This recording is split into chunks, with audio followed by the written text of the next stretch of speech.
Okay, this song is too long. We're getting started. And not that one. This one. Yeah. Okay.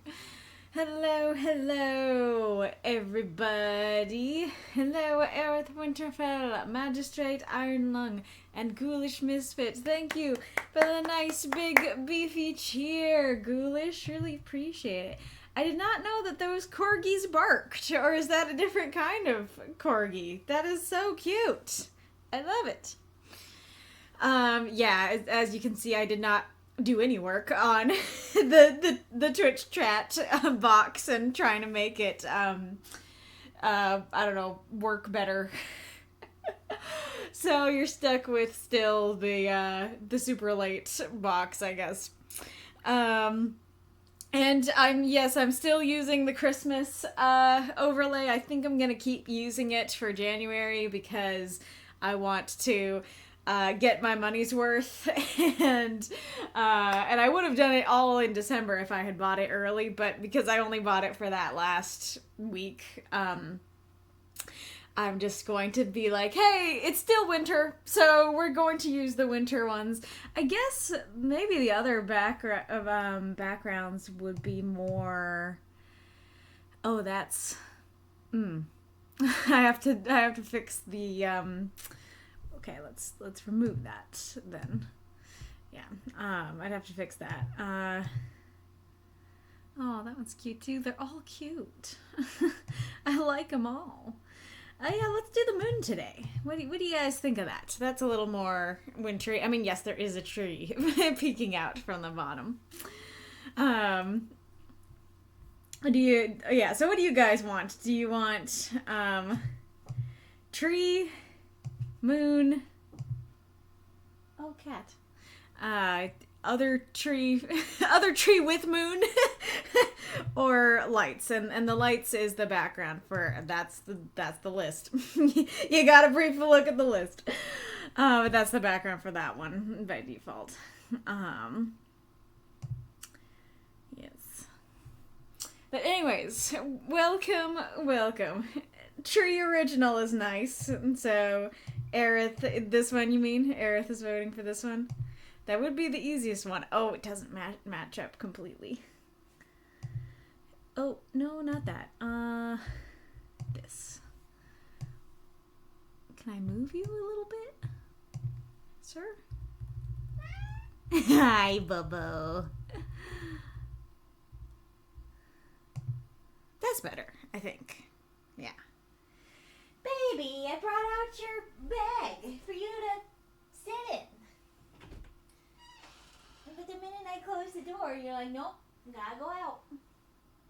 I guess that means I can show you his Christmas present. This is Bo's Christmas present, or one of them at least, and he loves it. And so I thought if I brought it in here that he would stay there, because they're always fighting over the throne, right? And so I was like, okay, one of them can be in the throne and the other one can be in the box bag. But no, apparently. It's a closed door, and that's not okay with the bow. Box. Yes. If I remember correctly, Orthodox Church celebrates Christmas starting the 7th. In centuries past, Christmas actually continued for 12 days, only starting on what we celebrate now, hence the 12 Days of Christmas song. Is that, that's what, like, 12th Night is about, or something? Well, not what it's about, but, like, when it takes place, right? Very interesting. But yes, hello, everyone. Welcome. If you are new here, here is how it works. Every week, we have a prompt that is submitted by supporters and voted on by everyone. And then, hello, Mako. 10 months of Amita. Wonderful.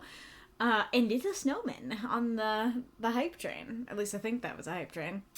Yes, but, yes, we have a prompt every week that is submitted by supporters and voted on by everyone. And then we all write 350-word microfiction for said prompt and post it to the Discord. And then 8 stories are selected to be read here on the stream. 4 of them are guaranteed submissions. They will be read no matter what. The other 4 are Encores. They can be unlocked through cheering, which Mako has just demonstrated in a lovely way. Thank you so much for the nice big cheer. I have prepped nothing. I mean, I could look at the moth again, pull it up again, and see if it'll do its job this time, but last time really didn't want to cooperate with us.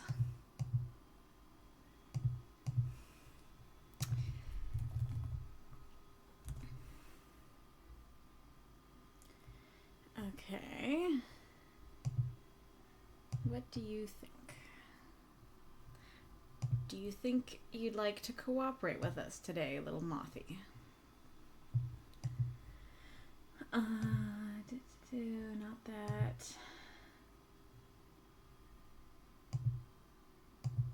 And then, okay, if I make you bigger, yeah, it doesn't actually make you bigger. It makes your box bigger.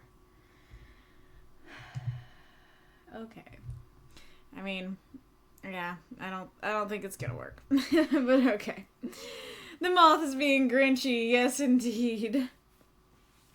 Thank you so much for the cheer. Oh, and that's one encore. That's awesome. So thank you so much for the beefy beginning cheers, starting the year off strong. Yes. So, so that unlocks the encores. There are 4 that you can unlock. It is greatly appreciated. When you do that, the people getting their stories read appreciate it, and I appreciate it. It's just a nice thing to do. And then to be in the guaranteeds, you need to be a cocooned or higher supporter, and I will show you what that looks like.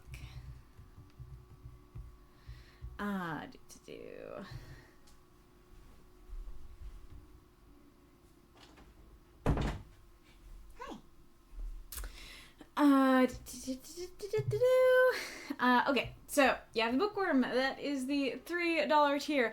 Also, well, I'll explain the pictures in a second. But hi.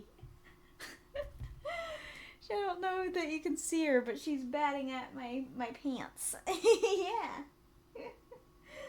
Hi. You're cute. I guess I can leave the camera on her. So yes, that's the $3 tier, and it gives you access to the secret supporter chat, the prompt submission, you can submit prompts, and then you can submit 2 submissions, and you get some emoji. And then the cocooned and silk tier gives you access to all those things, but you also will be in the guaranteed submissions when you're read on stream, and you can submit 3 submissions instead of 2 or 1. You also get more emojis. And then in the, that's the $5 tier, and then the $10 tier, the transformed one, you get all those things, but you can submit 4 submissions, and when you submit prompts, they can be up to 7 words. And the first prompt that you submit will automatically go to the poll, provided that there are no issues with it. And then you can also have a universe tag if you so want, but you have to make sure to text me if that's what you want. And then more emojis. Yeah, that's right. Little kitty, I see confetti. Is there more cheering? Yeah, there's more cheering. Thank you so much. Thank you so much for all the hype. Yeah, oh yeah, and so I was, spoiler alert, I bought some badges, and I was I had some options for what badges I could go with, and so I was testing them out one day and how they looked next to your guys' names. But I was doing it on my phone, and my phone didn't have the little cocoons this computer does. And so I ended up just putting these as the, impromptu pictures for now, but they're not supposed to be what's there. It's supposed to be the cocoons. As it seems, oops, I should be moving this. I should be turning that off. As you can tell, I've been doing nothing stream related. I have just been taking my vacation, and cat, now that I've closed the door on that side, do you want in? Sure enough. Yeah, come all the way in. Bubble.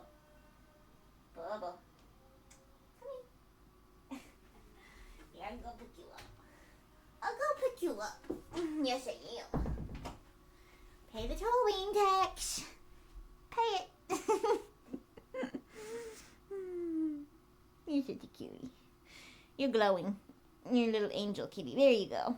It's adjusted to your angelic whiteness. Kitty, kitty.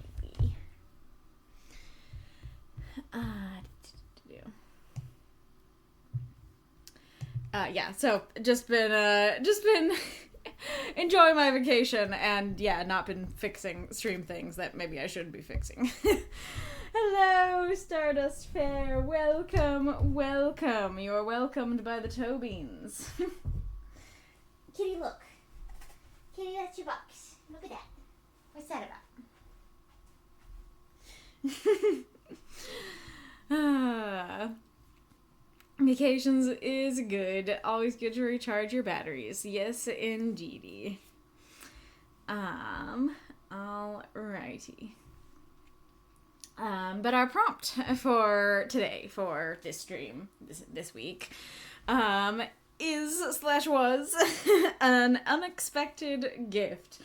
And I made it win because it's Christmassy prompt and I wanted something Christmassy, gosh darn it. So I'm very happy to see the stories that you submitted, whether or not they were Christmassy, though people did take me up on that. And I was happy to see it. Oh yeah, the other cool thing that I did not do this intentionally. So I noticed that the prompt was 224, and I was just thinking about it in terms of like, yeah, Christmas Eve is 224. How cool is that? And I didn't even catch the cooler thing about it, which Mako Camp tipped me off to, and I was like, that's amazing. The last prompt of 2024 is prompt 224, and the first prompt of 2025 is 225. I think that's so cool. Like, not at all planned or intentional, just awesome little thing that I love. But yeah, so prompt is an unexpected gift, and let me show you the list. So, for our guaranteed submissions, we have Arith Winterfell, Marx, myself, and Palmothemus. Then, in our encore section, we have Drago, who has already been unlocked. Then we have the real decoy, Stardustfaire, and Shinny. Kitty? Really? Must you go? I'm telling you, he just don't like a locked door. Don't like a locked door and a Bella in his throne. What a perfect time to join the stream, says Drago. Awesome. Thank you so much for the cheer, Stardustfaire, little unicorns. Adorable. Alrighty, Roo. Yes, happy accidents. Hype chest. I'm allowed to open this. Okay, what do we have? We have a angry disco ball. Cool.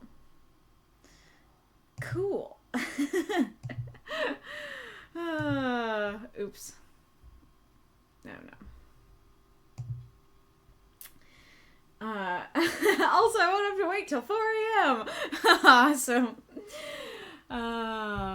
Very fair. Alrighty, Roo. Well,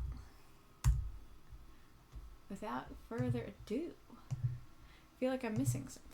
Oh, well, this is kind of a silly thing, but let me show you a cool dragon I got for Christmas. So, he looks like he's rainbow, but he actually, let's see if I can get you to see it. He actually changes color. It's basically 3 different colors at once. And it was so neat, because, like, I already really liked, oh yeah, you could see it there better. I already really liked the rainbow look on pictures, and then when I saw that it's like all of it at one time, that's so, I was super hyped. So yeah, little 3D printed dragon. I don't know if I can Yeah, that doesn't really work. My hair swallows him. I mean, I could put him on my head. I don't know how long he'll stay. Okay,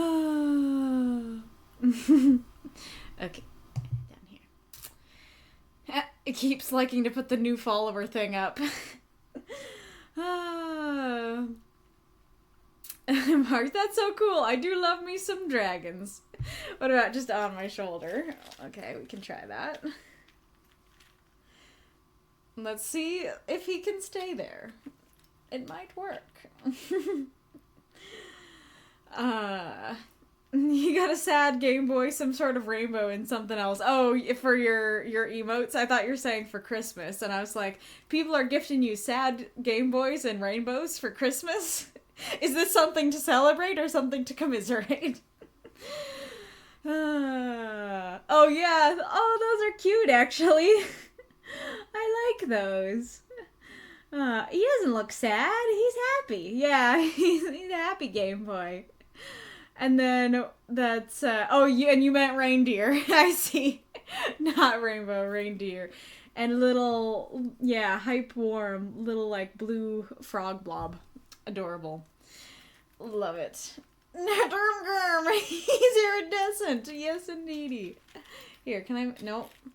I want you to move you. Don't claw at my shirt. Maybe that's better. Alrighty, room. Let us begin. Well, actually, wait. Can I show you my disco ball? I don't know how to... Oh, yeah, so that's the hype train. Yeah, that's the one that I got. Not Christmassy at all. Okay. Now, without further ado... Nope. That?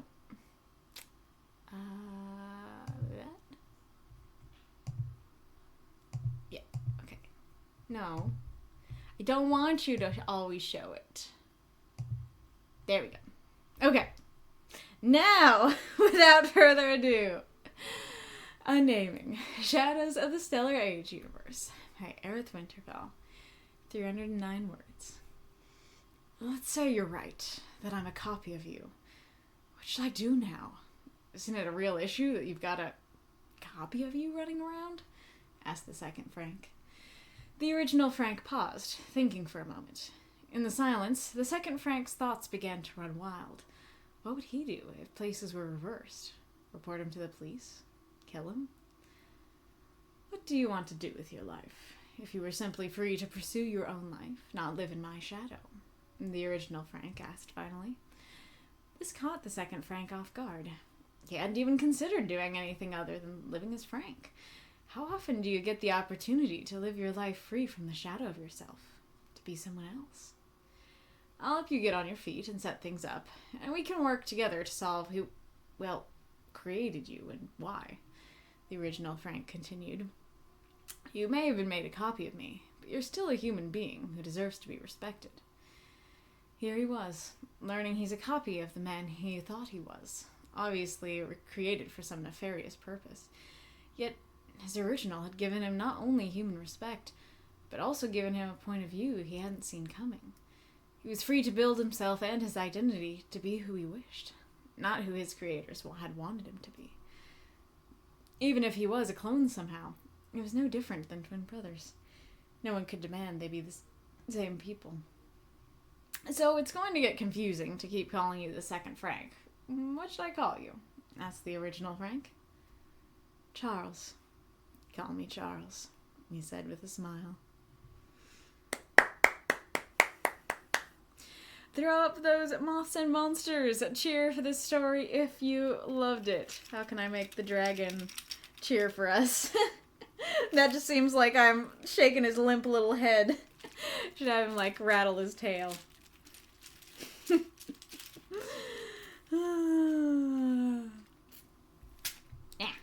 he wants to fall. You have a hype train addiction. I mean, I think that's why they do hype trains the way they do, isn't it? That, to make you keep doing it. Thank you for the little cheer, Stardustfaire. Now the hearts from Magistrate Ironlung. Oh, hell yeah. Continuation of that story. Why did I give you a southern accent? You're Polish. Alrighty-roo. Well, I definitely enjoy this story, Arith. This is one that I did review, so I might be going over some of that again. But I actually have quite a few new thoughts now for the stream. Drago Texas, hey you! Or like Texan exclamation part Drago. Oh, incredible. Are those wolf claps, Stardust? Benrick. Who is Benrick? Right here. I think this is such a creative idea, and granted, I now know that you didn't just come up with this for this prompt, it was for the previous prompt, but I think it's creative and a very creative use of the unexpected gift prompt, putting it in this wacky sci-fi universe. I think it's fun. Ben Rice is a power lifter boy. That's his cat clapping. Gotcha. Nice. Okay. Maybe let's just get into it. I feel like I'm a little out of whack from how I usually am, so apologies. There you go. I can see him better. It would work better if there was sun outside, and even more so if the rainbow from the trophies was shining on him. Alrighty, so I don't know now that I know there was a sequel, I don't know that this was intentional, but I think you did a really amazing job with putting us right into the scene, like, in medias res. Let's say I'm a copy of you. Like, the minute I saw that, I'm like, whoa, what a way to start a story. Thank you for the cheer, Death said. I really appreciate it. So I was already, like, drawn right in from the very first line. And you don't, like, sit and be like, okay, guys, here's your exposition. Here's what's going on. You just go right into it, and it's like, I'm a copy of you. What would I do if I were in your position? And I actually think it works quite well. I never felt confused as to what was going on or what the premise was. So I think you did a great job with that. And it's interesting because, well, let me think. I don't know how to say that. Because, like I said, I didn't realize that this was a sequel, and so I was, like, going to especially praise you because it's like, yeah, this isn't a sequel to anything. You just made the story and gave us the context. But on the other hand, maybe I have even more praise for the fact that it's a sequel, because I feel like, in general, us writing stories for our larger universes, it's hard for us to figure out how much context people need. And when you're writing a sequel to another story you wrote, well, now you have the direct context of the sequel you have to figure out if you want to include or not. And so it's especially cool in that respect that you were able to do that and didn't need to go over everything you went over in the prequel. I am wondering, now that I have read the prequel, why did you change the perspective? The other one was first person, second Frank's perspective. I think either work. I think both are fine. And like I said in my review, I complimented you for very simply just second Frank and original Frank. I'm not confused at all, because you could have called them both Frank, and I would have been up here like, oh, Arith, the names, man, they're confusing. And so just that simple naming thing of second Frank, original Frank, I was never confused as to who is who. But at the same time, like, you could have just kept it as I and original Frank, and that would have worked as well. So I'm curious why you decided to change it. So I do really like this paragraph because this is a very unorthodox way of doing this, that often the whole struggle is, no, I'm the original. No, I'm the original. No, shoot him. No, shoot him. You know, that kind of thing. And so I do think it's really cool to subvert that by having the clone be like, okay, I know I'm not the original, So, like, I'm gonna put myself into the original's shoes, who's not me, you know? What would I do if I were him? I like that a lot. Though at the same time, now that I have read the prequel, I do feel like it works a little less well, because he, as far as I understand it, immediately just learned that he's not the original, and he was saying, like, no, I'm Frank, I'm the original. And so it does feel a little bit odd that he very quickly is able to accept, okay, I'm a clone, what would I do if I were in your shoes? So, yeah, conflicted on that one.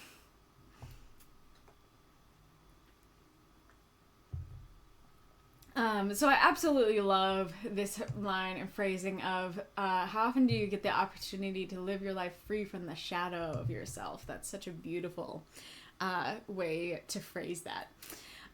So this is one where, like, again, how to phrase. So I really liked this on my original reading, and in some senses I still do, because I do like this idea of, I mean, why don't I look at how I phrased it in my review, actually, because that's when I actually took the time to just sit down and think it out. So I said, this is a really cool line, says Para, free from the shadow of yourself. Awesome, beautiful line. He thought he was Frank, so why would he want to live as someone else? It's a really interesting thought. What if you learned you weren't yourself, but a copy of the original? That would feel terrifying, but I love that you posed the thought, would it actually be freeing to realize all the shackles that kept you down belong to someone else, and you're free to be someone different? It reminds me of this short that I saw from Dr. K a long time ago. Well, I don't know if it's that long, but long enough that I struggle to find it. Where he was talking about the ego, and I'm not going to explain it very well, but the idea of, like, hey, a lot of the things that you have strapped onto yourself as this is my identity are not necessarily you. They're not you. And so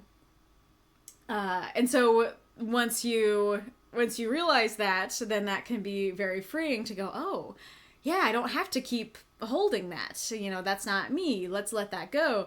And this, in a way, kind of feels like that, where it's like, oh, these things that I thought were a part of my identity, they're not. You know, and I'm free to move on. But I think that's the thing of,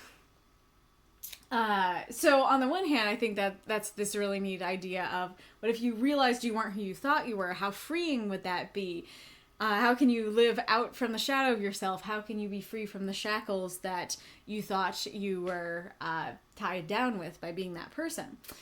But there was something that, even the first time I read the story, just kept making me go, about the story, but I couldn't really pinpoint it. And since I'm able to sink my teeth into it, I have now been able to pinpoint it, which is the fact that he simply thought that he was Frank. And this is all depending on if he has Frank's memories, and we'll come back to that. But if he has Frank's personality, he has Frank's memories, he has Frank's life, why would he want to live any different? Because if Frank is like, I want to be an artist, then second Frank has the exact same aspirations. And so, like, the original Frank being like, you're free to be who you want to be, maybe not one wouldn't be as freeing as the story presents, because it's like, okay, I still want to be an artist. You know, like, I still want what you want, man. I'm still Frank, kind of thing. And that, it's actually really interesting when comparing it to that short from Dr. K that I saw, because, like, that short, and honestly one of the reasons I didn't go look for it to put it in my review is because it kind of gave me an existential crisis, and I don't really want to re-listen to it. And so that is kind of the thing of, like, the negative things that you've potentially shackled yourself to, that would be very freeing to realize, oh, that's not me. Let's just slough them off, kind of thing. But the good things, the aspirations, the dreams, the wants, those aren't things that you want to slough off. Those are things that it's actually upsetting to potentially hear that that's not your identity. And so there's kind of, I hear a cat. know.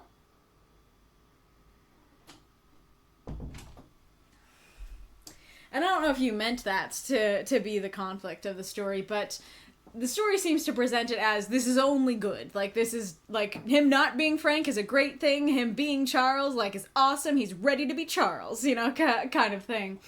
But Frank is a great guy, seemingly, and we'll come back to that. And if he thinks he is Frank, why would he want to live as someone different? Why would he want to become someone different? And I guess, yeah, I'll say this part because it's related. It very much depends on if they have the same memories. So this line here of, even if he was a clone somehow, it was no different than twin brothers. No one could demand that they be the same people. If he's a clone physically alone, like he just looks like Frank, but he doesn't have any of Frank's memories, doesn't necessarily have the same personality, then, yeah, then they are like twin brothers. But if they have the same exact memories, then that's quite different from being twin brothers, and you can demand that they be the same person. And that goes back to what I was saying, I think the point that you're trying to make of like, oh, you don't have to be Frank, you can be your own person, works a lot better if they don't have the same memories. And so, in that case, it's like, oh yeah, I am my own person, I have my own memories, I'm gonna make more! As opposed to like, I remember when I was 5 and my art teacher was mean to me, and on that day in rebellion, I decided to become an artist. You know, that kind of thing. Like, this is my core memory, Frank. I need to be an artist just as much as you do, kind of thing. Let's see. Anyways. And then, so, this one might be just me, like, going too much into it, but how do we know that he's a human being? Because I think in lots of sci-fi stories, clones can be made of a lot of different things. He could be like a wax statue like you'd find in a museum. He could be a gelatinous creature. He could be a clay creature. Like, there's lots of different, you know, non-human materials that he could be made of that would presumably lead you to the conclusion of, like, well, I guess that would be the question of, like, okay, sure, he's a gelatinous blob, but is that gelatinous blob still human? I guess could still be a question. But I feel like, especially, you know, having read the other story and that on not fully being answered, I feel like we don't have enough information to say that you're still a human being. I guess, like, maybe this is nitpicky, I guess saying, like, I still consider you a human being might work better, because then I go, okay, yeah, you can consider him whatever you want to, but I don't know if he objectively is human, kind of thing. I think this obviously does a disservice to this sentence, because I think saying, like, probably, here he was learning he was a copy of the man he thought he was, probably created for some nefarious purpose. I wouldn't have pinged that at all, that's fine. But I'm not sure why that's obvious, because there are a lot of good reasons someone would want to create a clone. Like, sure, there is mad scientist vibes there, and there are lots of bad reasons too, but Frank seems like a great guy. Why wouldn't we want more of Frank? He's out here treating his clone like a human and trying to get him on his feet. Why don't we want more of Frank? You know, it could be somebody loves Frank and they're like, okay, I need to have another Frank for when the original Frank dies, because I just can't be without my Frank. Maybe Frank himself might want another Frank to be like, you are the stay-at-home Frank. I'm gonna go to work and you're gonna clean my house, you know? And like, those are just two options, but I think there are plenty of reasons why this might not be nefarious at all, and so I'm not really with you on the obviously there. And then, like I said, I do really like the gift, and that the gift is something intangible. I think that's really neat how you use that. I do think it's really interesting, this idea. How did I phrase it? Oh yeah, I'm still here. Okay.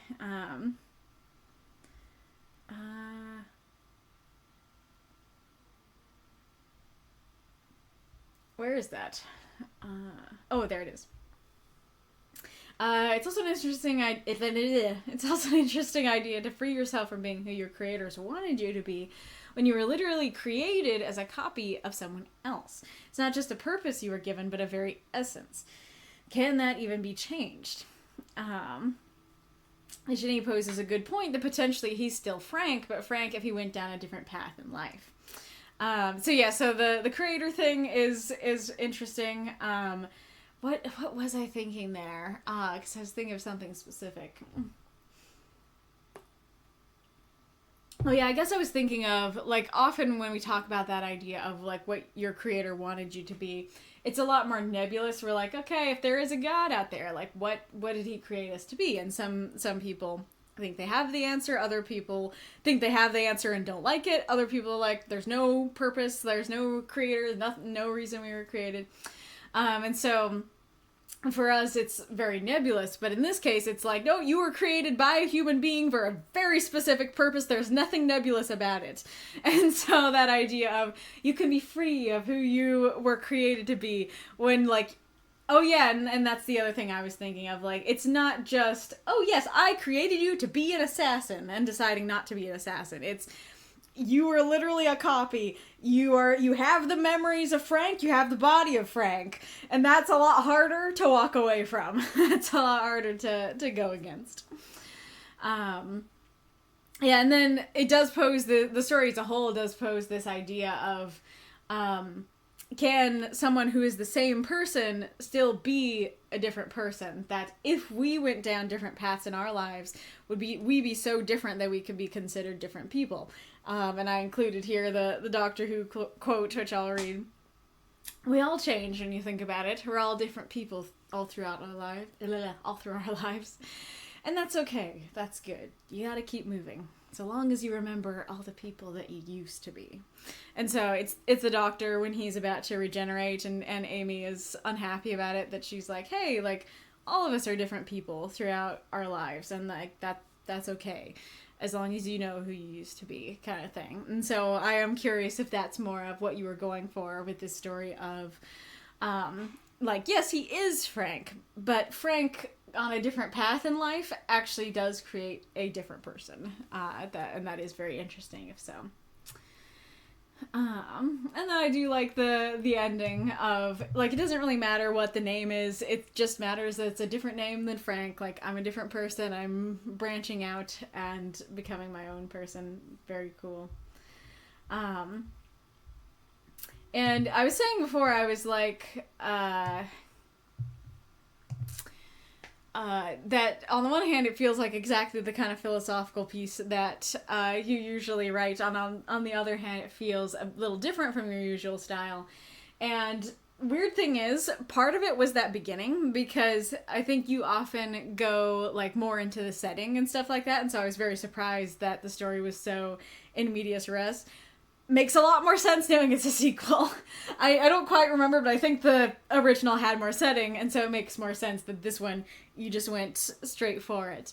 I think the other thing is that, like, when I was first reading it, there was kind of like a silliness to the idea, but the more I reread it, I do not think you intended it to be silly at all. I think you did intend it to be serious, so I think it actually was, you know, within your usual style.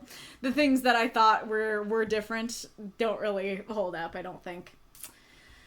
Yeah, let's see what folks have been saying.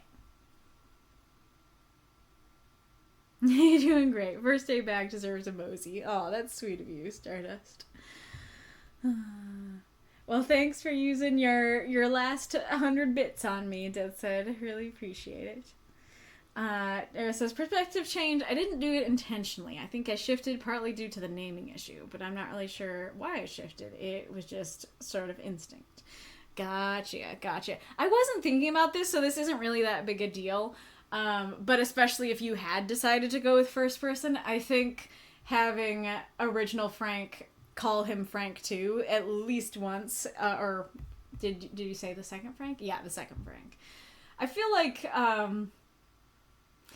that I guess that is okay. Two things to say about this. One, the second Frank is something you say in narration, not really a name that you call someone. I feel like you wouldn't say like, "Hey, the second Frank, come over here for dinner."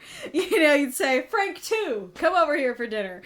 But then the other thing to say is that having him call him that earlier would work a bit better for the ending, because he at the end he's like, "To keep calling you the second Frank," and we haven't heard him call him that once, you know. But not that big a deal. Arith says, memories. He has data, dates, information, and fake memories to fill in the gaps, but not a perfect copy of Frank's memories. I think at its core, I did mean it to be liberating. The power of being able to choose what to keep and what to set aside. If he loves being an artist, he can still pursue an artist, and inevitably they will diverge as people, becoming their own selves. Good question about, is he human? I think my original implication was that the second Frank was meant to replace the original, but the attempts to do that went sideways as the two Franks meet. Ironically, it is sort of the Frankenstein situation where the creator creates for their own plans. I love the Doctor Who reference, and yeah, that's what I was going for. Nice.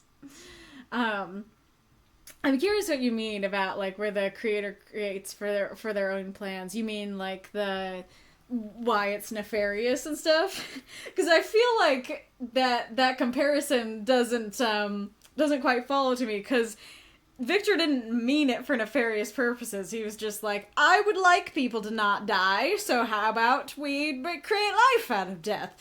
And so I don't think the original intent was nefarious, but then it wakes up and he's like, I have made a mistake. And so I'm not sure what you're going for there. But that does make sense about, like, okay, like, they know that he was created to replace the original. I'm not sure how you could get that in here, or if it was really needed.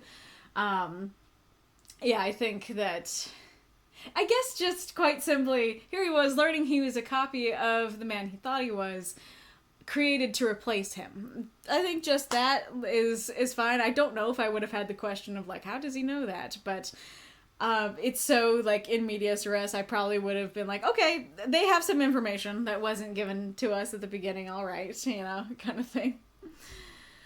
And that does make sense about, it's not a perfect copy of the memory, so there's a lot more chance and reason for him to become his own person.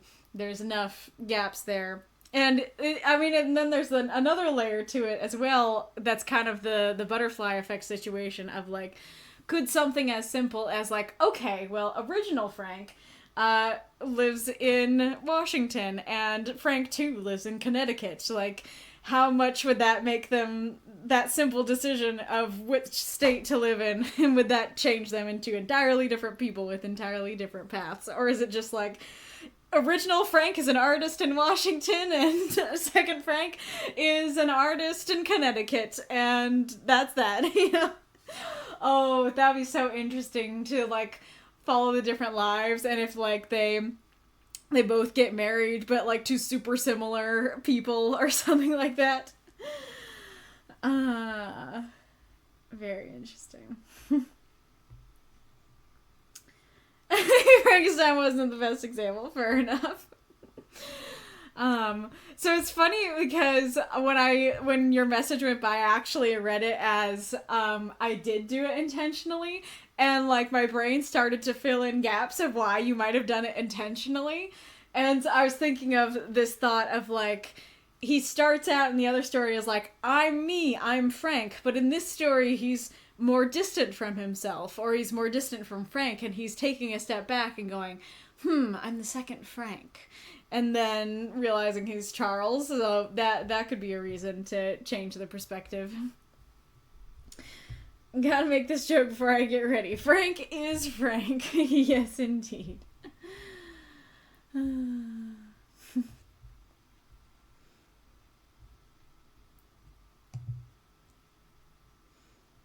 Drago, I like the gentle approach of the clone dilemma. Now the original is so empathetic because I'm so tired of how sci-fi often portrays it as evil clones, evil clones. Wolf says, I prefer the idea of using clones to explore personhood. Would a being with a snapshot of your DNA develop into the same person? Yeah, this story is kind of going off after that kind of idea. Drago. Depends on how cloning would work in given fiction. I think real-life cloning, aka using DNA to make a twin sibling, is a much lighter concept, while cloning like an Invincible, for example, where they make an exact copy of the mind. That's so heavy. Existential crisis in the making. I'm not sure if you're continuing your thought, or if I said something and you were like, crap.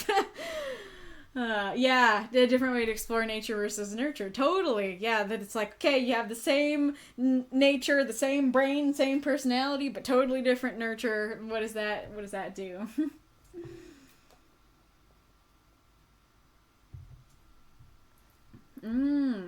Interesting.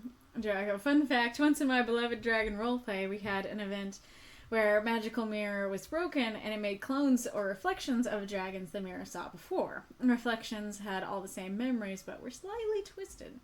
Zer also got his reflection. Funnily enough, they've never met because he went for a long travel. But writing the reflection existential crisis was amazingly heavy.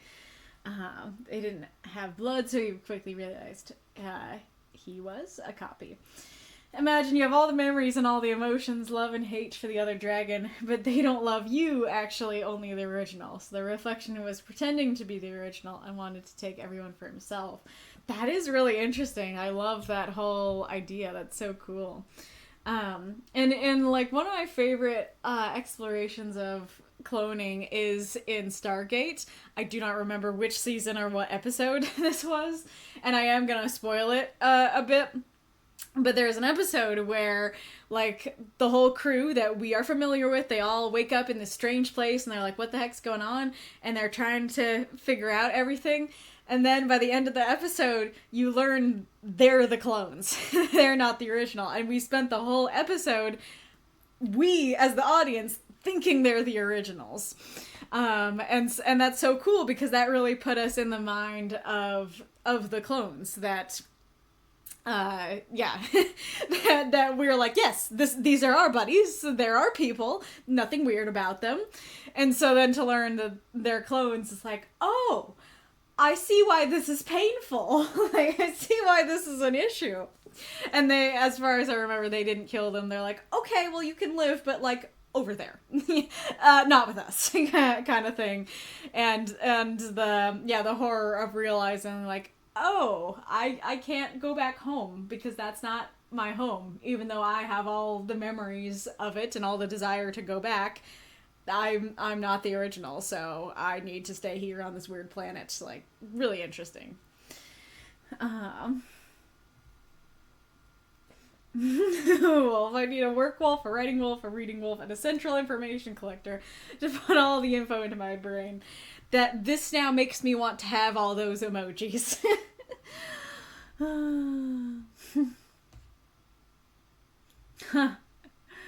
That's interesting, Drago. I'm very curious why Zer would say yes, but the clone would say no.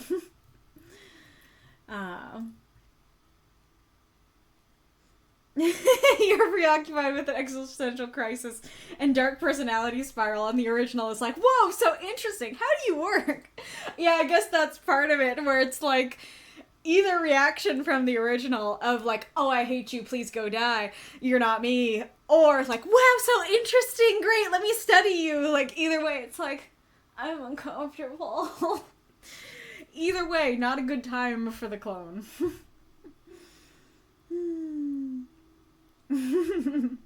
Nice. In a way, even if Frank 2 had perfect memories, they diverged when Frank 2 replaced him or whatever, with OG Frank off doing whatever he was doing before last week's story. Good point. Yeah, just the original Frank, I don't know, going off to the Bahamas, and replacement Frank being in Frank's house already are different memories. It's true.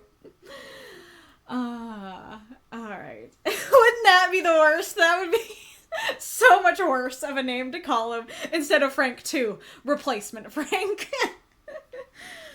Yeah, for sure.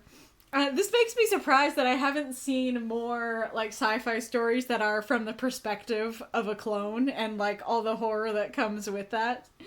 Because usually, you, like you said, you see the stories as evil clone is evil, kill it with fire, alright, moving on to the next episode, you know? Alright. Very fun, and as always, nice and thought-provoking. Thank you so much for your lovely story, Arith. Let us go on to Marx. There is just one thing I need. Corrupted desire. I Marx. 334 words. Daisy sat cross-legged as she stared at the tombstone. Alex wasn't even buried there. He'd taken her to this grave while Okay, I'm gonna restart because I tripped. There is just one thing I need. Corrupted desire. I Marx. 334 words. Daisy sat cross-legged as she stared at the tombstone. Alex wasn't even buried there. He'd taken her to this grave when he was still alive. A large part of being over a millennia old, in a world of beings who can barely reach a century, is learning how to repeatedly fake your own death. Alex had grave sites all over the place, but this was the only one he'd actually shown her. This is stupid, she sighed. There's infinite ways I could be spending my Christmas, and I'm choosing to spend it in a place that reminds me of you. If you were alive, you'd be inventing new ways to torment me, and somehow convince me to thank you for them. You're a piece of shit, and the world is a better place since I jammed my fist through your skull. So, why did she still miss him? Told you she'd be here, said a voice from behind Daisy. Before Daisy had a chance to turn to its source, she was already being attack-hugged from behind. That you did, Mel said, flashing a toothy grin as he joined Rhea in turning Daisy into a hug sandwich. What are you two doing here? Daisy grumbled. You're supposed to be spending Christmas together. We are, Rhea giggled. You're family, whether you like it or not. And the holidays are for family. Will started unpacking a bag of picnic supplies. What she said. If this is what you want to do for Christmas, this is what we're all doing for Christmas. I didn't want to ruin your holiday with all my... me, Daisy slumped, but leaned into Rhea's hug. Yeah, well, we both love you, so deal with it. Will poured Daisy some hot chocolate from a thermos, and then got one for Rhea and himself. Daisy was overwhelmed as Will sat next to her again. She couldn't have fought the tears if she wanted to. I didn't want to be alone, she sobbed. Will and Rhea held her tight. You're never alone. Merry Christmas, Daisy.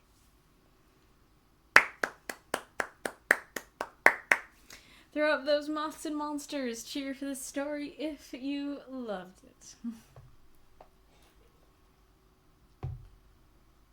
I'm playing a clone in a Lancer campaign. He's very stupid.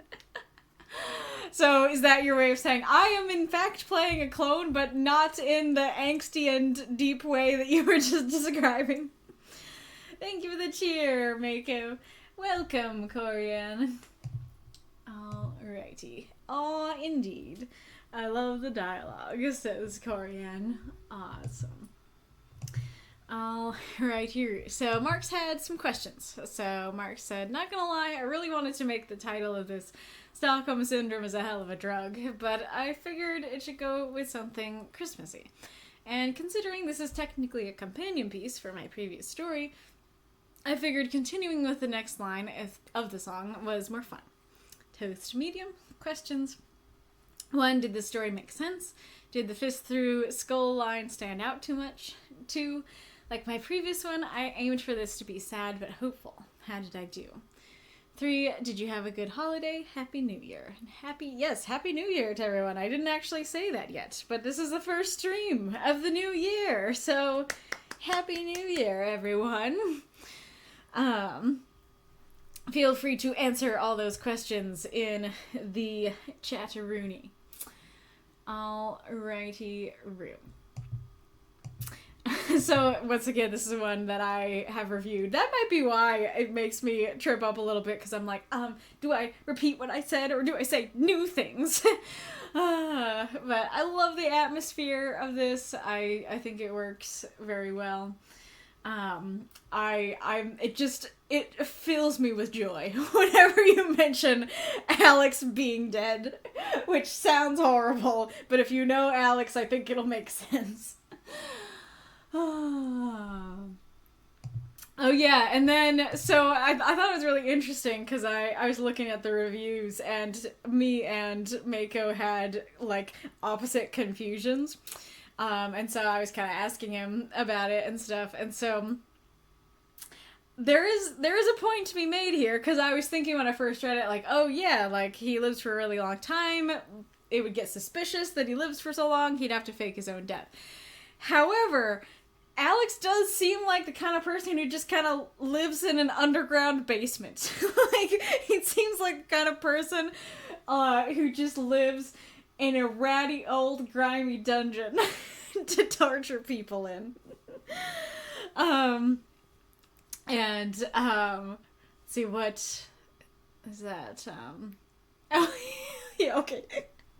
Yeah, so, like, who would notice that he was gone, really? Because only the people that he has constantly around are the ones who are going to be like, huh, why is he not aging? And the people who are constantly around him know that he's not going to age. And so now I just have this picture of, like, him living in, like, a normal house or maybe a super fancy manor house. And then there's, like, neighbor Helen next door. And so Alex is always passing by. And I love the idea of him, like, not making neighbor Helen his thrall or anything. She's not worth, doing all the horribleness to. But he's Alex, so he wants to torment everyone around him. So I'm just imagining him tormenting Helen in just, like, small ways all the time. Which is a hilarious image to me. And it's like, who do you have to fake your death for, Alex? Helen. Helen has noticed that I'm not aging. But I also feel like that could be part of the torment, that she's going around being like, my neighbor doesn't age, and everyone's like, okay, Helen. Okay, I have to. There's an ad, so it's time to show off the cat. Oh, not that. That. I guess there is some rainbow around. Hi. Hi, beautiful. And Bo has, in fact, resumed residence of the box. Right, adorable kitty. Yes, yes, yes. Yes, yes, yes.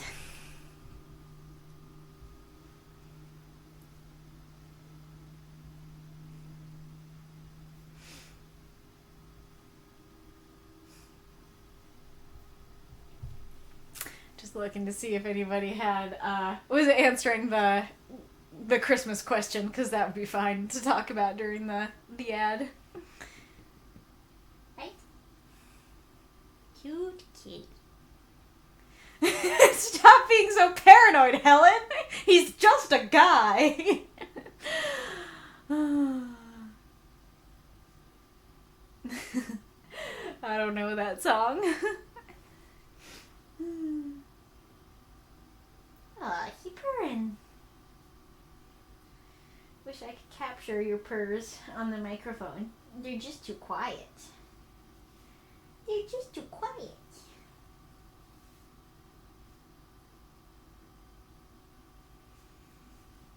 Baby kitty. He moved my house! My whole house! 2 inches! Sure he did, Ellen. Sure he did.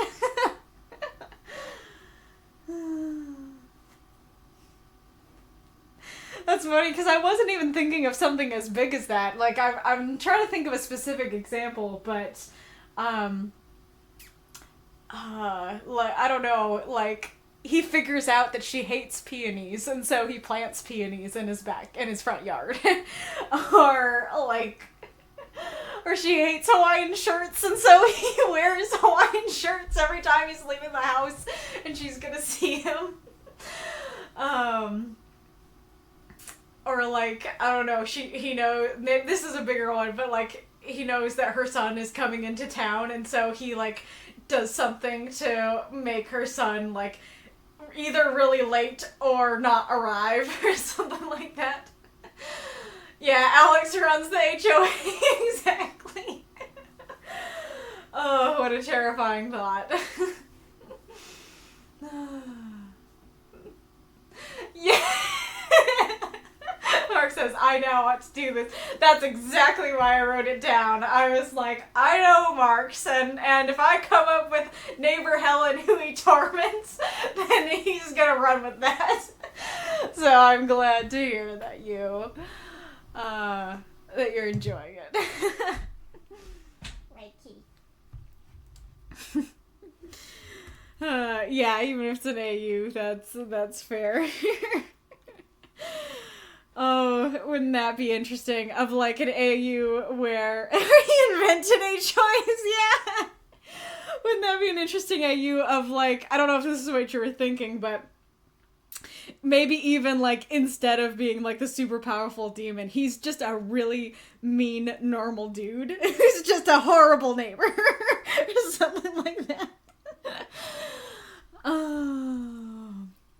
Yeah, so anyways, the reason that this got started is because that is the question of like, who is he faking his death for? Is it Helen? You know, kind of thing.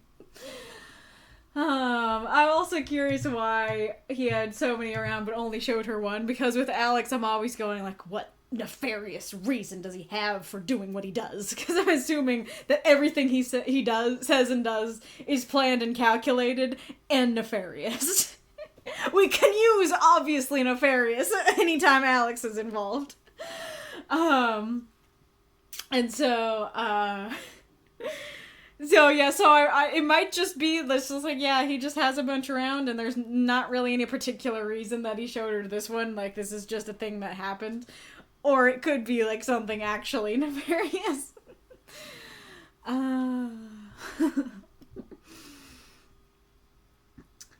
Oh yeah, so oh no, I've skipped one.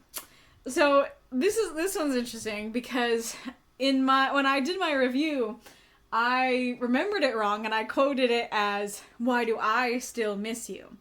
And I just kind of left it in and was like, whatever. But reading it out loud, I actually wonder if that would have had more of a punch. So let me read the paragraph that way. This is stupid, she sighed. There's infinite ways I could be spending my Christmas, and I'm choosing to spend it in a place that reminds me of you. If you were alive, you'd be inventing new ways to torment me, and somehow convince me to thank you for them. You're a piece of shit. And the world is a better place since I jammed my fist through your skull. So why do I still miss you? I feel like that could be cool, because, like, you could have the, you know, the anger and frustration in her voice and stuff like that. And I didn't really think it was an issue when I was, and granted, I don't really think it's an issue now, but I didn't really ping it when I was just reading it to myself. But when I'm reading out loud, like, that does, switching to, like, narration voice, does, kind of take away from the emotion of it for me a little bit. But it works as is as well. This is not something I noticed at all on my first reading either, but how did they know, A, where the grave was, and B, that that's where she'd be? Because I just took it at face value, but when I actually think about it, it's like, why would she be at Alex's grave, and why do you know that? I guess maybe the explanation is just, like, she comes here all the time to talk to him, which is kind of sad on multiple levels, but, yeah. I do quite like, you know, that whole paragraph of, like, and that goes with the Stockholm Syndrome is a hell of a drug. I think that's very well done, where I couldn't figure out how to comment on that, because I was gonna comment something like, yeah, that's the thing about, like, being in a relationship with crappy people, and I'm just like, it just feels like you're just stating what's in the story. But that's kind of the thing, right? Is that this is horribly realistic, that is what happens, that when you're in a relationship with a crappy person, and you know that they're a crappy person, they're still a person, and it doesn't stop you from loving them or missing them. And so I think that's well done. I love the attack hugged and the hug sandwich. Like, that's really cool because, yeah, it's a cute and silly phrasing, but it gives a very clear-cut picture. And I think that can be hard to do sometimes, where sometimes we'll be going for that wacky phrasing, and then our readers will be like, what the heck were you going for? So it can be a bit of a risky thing, but I think that when it pays off well. That it's like, I could totally imagine, like, you're Daisy in the middle, and then they're just, like, sandwiching her in the hug. Absolutely love the, you know, you're supposed to be spending Christmas together. We are. Like, you're part of the family too, so if we're not with you, we're not spending Christmas together. I think that's great. Another thing I did not catch until I sunk my teeth into it more, but I probably, because I now live in Texas, I didn't think that it might be snowy. And then I realized, hey, in a lot of places, the winter and the Christmas time, it do be snowy. And so that's not really the greatest environment to have a picnic. That's not to say that you couldn't, but a picnic definitely conjures like spring and summer vibes. So I do feel like if there was snow on the ground, that probably should have been described, and or like them having puffy jackets on and stuff like that. And then I love this idea. I don't know if this is exactly how you meant it, but I love the idea of like, hey, if you want to spend Christmas in a crappy way, we are going to spend it in that same crappy way, because Christmas is about family. But like, I know I'm joking, but honestly, that's really sweet and cute. Like, this idea of like, hey, are you sad on Christmas? Are you, you know, doing something like this? Or it's like, yeah, this ain't a great place to be. This isn't making her feel very good. But at the same time, like, Christmas is about family. Christmas is about being together. And so, regardless on what we're doing, and if it's a crappy thing to be doing, as long as we are doing it together, we are spending Christmas well. I think that's a really neat, really neat way to do that. Oh yeah, so this one was one that I think I misunderstood, because I was reading it as like, I'm not really sure what she means by all my me, because like, her going to Alex's grave and stuff is not me. Like, that's not her identity, that's not who she is. But I think what you meant is more like, her going to Alex's grave is her vacating the premises. So that she is like, I didn't want you guys to be with me on Christmas because I didn't want to ruin your Christmas with all my me. And so I'm over here being me somewhere else. In which case that does work better. I do think it's kind of hilarious that she kind of both did and didn't ruin Christmas with all her me. Because they came to be with her. That's what they wanted. They're happy to be with her. But it goes back to the, well, if you're spending Christmas in a crappy way, we're gonna spend it that way too. kind of thing. I love their attitudes. Like, we love you, so deal with it. And then the hot chocolate thermos is adorable. Like, you do such a good job here of these cute actions, because I think this kind of thing is difficult to do and not make it seem overly sappy and stuff, that it's it could be I don't know, it could just be, you could describe how they're hugging her and she's crying and they're saying they love her, like, oh, that could easily be overly dramatic, but the way that you describe it is so well done that it doesn't read that way at all. It reads very realistic and cute and funny, and so I applaud you for doing that, and I wish I had better advice for other writers on how to do that, because all I could say is, like, those phrasings like a hug sandwich and, you know, I guess not making it too sappy and just playing it straight, but rather being funny about it and being like, yeah, we love ya, we love ya, you dummy, kind of thing. But that's the difficult thing, because I could easily see that, sound, even like, I love you, dummy, sounding sappy too, in particular context. So it's difficult. Oh, kitty. Why are you coming out? Why are you coming out, little kitty? Hi. You're super cute. And then I do love, her sobbing and struggling to get the words out of, I didn't want to be alone, in this idea of she's choosing to be alone because she thinks she's ruining Christmas for them, but in actuality, that's not what she wants, and so she's very grateful that they're coming to spend Christmas with her. I think that is lovely. When I first read this, You're Never Alone, I questioned it. I was like, what do you mean you're never alone? Like, you can go into your room sometimes, because that was the one thing that I was gonna say, like, oh, that is a little sappy, because I definitely have heard that sentiment, but it doesn't feel true. But I realized, is it because familiars? Is it because she's Will's familiar, and Rhea is also Will's familiar, and so... Why is Will's soul not split apart? And I can't believe that took me so many weeks to think about. But anyways, they're both his familiars, and so they're all connected, which means they are genuinely never alone in their minds and souls. Hi. Yeah, okay.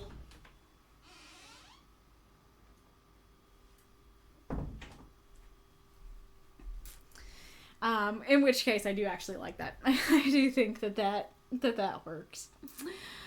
And then to go to your questions. Oh yeah, so I actually wanted to talk more about the title thing, because my reaction in my review was like, no, I think you totally went with the right title. Like, I loved the Christmas song continuation, because that tipped me off immediately that they were connected, that this story and last week's story are connected.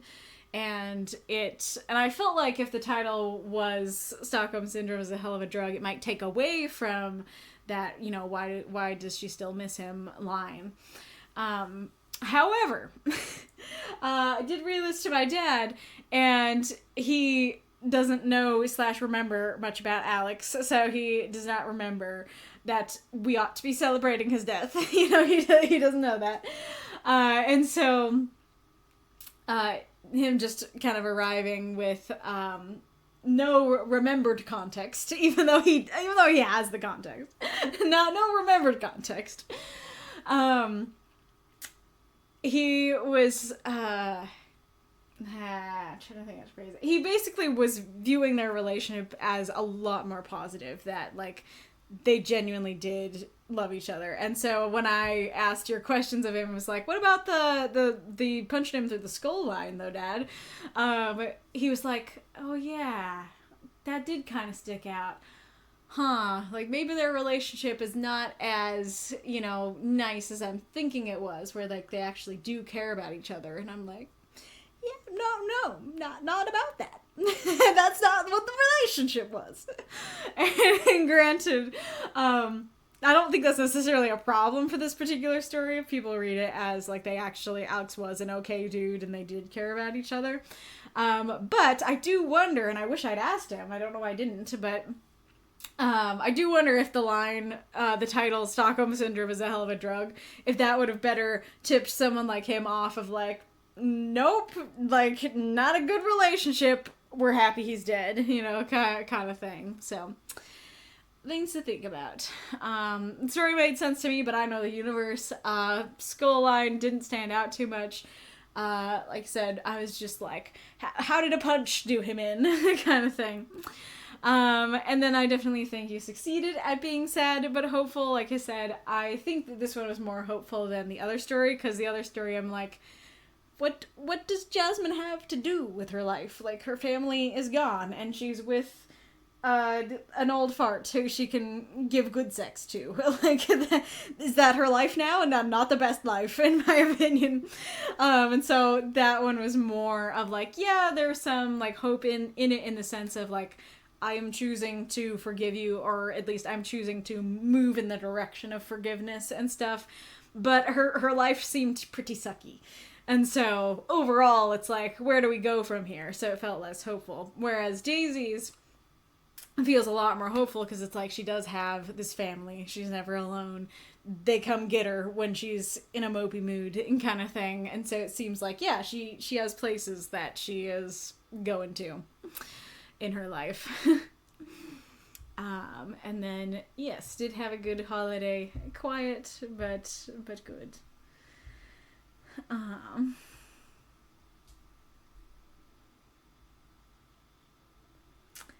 Stardust says, I enjoyed how much philosophical discussion the last story sparked. Yes, Arith's stories are always good for that. I enjoy that about his writing.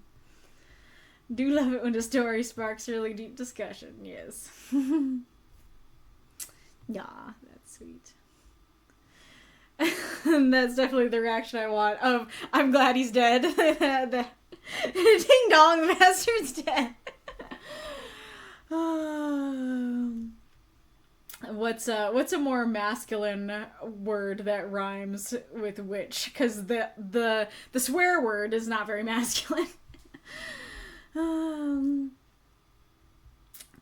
Mark says, there were times when Alex tried to live with humanity and other times where he avoids them. He gets bored very easily. Gotcha. Interesting. Now I am curious how he lives with humanity, what he does in those times. Can obviously see Alex being incredibly petty like that to someone not worth killing or actually torturing, yes. And then all the Helen jokes. Alex the Menace. Oh, he showed Jasmine the others. Interesting. So it was like to put them against each other of like, I saw all his graves. Well, I saw the special one. You know, that kind of thing. So he actively only showed Daisy one. I do like that line being spoken, actually. Nice. There's originally a line where Will said, we literally thought of the most depressing place you could be and then went there first. That's awesome. I love that. Did you have to remove it for words? Because if you removed it... No, you didn't, because you had 334 words. Yes, if you decide to, I don't know, redo anything about the story, add that back in, because that's awesome. We're expected to get snow and ice this weekend so bad that my work already said not to come in. Oh boy. The crappy way deal is exactly how that was meant. Awesome. Oh, nice. Exactly how I meant the line, the other one I was talking about. Oh yeah, the ruin your holiday with all my me. Gotcha. A little worried it might have been too sappy, so I'm glad I got the balance. Actually, at this point, Rhea is Will's thrall and Daisy isn't, so it's meant to be the friendship side, so that they're always there for her. Gotcha. Interesting. Matt changed Daisy, which is why she wasn't Will's thrall anymore, but Daisy realized... I'm guessing you mean Alex's thrall? But Daisy realized that when she hurt Alex, he didn't just heal from it, so she only needed one good shot to kill him. Gotcha. Yes, Corrupted Desire is the tag for his universe. That's the transformed one, but in this case, double cocooned one, tag, for his ongoing universe.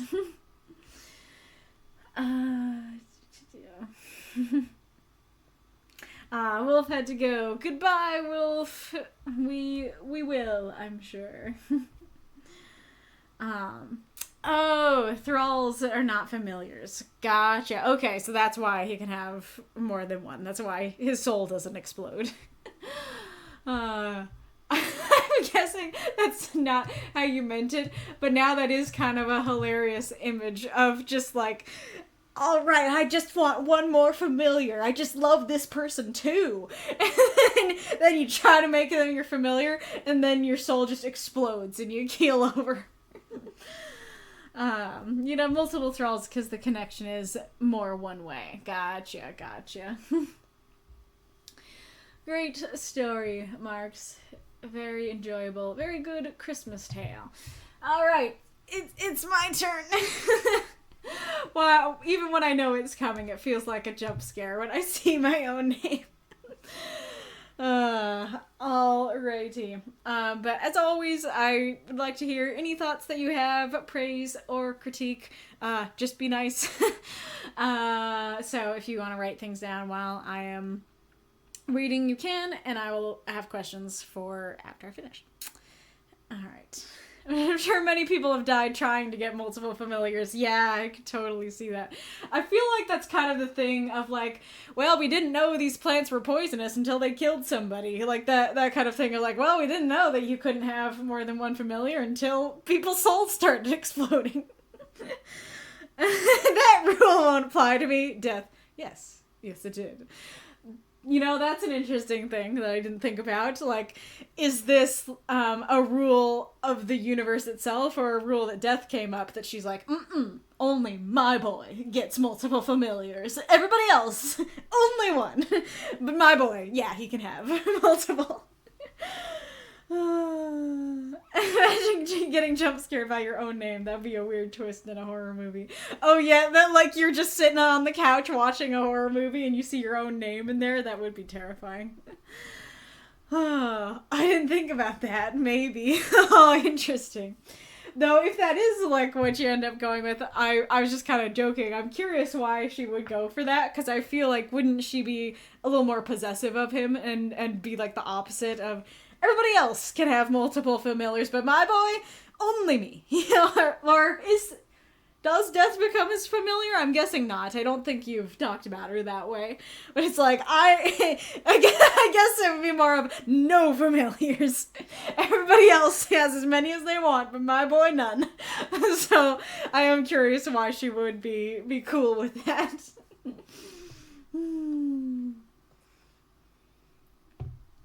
All right. Something to hold. The Ballad of the Monsters, Savion. By I prefer the term antihero, /Kaylee. 350 words. Victor walked into our hospital room, holding something behind his back. So, I have something for you. He stepped slowly, smirking. For me? I asked. Victor nodded. It's finished? The stare asked, sitting up straighter. He nodded again. Once he reached me, he revealed it, holding out a plush wolf. The coloring was a lot like mine, though the eyes weren't right, and it didn't have my monstrous features. Did you get that at the gift shop? You think they're selling little Savions in a hospital gift shop? He laughs. Well, I wanted to make it look like you, but I'd be suspicious if it was too accurate. I can fix the eyes and give it antlers at a later date. You made this? Warmth dripped into my chest. When was the last time someone made something for me? He nodded, holding it out more emphatically. I knew if I bought one, you'd have a multitude of questions on how it was made and if it was ethically sourced, and I wouldn't be able to answer. All the furs from local animals, gained consensually. Well, all but the fur for one part. My eyebrow raised. The face has some of your fur. My eyes widened and my breath caught. And yes, I do mean your fur, not hair. That warmth turned to a gooey feeling, both happy and sickly. Did I really not have fur anymore? I started to reach my hand out, but pulled back. And that, he pointed, that is exactly why I made it. What? You refuse to touch anything. You don't want to contaminate the world, or the world to contaminate you. You're afraid of hurting things, even when those things are just books. I made this for your hands.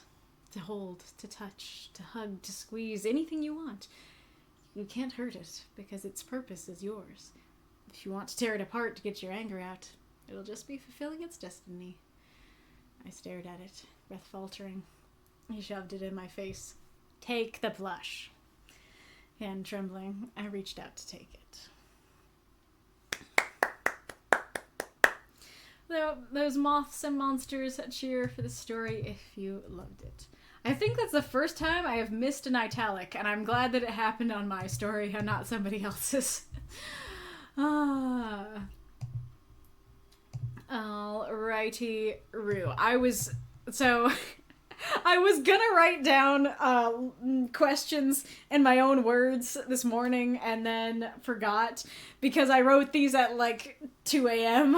and was like half asleep. So let's see. Let's go over half asleep's me's questions. So my usual question. Oh yeah, so I guess I'll ask this more broadly. Well, okay. Before I start talking about questions, I'll talk about something else, which is that I don't know that I've talked about this directly with you guys, but I would be curious to hear your opinions and stuff. So actually, I have not thanked you guys yet. Thank you guys for posting lots of stories and lots of reviews. Like, give yourselves a round of applause. It might just be because, like, I know that, as I said in one of the chats, that Christmas is always a busy season, so that's always when, like, the stories dip off for a bit. So it might just be everybody coming back. But I feel like we had both more stories and more reviews than we've had in a while, and that made me so happy to see. I wasn't sure, as I said quite a few times, I wasn't sure if I was going to take this week off as well. And one of the determining factors on if I was if there were enough stories eligible. And so the fact that there totally were, and I didn't even have to remind you guys to do your reviews, made me so happy. And I was like, well, now it feels like I gotta do the stream this weekend if they're gonna step up like that. So thank you guys so much for doing that. That makes me so happy. And so I don't know, and I think I mentioned this before, and I guess it would be worth mentioning again. That I think sometimes what happens is that there's a story at the top and people go to do their reviews and instead of like looking at the whole list and figuring out what to review, people will just take whatever's at the top and review that. And I understand like that's easy and simple and stuff like that, but that can mean that, one story is getting 6 reviews and 3 stories are getting no reviews, and I don't like seeing that, to be honest. Hello, DeLong Dick. Hello, DeLong Dick. Welcome. And I don't know what happiness just went by the screen. If there was a hype train, I don't think I saw any cheers, but there was something else that was celebrating. Anywho. What was I saying? Oh yeah, so that sometimes can mean that someone's getting 6 reviews and 3 or even 6 stories are getting no reviews or are getting only 1 review. That's not really something I like to see. And so I do implore you to, when you go to do your reviews, look for the stories that either you just look at them and they don't have any reviews or they only have 1, or look for the stories that have needs more love. And granted, I'm not the best at putting that tag on stories. Oh, hi, cat. Hi, kitty.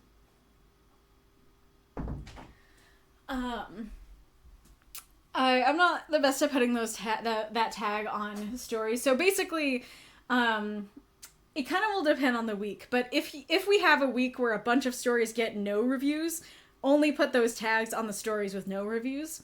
If we have a week where there's very few stories that are getting no reviews and some that only have 1, you can put it on stories that have both none and 1. That's what I did this week. So yeah, this week I put them on stories with no reviews and only 1. And I think last week I put them on only ones with no reviews. So I'm not the best at putting those on, so if you guys see a story with no reviews, if your story has no reviews, go ahead and put that needs more love tag on it. But once you have 2 reviews, then please remove that tag from your story so that other people can get reviewed. But anyways, so all that to say, so my other story, Haven, got a lot of reviews and I'm super happy and grateful for that. So thank you for everybody who did that. That made me so happy. And so I'm like trying to puzzle it out if I got the luck of the draw and my story was at the top. And wow, welcome Raiders. Hello, my I want to say my Zari, but I think that means like May 7 Ari. And second, third Lotus. Hello. I'm Mr. Penguin No Man. I'm Mr. Penguin No Man. Awesome. Hello, hello. I am well, having a good time. How are you doing? Maytare. Interesting. Nice. What does that mean? That is pretty though. But anyway, so for all the newcomers, so we have quite a few now. We are a writing group that writes microfiction for a prompt that we all vote on each week. And our prompt for this week was an unexpected gift. And so I am just going through the stories that were selected for the stream today now. And you happen to have arrived as we're going over my story. And my discussions of my own story is always a bit different from my discussions of other people's stories, because instead of going over like, oh, here's what I thought, here's how I read it, here's my praise and critique, I'm basically just asking the chat like questions and thoughts and stuff like that. I created it for gaming and for my artist name. Doesn't mean anything, I checked. Good idea! That's always a good thing to do, to make sure your fantasy names don't mean some swear word in another language or something like that. But anyway, so my story, Haven, got a ton of reviews, which I'm super happy about, and thank you for everyone who did that. And so I'm trying to puzzle out, does that mean that it was, that I got the luck of the draw, and it was at the top, and everybody was reviewing it. B, it was a good story. It was my best of the week, and so people really liked it. C, it's better than a lot of the stories that I've written recently. D, it's just that more people were available, and so more people did. But that large amount of reviews and that option of that people liked it the most does kind of tip me off that was probably my best story of the week. And so, but here's the thing that I don't think I've really talked about on the stream, which is that when I'm picking what story of mine to read on the stream, I tend to like to pick my worst story of the week, because it will be the one that I have the most questions on and could benefit the most from the most feedback on. And I'll also be honest and say that there is another factor to it. Well, there's multiple factors, of course. But another factor is that it also tends to be the one that gets the least reviews, because the one getting the least reviews is the one that I'll be the hungriest for feedback on.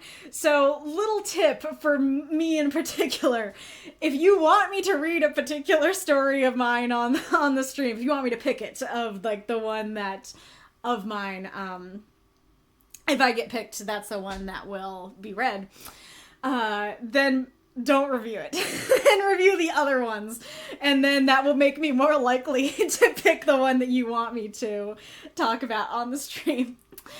Anyway, so I ended up picking this one because I felt like I had the most questions on it, and it was the least reviewed one, and so I felt like it could create a good discussion. But the reason why I'm saying all this on the stream, besides just to inform you, is because I want to know how you guys think of that. Because the thing is that I could just pick the one that seems to be the most liked, and I don't know if you guys would actually, I'm glowing, would actually prefer that. So I'm really curious, what do you like that I tend to pick the one I have the most questions on for the stream, or would you rather that I pick the one that I think, or that you guys have indicated is the best written to read on the stream? What are your thoughts on that? Is there something else I was going to say about that? Well, I'll just go to the questions. If I remember it, then... Oh, yeah, so... this all started because of my first question, so I always have that as my first question, was anything confusing. But that's part of why I picked this story, because I feel like this story could have suffered from that thing I always talk about of how much context do you include. And so there's the two pitfalls of you can include too much context and now everybody's bogged down with it and they're asking questions they don't need to be asking.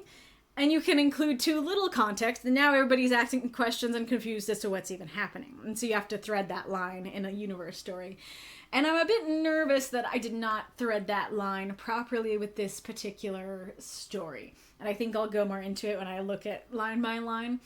So, did it make sense? Was it confusing? Did you feel like you either had too much or too little context? And if so, where was the issue? And do you have any idea of how I might fix it?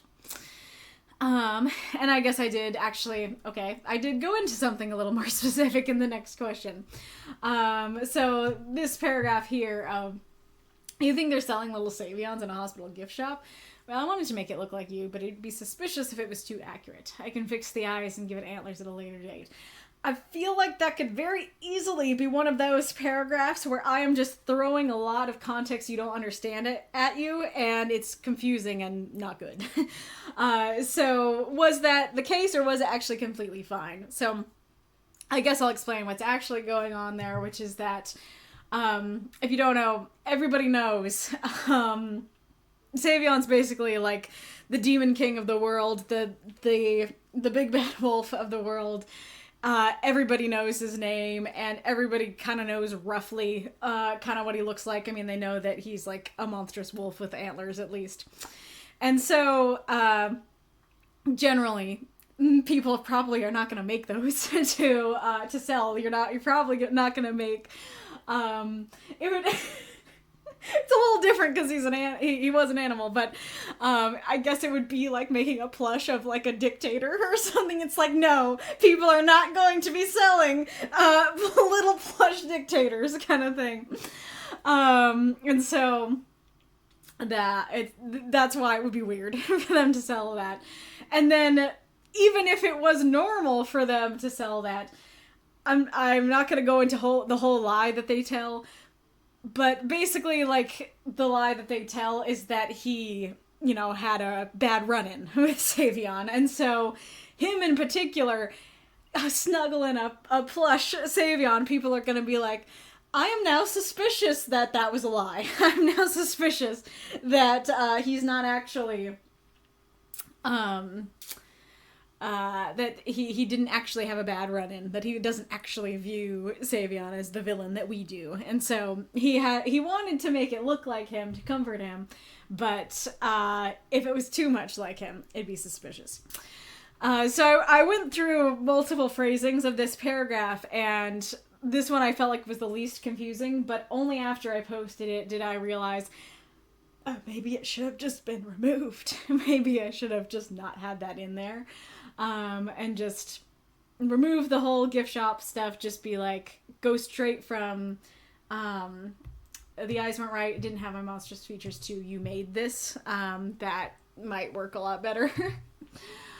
And then, 3, at times the cadence of this piece felt a little clunky, disjointed to me. Did it to you? If so, how could I fix it? So it was mainly in stuff like, for me, Victor nodded. It's finished. He nodded again. Once he reached me, like, this goes very fast. And then, the whole, like, this is all separated, your fur, not your hair. Like, I could see any of those things being disjointed. And so, did it read that way to you? If so, how could I fix it? And then, did I need to clarify that it wasn't his hair? Would it have worked better to just remove that line entirely? The ways that I described emotion in this piece work or feel melodramatic. So, mainly I am talking about warmth dripped into my chest, and the warmth turned into a gooey feeling. I'm not sure if that was like, that's a lot. That's a little too much, but...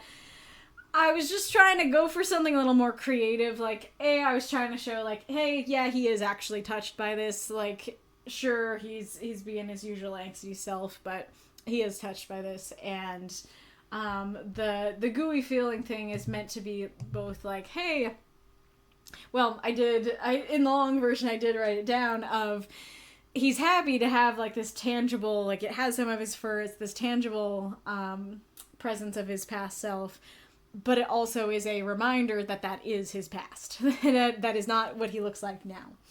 And so I could imagine like this gooey feeling inside you of like, ooh, this feels like sappy and nice and sugary. But also like it feels sticky and sickly and kind of gross, like that kind of thing.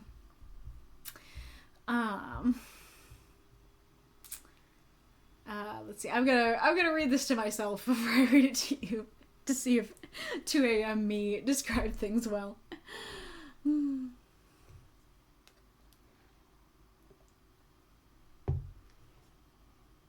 Okay, I'll just read the question part. So, did you feel like you understood the hand stuff at the end, especially if you haven't read many or any other pieces from me? So, I feel like this is one of those things that would be very powerful in the actual novel, but I'm worried it was not powerful at all, taken out, just as its own thing, because in the novel you'll be very well introduced to the fact that, like, the best example I have, which is the example I use, is that Savion likes reading. And so he'll be like, can I please have a book? You know, please, distraction, something.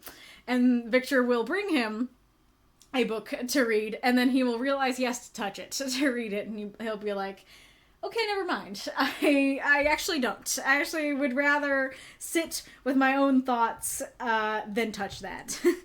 And it's more so on the side of him not wanting to contaminate the world, but there is a little bit of that, you know, you don't want the world to contaminate you thing as well.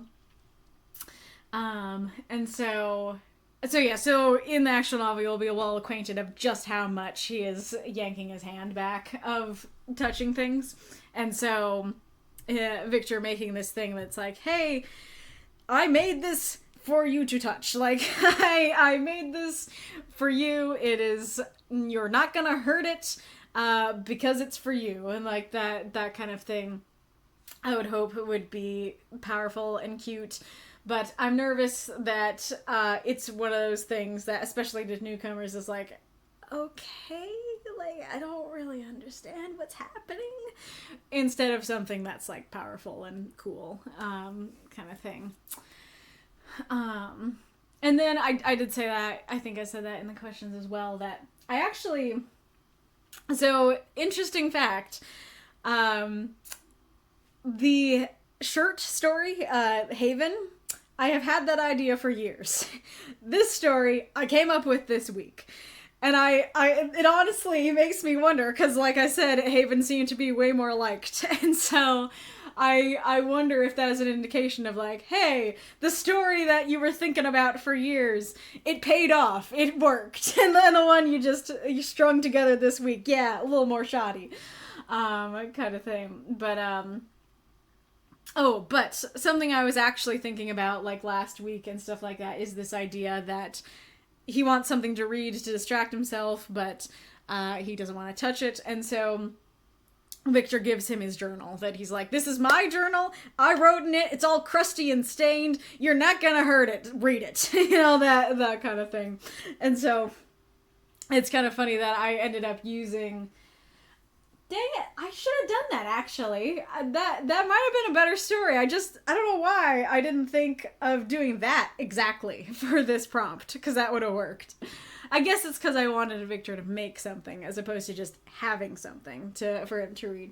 But anyway, so I might write that story at a later date for a different prompt, but it's that kind of idea there as well, of like, I want to give you things that, like, you will not hurt, that you will feel okay in touching, kind of thing.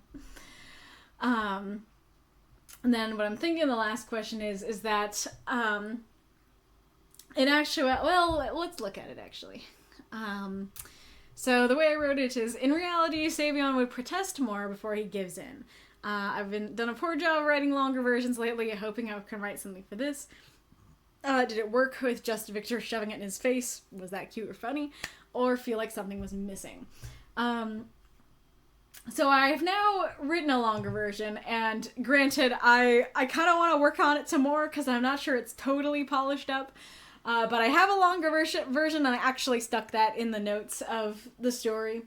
But funny thing is, I thought that I just felt like it would still end with him like taking it, whether it be just taking it or like him hugging it close and stuff.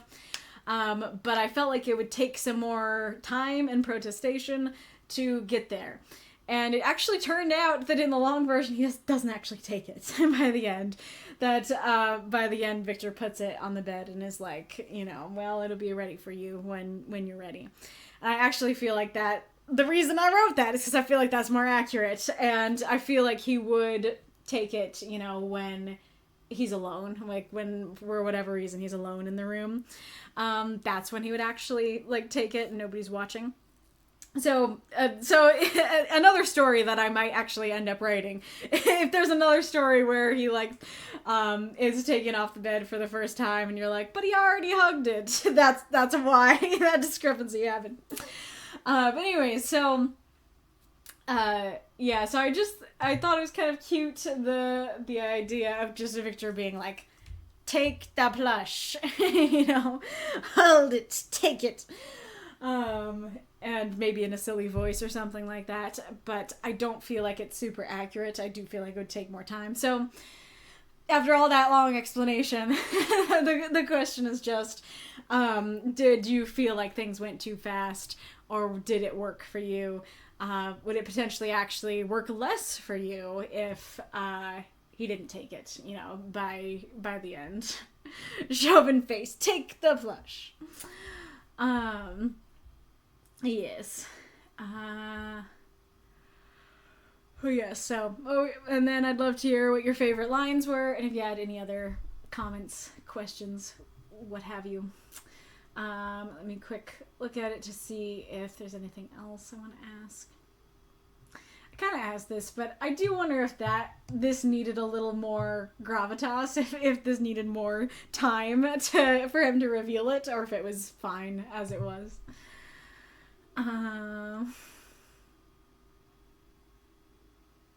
Oh yeah, I didn't talk about the antlers even. I just explained well, I guess I did say that he's like a monstrous wolf with antlers, but yeah.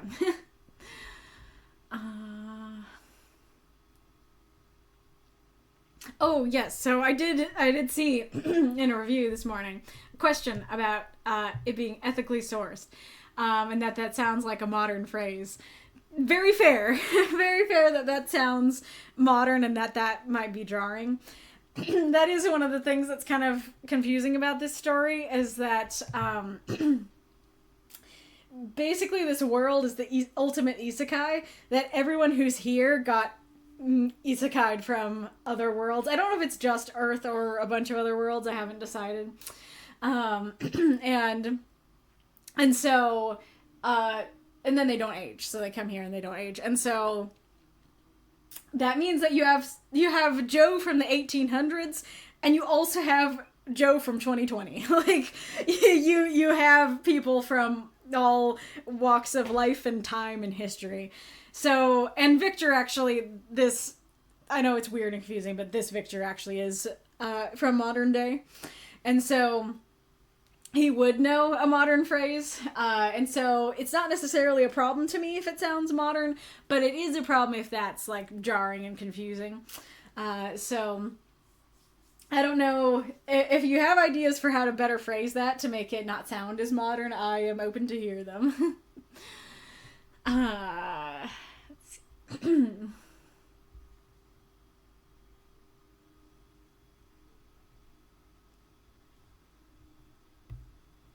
I talked about that. Okay, let's see what folks have been saying.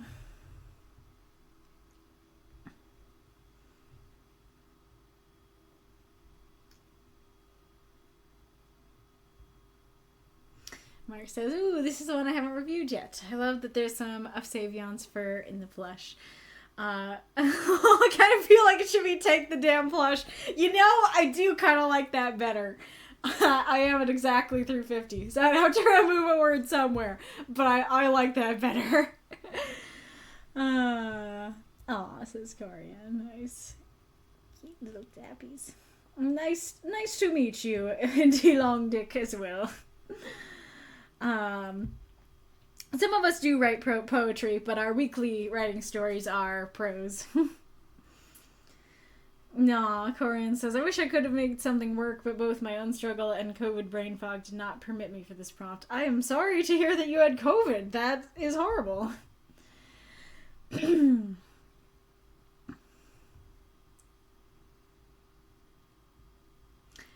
Marx says, totally get the logic of reading the story that you have the most questions. As I said, I do like it when a story can spark discussion. And then I don't know what you're referring to there, but it made sense to me, but I'm not the best judge. Oh, probably the, this whole paragraph. Being familiar with the story, easy to follow. Gotcha. Maybe that Savion cult might have made them. I didn't think about that. That's adorable. I actually, in the long version, have him answer, yeah, well, one shop made voodoo dolls of me one time. So that could work as well if the cult was, like, making plushies of him. I don't know if that would feel irreverent, that it's like, we're not going to make a plushie of our god, or if it's like, no, we put him on the altar and we sacrifice to him.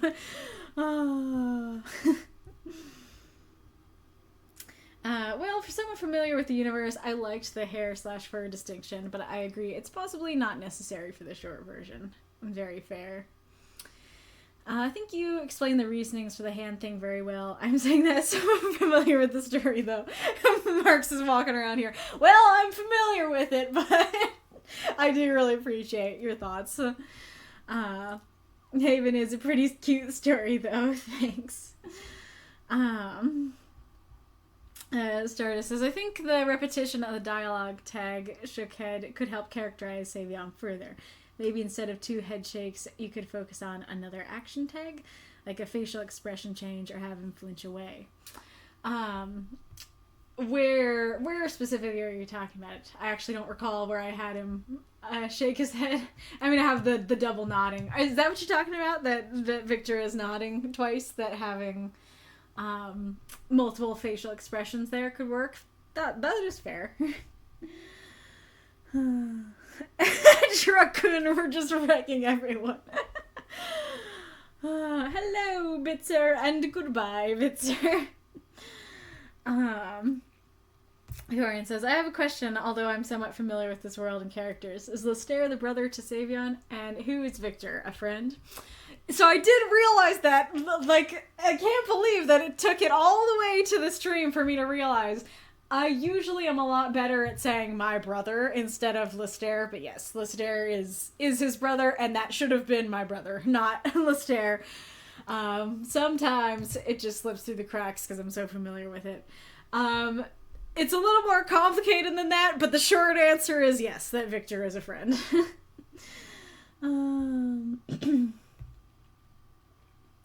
I'm fine. My second time getting COVID. Gotcha. But still not fun. But if it's the prompt, oh no, an unexpected bad gift. Yeah. Yes, so Stardust. Okay, so yes, it was about the nodding. Yeah, that can make sense of, yeah, him having a different expression or putting, Savion's thoughts in there or expressions. That could work. Yeah, Victor's a friend / father figure. Yeah, like the mentor character, kind of. Mentor who doesn't die. The mentor in this story doesn't die because he is death.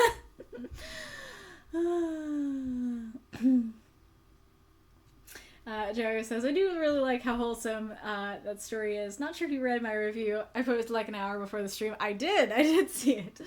More of my thoughts there. This is an unexpected gift for you. The amount of stories this week. Yeah, actually. Oh yeah, I was thinking about it. So, it is indeed a wonderful gift of all the stories and reviews. But that did remind me, if you have not read Norman's story, go do it, because it's sweet as heck. Honestly, part of me just kind of wants to, like, at the end of the stream, read it, because it's not really like a story submission, and even if he did do his 2 reviews, then I would be like, if it went to the stream, it would be very hard to critique as a story, because it's more than anything a love letter to the stream, and so, or to the writing group, I mean. And so part of me kind of wants to still just read it just because it's lovely. It's a lovely unexpected gift and a love letter to the stream, but I probably shouldn't because he didn't do the 2 reviews. Mako says, you should. Well, if more people think I should, then say it and remind me at the end. But regardless on if I read it, you guys should go read it and give him more like reviews and thoughts on it because it's wonderful. Haven was so cute, Drago says. Aww. I think that's completely your choice what you want to read. Like, you are making the stream and giving other people so much attention. You deserve to choose what you want. Oh, that's sweet. What do you mean? They would 100% have plush monsters. I bet he would have a fan club and subreddit in the modern world. Amazing. Yeah, like, I don't know. That is something to think about. That maybe there's different camps here. Some people are like, why would we have a plush of the dictator of or the tyrant of our world? Not cool. And other people would be like, well, we totally would. And other people would have them just to stab them. And then cults would have them to worship them. So maybe there are lots of camps. Also, before I forget, this is so silly and weird, but I want to talk about it. I think I've said before that I watch Dylan is in Trouble and his other channel, Ooga Booga. Yeah, very different names. He's a reaction YouTuber, and then on Ooga Booga he just does a lot of different things. Some of it's reaction and some of it's just other fun stuff. And he's the first YouTuber that I ever saw react to the subreddit Am I the Asshole? A lot of YouTubers are doing that now, but I enjoy it. I know it's a fad, but I think it's fun. I like those subreddits. Ad incoming. So in the latest episode, he read a story about how this family had a tradition to make a teddy bear and stuff it with hair, with human hair, and it would be the parents' hair. So it would be like the parents as a child, like some of their hair gets collected, and then when they have a child, then a plush is made with that hair. And Dylan was so utterly creeped out by this story. He was like, that's so creepy. Like, I can't believe that's a tradition. That's horrible. And I thought it was hilarious coming after writing this story that I'm like, well, after writing this story, that doesn't really seem all that weird. It seems fine. And the other thing is, and it's funny because I actually mentioned like a lock of hair in my Victor story this week too, because as far as I know, like gifting someone a lock of hair, like especially if you're a woman to like a lover or something, was actually a thing. And there's the ad. I'm gonna get a little thing that's gonna be a visual aid with this when we come back from the ad.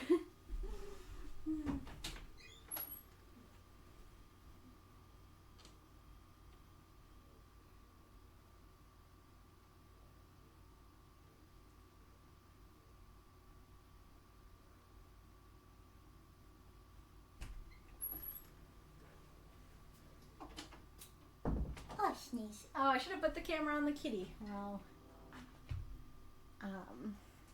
I was gone. Oh, there's the cat. You wanna do the story game? Dragons is your first word, if so.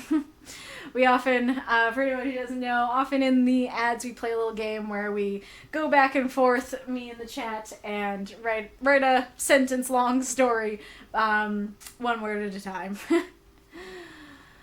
Oh, the kitty. Oh, the kitty. You're so cute. Hi. Did you see that? She's licking my nose. That's cool, I got that on camera. At least if you guys could see that. Dragons, yes please!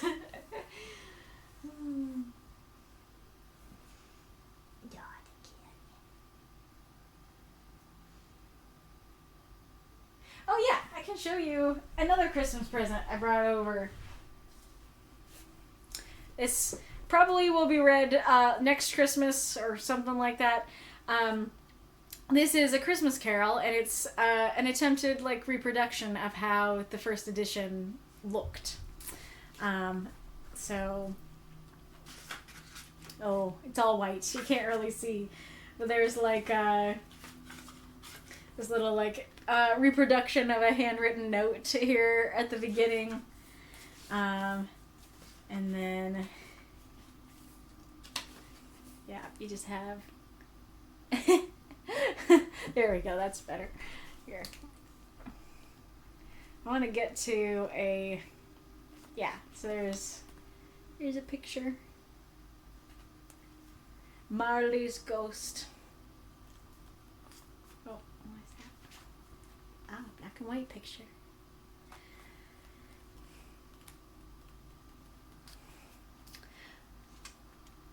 Nope, not that one. This one. He has a significantly more triangular hat. Oh no, I guess that is kind of the nightcap, hat sort of thing that he is often depicted with. It just stands more upright than I'm used to.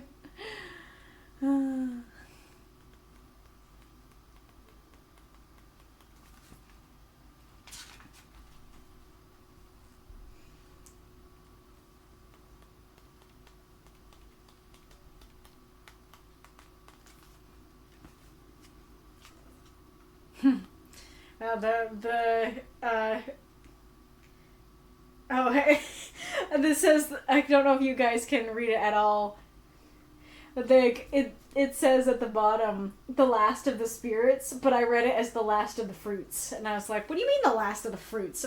That is distinct. This shadowy figure is distinctly not a fruit.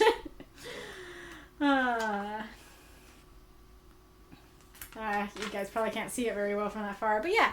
So, cute little reproduction of Christmas Carol that hopefully I can read to you guys. But I want to read it to you around Christmas time, so it have to be next year.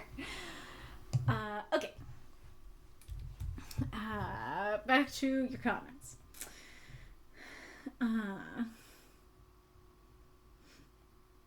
Yeah, Arith says, "Oh, at the idea of someone selling plushy Hitlers. I do not want such a thing to exist now that I think about it." Oh boy. Someone's probably going to look it up, and I wonder if we'll find that maybe that does exist. I guess it's also kind of a thing of like, there's a difference between even like a dictator of the past and one of the present, like who's like actively oppressing people. I think that's part of it as well. Trevor said, I bet exist, but I think Big Bad Animal Demon King would be more like a plushie of the devil or a satanic goat. I mean, that's kind of the thing, is because, like, some people, like, really believe in the devil or the satanic goat, and other people are like, oh, haha, I don't believe in this at all. And I don't know for sure, but I feel like it's the camp that doesn't believe in it that's more likely to make plushies of it. And so I think that's part of the rub, is that, like, people know that he exists and he's actively oppressing people. I like the hairline mostly because it draws attention to now he's human and no longer former self. Gotcha. Definitely got the gooey thing vibe. Nice. Arith says, I liked the warmth dripped into my chest, but the gooey feeling feels more like tell rather than show in terms of us being told that he feels that way. Well, rethinks. I didn't think about the gooey as sticky feeling. I don't know. Okay, so you would have liked something more like his reaction, which kind of what Stardust is saying, of like, instead of just saying, here's how I felt, just showing it through his reactions. Gotcha. Drago says, oh yeah, the hand stuff was, I understood the general idea of this and emotional meaning of that paragraph. It was a good line, but it didn't really hit me. That's fair. It do be like when you have to shorten the story, but actually characters have different plans. Yeah, very fair. Ultimate Isekai, I laughed glad you enjoy that. So there are two Victors. Is this the same Victor from the bottle story? It is the same Victor from the bottle story. Yeah, not two Victors. They are both the same. That also, I will quickly, because I didn't say it, I'll quickly answer your question from the Victor story. that's why Victor didn't think he could have kids, is because he's Death. And so he assumed that Death would not be able to have kids. Funnily enough, the fur hair felt very grounding for someone with a very vague idea of what was going on. That someone is me. I love that. That's interesting. That's good to know. So that was actually helpful context for you. Yes, read Norman's at the end. I was so surprised when I read it. Arith says, yes, read Norman's story at the end. I saw Palpatine voice, do it, in the chat. Alright, so it's seeming like people are into that. So remind me at the very end to do that, because I'm liable to forget. I was not expecting it. It was so nice. Exactly. I don't know if he meant it to be an unexpected gift to all of us, but it sure felt like it to me. Drago says, I don't think having hair of the loved ones to be weird. Fun fact, my mom has the first baby hair of me and my brother. Wow. See, I think that's touching. Like, I think that's really interesting and touching. Hellenic. Okay, now what I was expecting. We have Adolf Hitler doll in its soles. Is that Adolf Hitler in a maid costume? Okay, maybe I have to show it on the screen. Sorry, this item is sold out. That gets me.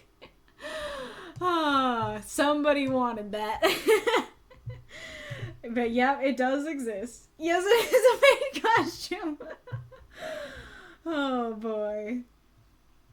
Oh yeah, so I didn't actually finish the thing I was saying about the hair. Yeah, so after writing this story about, like, because I was thinking that, I didn't say it directly, but I was thinking, like, that the fur was both on, like, the outside and the stuffing on the inside, and so being like, and then because I had that line of, yeah, fur, not hair, it made me think of putting hair in a doll as well.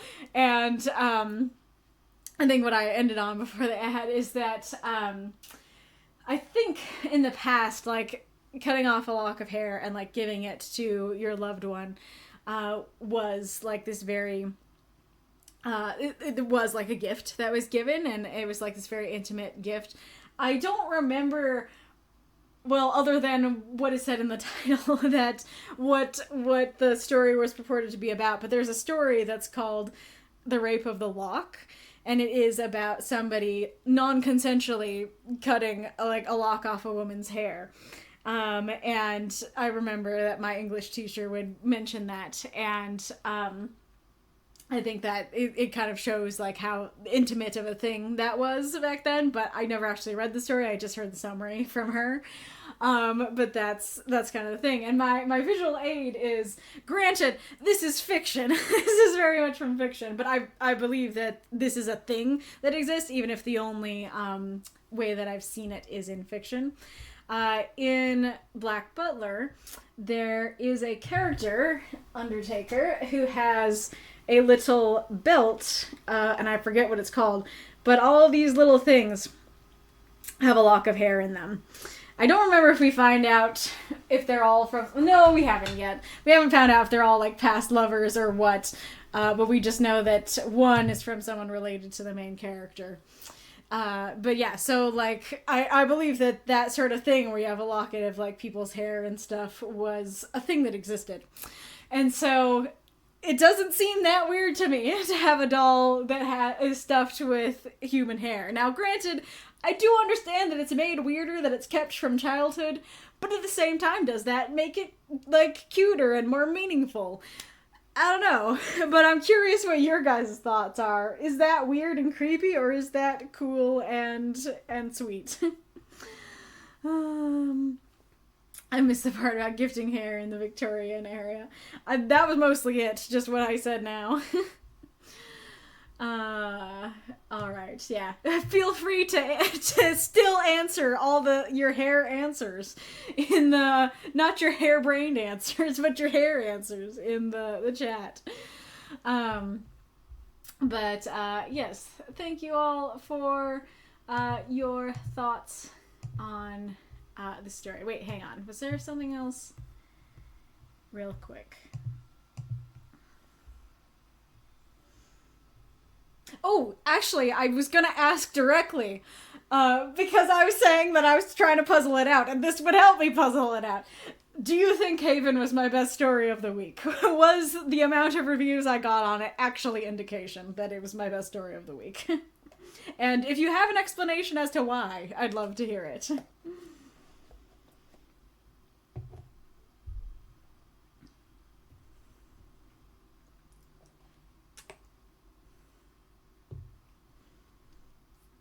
Oh yes, yeah. So I'm looking at the review. So yes, the reason why that he would want it to be ethically sourced is because he wouldn't want animals to be killed for it, or their fur unethically harvested for a plush or anything like that, or it more complicatedly, like some like plush and stuff can have like plastic in them or be made out of plastic, and plastic is something that can hurt animals out in nature, and like there's questions about that ethicalness too, and so having it be something that's like biodegradable and stuff is an option there as well. I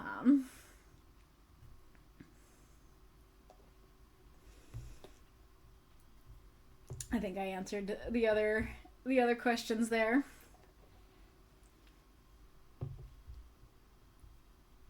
Yes, alright.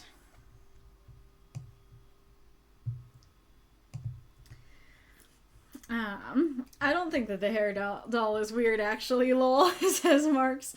Definitely a toss-up between it and this, says Mako. Gotcha. Marx says, so it's tricky. I really like this one, but I think Haven has the most emotional punch. Emotional. Why is that not a joke I've heard before? I love that now. Emotional. Someone's got to make some kind of food that's like, yeah, this is your emotional support food. It is emotionable. Emotional? Yeah, emotional. And like, I know I'm talking for a while about my story. I apologize. But I am curious, why does that one have more of an emotional punch? Because I'm so close to the story that it's hard to know why someone...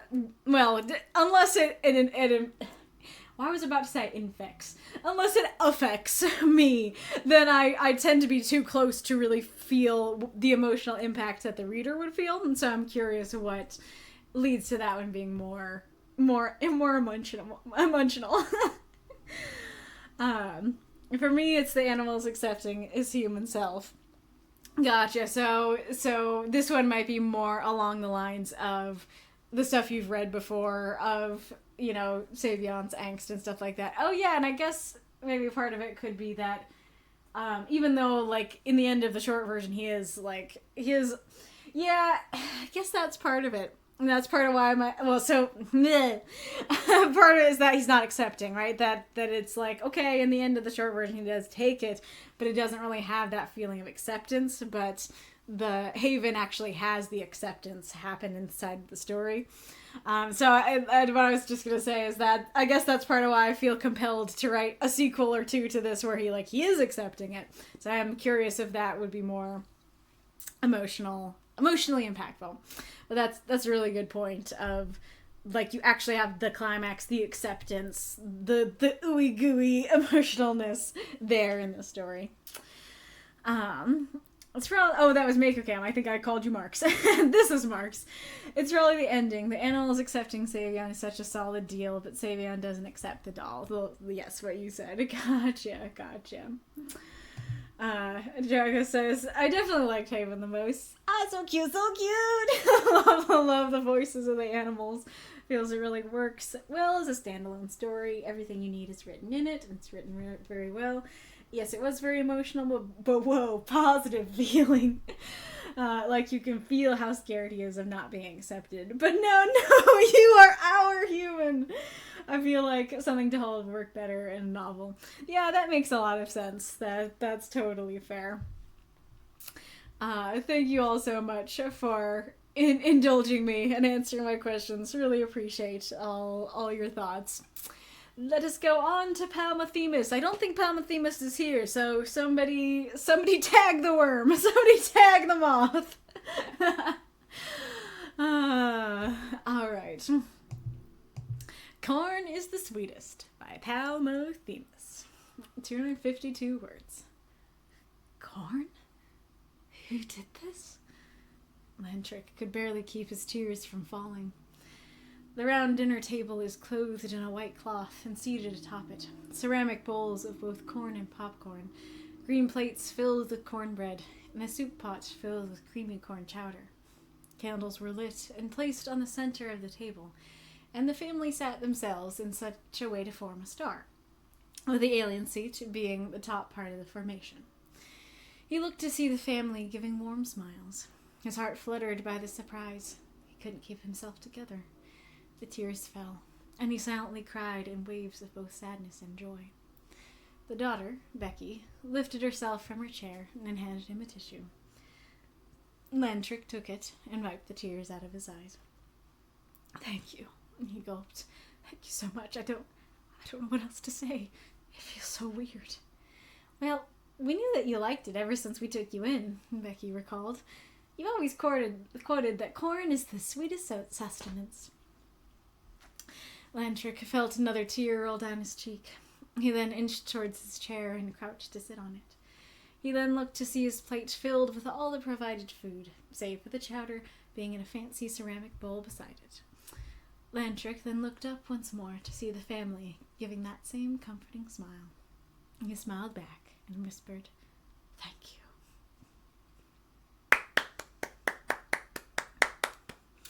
Throw up those moths and monsters. Cheer for this story if you loved it. You are red. Nice.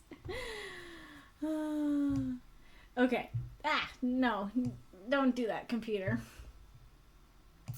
So, we were discussing this story. Well, I don't know if I should do that later, but I guess I'll start with, this story is quite cute, and I do love stories about an alien living amongst humans. I think it's just cute and fun. Love a human family taking in an alien. And of course I'm curious on the context of that, though I don't think that's particularly the context we need to understand the story. We're generally familiar with alien living with humans, as kind of a thing. I watched a bit of Mork and Mindy recently for the first time, and this has similar vibes to that to me, and it's very cute. Thank you for the cheers, Stardustfaire. And then it's just a really sweet little scene of them making him a nice dinner that he really wants, and I think it's cute. And this story is very interesting because I think overall it's just cute and it works, and really my main critique is just a big picture one, which is just why. Which is just that it's super cute that he likes corn, and so they made him corn. They made him all kinds of did I actually say that? They go, we're generally familiar with humans as a thing. I meant humans taking an alien in as a thing. First quote of 2025. Oh boy.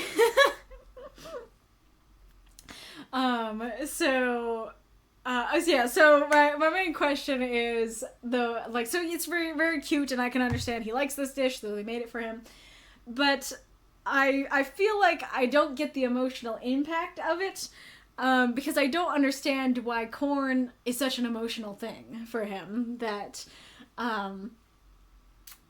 because to me, it's just corn, and I can definitely understand how for an alien, it's not just corn, it could be something a lot more meaningful, but I don't quite get there. I don't quite get why it goes so far as to make him cry, especially because all this stuff is very easy to make. A normal human could have each of these dishes within a week, and it wouldn't be that weird. And so it's very easy to get. It's not like they went out of their way to find this rare ingredient or anything like that. And so I'm wondering about that. Humans as things. But the council and I were discussing the story, and they had similar thoughts of like, the story is great, but why? But why corn? And Arith had something that is like my new favorite quote from him. His 2025 quote, which is, corn is good and all, and so is the story, but let me see if I can find the full review. Oh yeah, the full review was, corn is good and all, and so is the story, but it feels it's missing context and is a bit tell rather than show in a couple of places. But there's just something about corn is good and all, and so is the story, that really hit me. And so I just had to share it. Cause like that's how I feel too. And my end to the sentence would be, corn is good and all, and so is the story. But why? But why corn, though? Why is corn so beloved? Why is corn a reason to cry? Let's see. So, Palmothemus' notes, I forgot to say. This is a rather raw piece of writing, barely edited, but I haven't written in such a while. I wanted to post something in before the deadline approached. If you've read the piece, let me know if any grammar errors are in this piece. Thank you for your time, and Happy New Year. I do appreciate that note. I feel like I feel like I'm of two minds, because I was kind of I on a different stream I was like, edit your stories, people. And so on the one hand, I feel like if you didn't edit your story, just don't tell us. On the other hand, I like that you owned it and were like, help people commenting find stuff to edit and stuff like that. But anywho, and especially for a story that was barely edited, it's quite good. Yeah, and so part of the thing about the whole, but why corn though? But why corn cry? Why does corn make you cry? You did have 98 words to work with, because it was at 252. And so I do feel like there was definitely plenty of room to add in that context as to why corn is such an emotional and beautiful thing for him. Oh yeah, so something that is small but ultimately can cause a big confusion is that, especially as the first line, saying, corn, you did this, reads like corn is a person. It reads like, you did this, corn, for me?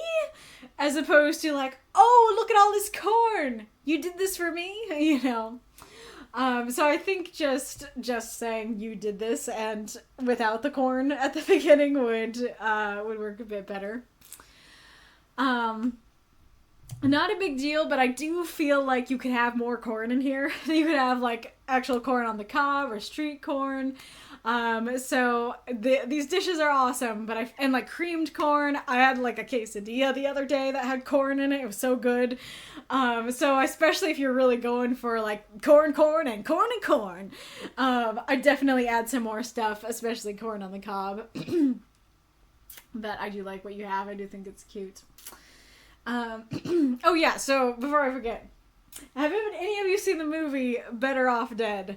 Because this totally reminds me of and we have French fries and French bread.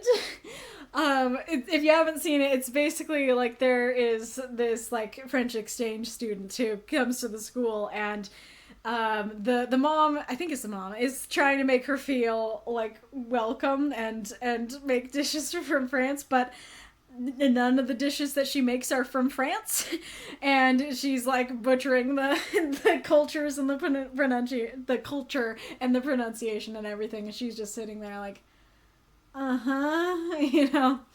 But it has those vibes of like, and we have corn chowder and corn bread and corn, you know, kind of thing. Yeah, ranch dressing, exactly. So Oh, but another thing to talk about regarding that, and this is kind of an overall thing, which is that I feel like this, I wouldn't really have the confusion that I have if this was played funny, like that scene is played funny. And I feel like I've seen scenes like this where there's like an alien arriving on Earth and then the human is like, this is called a cinnamon roll, bleep blorp, we like it here. And then bleep blorp tries the cinnamon roll and he's like, bring me all the cinnamon rolls. And so, like, for real, why is she pronouncing it like that? I know, right? But anyways, so I feel like if this was played funny, it was just like, yeah, big alien like corn. I think that would work totally fine. It's just the fact that this is so touching and emotional and enough to make him cry that I'm like, but why corn make you cry? You know, I want to know. Drago, I'm alien. I would die for cinnamon rolls. The misspelling just makes it all that much better.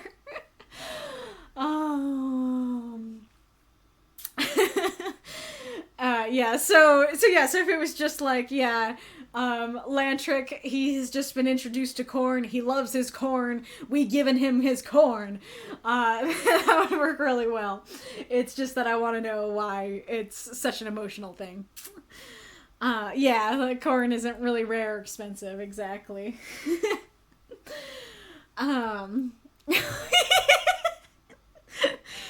Oh, there's sometimes my own notes get me of like, is this normal? Why is this specified? Folks are just sitting. So, I think the reason I wrote that, let's see if I can like pull out the draw tab. Why are you grayed out? It doesn't seem interested in allowing me to draw. Everything's grayed out. Why is everything grayed out, sir? Well, I'm glad I don't need it right now, but that's spooky. But basically, I'll try and draw in the air. Like, as far as I understand it, it's a circular table, and you have dook dook dook dook. It's like just the 4 people around the circle, 4 people, and then the alien is like up here, checking out his corn, and he comes to form the star. So dook dook star. But that seems pretty normal for how people would sit at a circular table. Just like, yeah, there's 4 people sitting around the table, even if it was a square table. And so it's a bit nitpicky, but it seems like an oddly specific way to describe folks just sitting. And so, but however, it does conjure a very specific image and does do it pretty well. So maybe I'm being too harsh on critiquing it.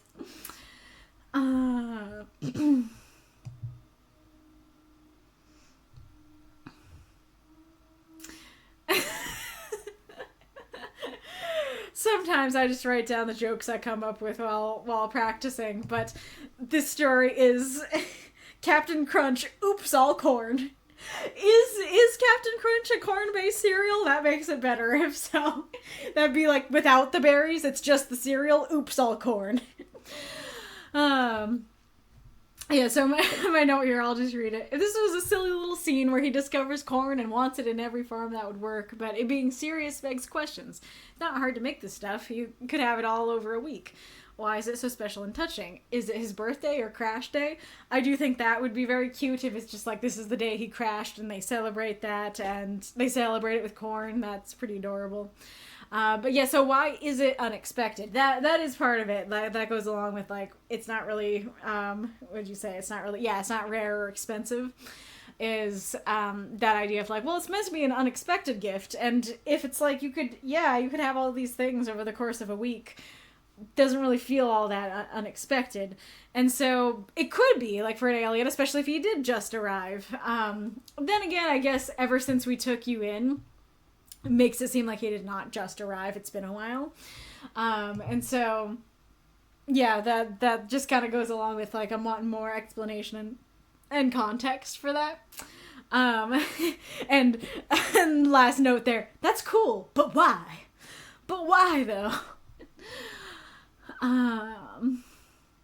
Oh, yeah, so when I was first reading the story and I read "Wipe the tears out of his eyes," I was like, okay, like, I guess that works, but that is a little bit of an awkward phrasing, because we usually will phrase it as, like, from his eyes, and so out of kind of feels like you gotta get him out. But through his cheek, I think, is especially strange of a phrasing, because it kind of reads like, yeah, his tears are acid and they're burning through his cheek, as opposed to, like, down.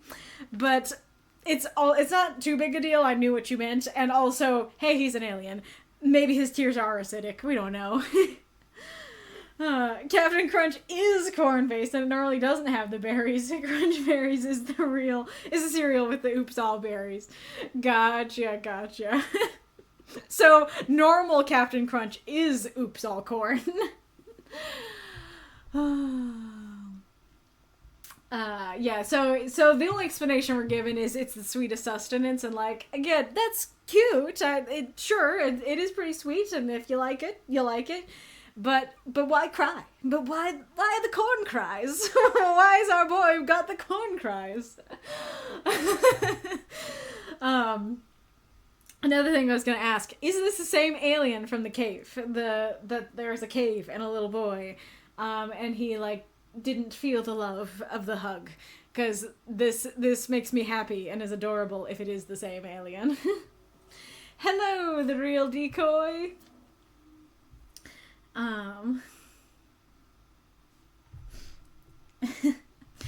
Realize people might not remember when there were, like, 5 varieties of every cereal. I'm not sure what you're talking about, because I feel like that's true today, of, like, oh yeah, you have, I mean, Captain Crunch is an example of, like, yeah, you have the normal Captain Crunch, and then you have Captain Crunch with the berries, and then you have the oops all berries, and then you have the Captain Crunch with, like, cinnamon. You know, that kind of thing. Yeah, exactly. Captain Crunch, peanut butter crunch, crunch berries, exactly.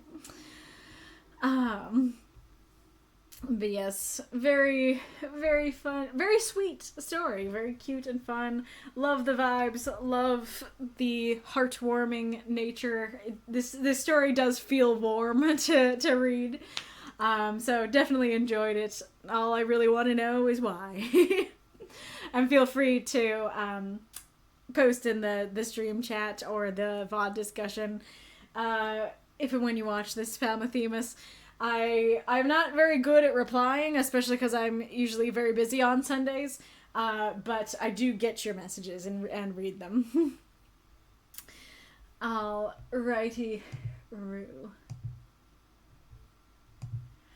Thank you so much for submitting. It's time for the midstream question, and apparently I forgot so much that I didn't even leave a space for it.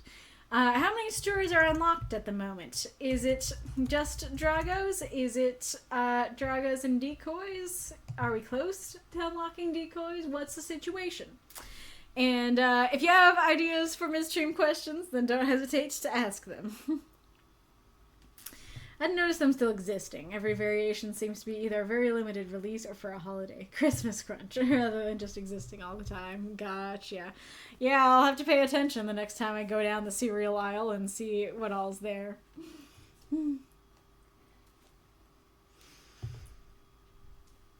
Mini wheats, strawberry mini wheats, blueberry mini wheats. Hold on, I think there's more. Mini wheats have recently become my new favorite cereal. Nice. That sounded like we're starting a rap. Mini wheats, strawberry mini wheats, blueberry mini wheats. Hold on, I think there's more. Alrighty. And Marx is saying not counting the seasonal variations.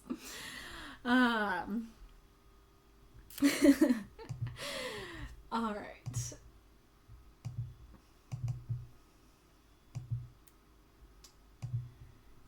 That still seems small.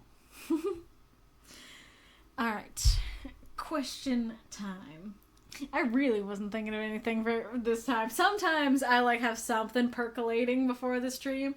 And hey, now it's working. Now it's not grayed out. Maybe I can draw while you guys are coming up with questions for me. There's your very bumpy table.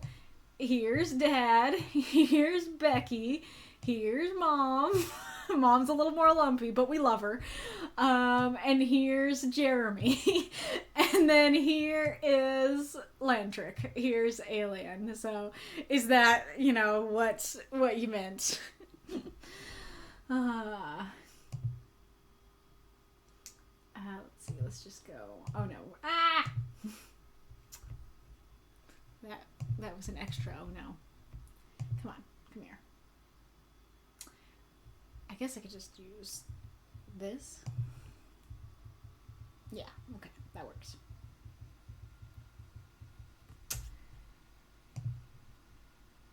Back to the cursor.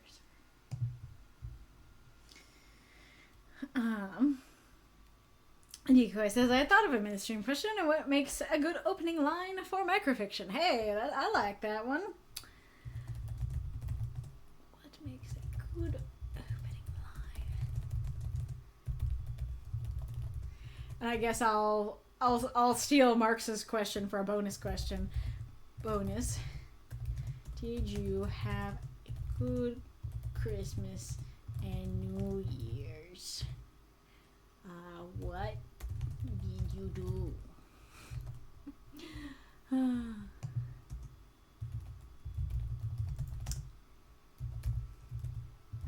Also, Decoy, I have a question for you. I have had this question for a while, and I've never remembered to ask it on the stream. So your name is The Real Decay? I did not mean to do that. I did not mean to do that, but that would be a fun Halloween nickname for yourself. The Real Decay. Oh, amazing. Aw, thank you for the cheer, Mako. He says that should be exactly 2 encores. Nice. Marx has also provided some cheers, and that's created a hype train. How awesome. I'm glad you like that. It's a Halloween name. But anyways, my question about your name is it meant to be the real decoy is the one that's not a decoy? It's real. Is it meant to be like the really good decoy, the one that looks the most real, the cake that looks the most like it's not cake? Or is it just meant to be an oxymoron that it's just like it's both real and decoy at the same time? It's Schrodinger's decoy. What is your intention with your name, and how'd you come up with it? Thank you for the cheers, Stardustfaire. It's open to all interpretations. Oh no, the most brain-breaking answer. It's all and none. I guess that's the most Schrodinger answer. Oh boy, that's fun. Alrighty, Roo. Is that, I don't know if that's large enough to be seen on the other screen. Christmas standby, turn that off. Not that. Turn this off? Okay, why is it so far? Was that far before? Oh, I think it's because I need to turn the comments on.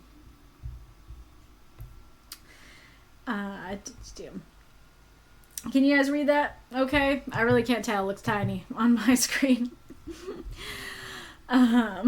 But I'll get those tunes. Oh, well, the tunes are ready, actually. Not really more needed.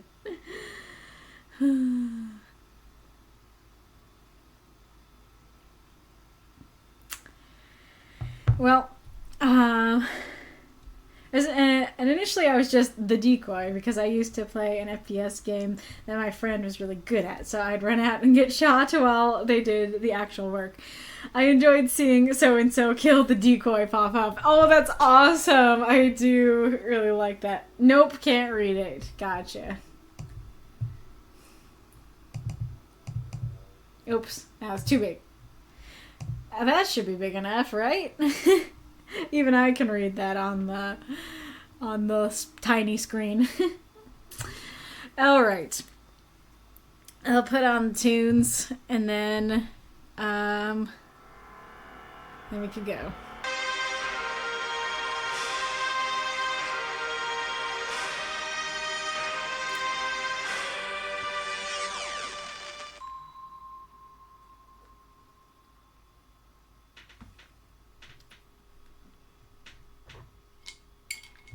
Well, that song was pretty awesome. That was nice and dramatic. Alright, hello, cat. Hello, everyone. Hello, cat. Oh, you can't see her. There she is. I don't think she's a fan of me sitting with her. Oh, the baby. The baby kitty.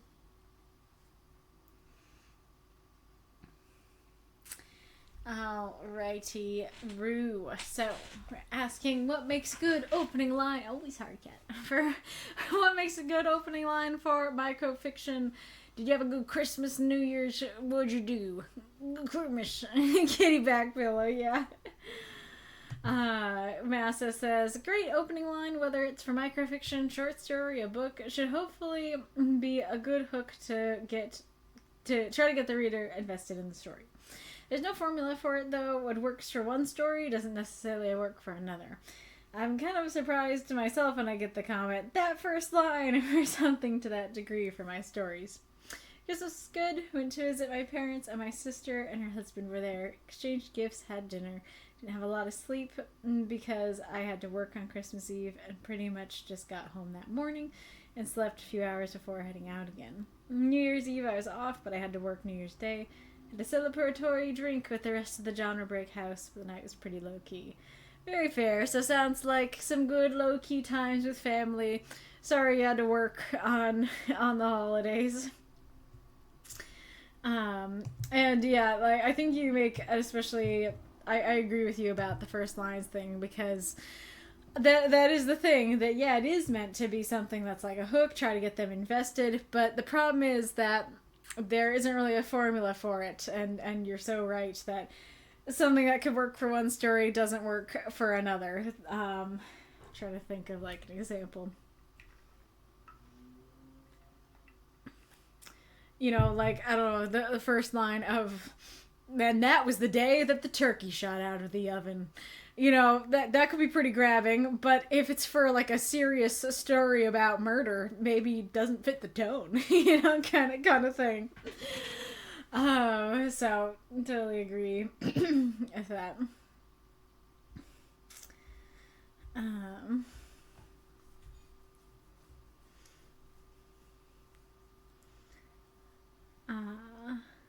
I've been thinking of opening lines over the week, but didn't manage to put as much time to it as I'd like due to running into the deadline. Okay, what was your first line? Let's go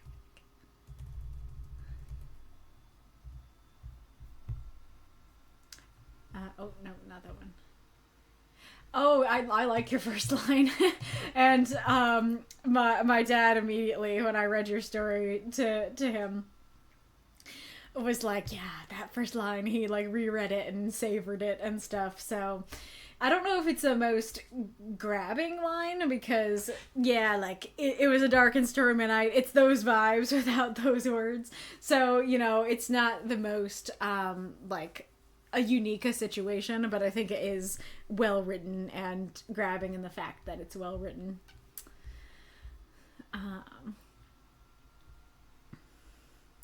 Thank you for the cheer, Mako. I don't know why your next comment is that's it for me this week. Very fair. I appreciate all your bitties. Ad. You couldn't have done that a couple minutes earlier while we were still in the break, huh? Well, I guess we gotta wait for the ad to do its little dance on the stage.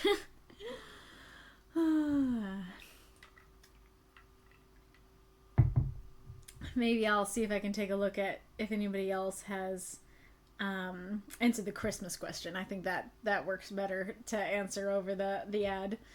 Death says, I got a cold for Christmas that messed up my already tenuous sleeping schedule. Something fierce, so I've nodded off twice during the stream already. Oh no! I'm sorry to hear that. So, Corianne got COVID and you got a cold. So, we got some Christmas sicknesses going on. That's not fun. Someone explain to me what's going on with the ads. Do you see anything? In that case, my ad blocker blocks it. I don't think other people see the warning. I think me and the mods see it, but there's like a little thing that comes up that's like, I don't know if you can hear me during the ad. Can you hear me now? Because the ad break is currently in progress.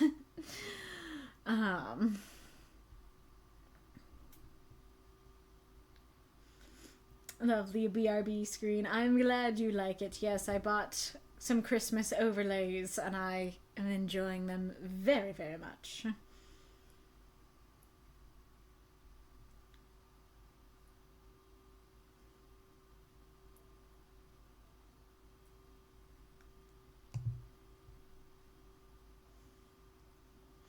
Decoy says, my Christmas was lovely. Spent it with family, saw all the nieces and nephews, ate entirely too much turkey and stuffing.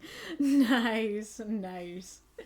That's right, you are across the pond, aren't you? Because turkey and stuffing is very much a Thanksgiving meal for Americans. New Year's spent with friends, a murder mystery and a game of Blood on the Clock Tower, which we ended up winning in one night by causing the townsfolk to all murder each other immediately. Well, that sounds fun. I've never heard of Blood on the Clock Tower. What is this game? That seems a lot of fun.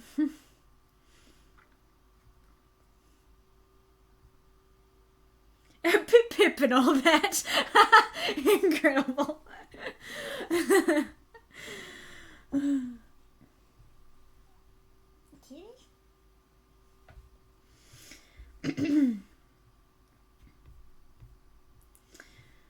The bus I wanted to connect to pulled up at the same time as the bus I was getting off, and I couldn't get across the street in time because of the effing traffic. Oh, that is a reason to say that.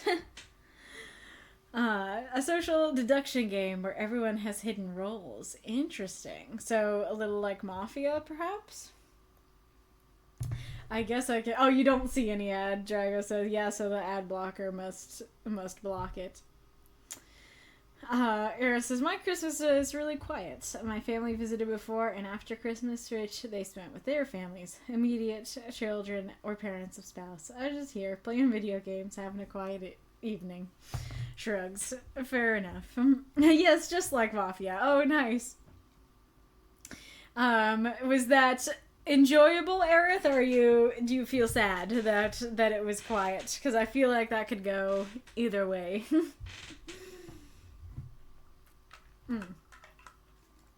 Let's put my ice in my drink. And my drink is water.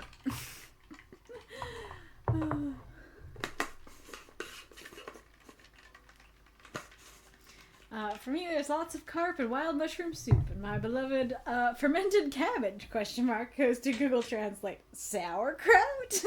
Incredible. I love that. Why do you love sauerkraut so much? Why is it your beloved? Aw, Arith says, honestly, it was a little sad, but I got through it. I'm all good. Aw, that's too bad. I am sorry to hear that. It's very tasty, says Drago. Nice. I'm just looking up the game that Decoy mentioned. Oh, is that over? At least it'll be on in my search. Even if so. Alright, okay. Going back to the actual question.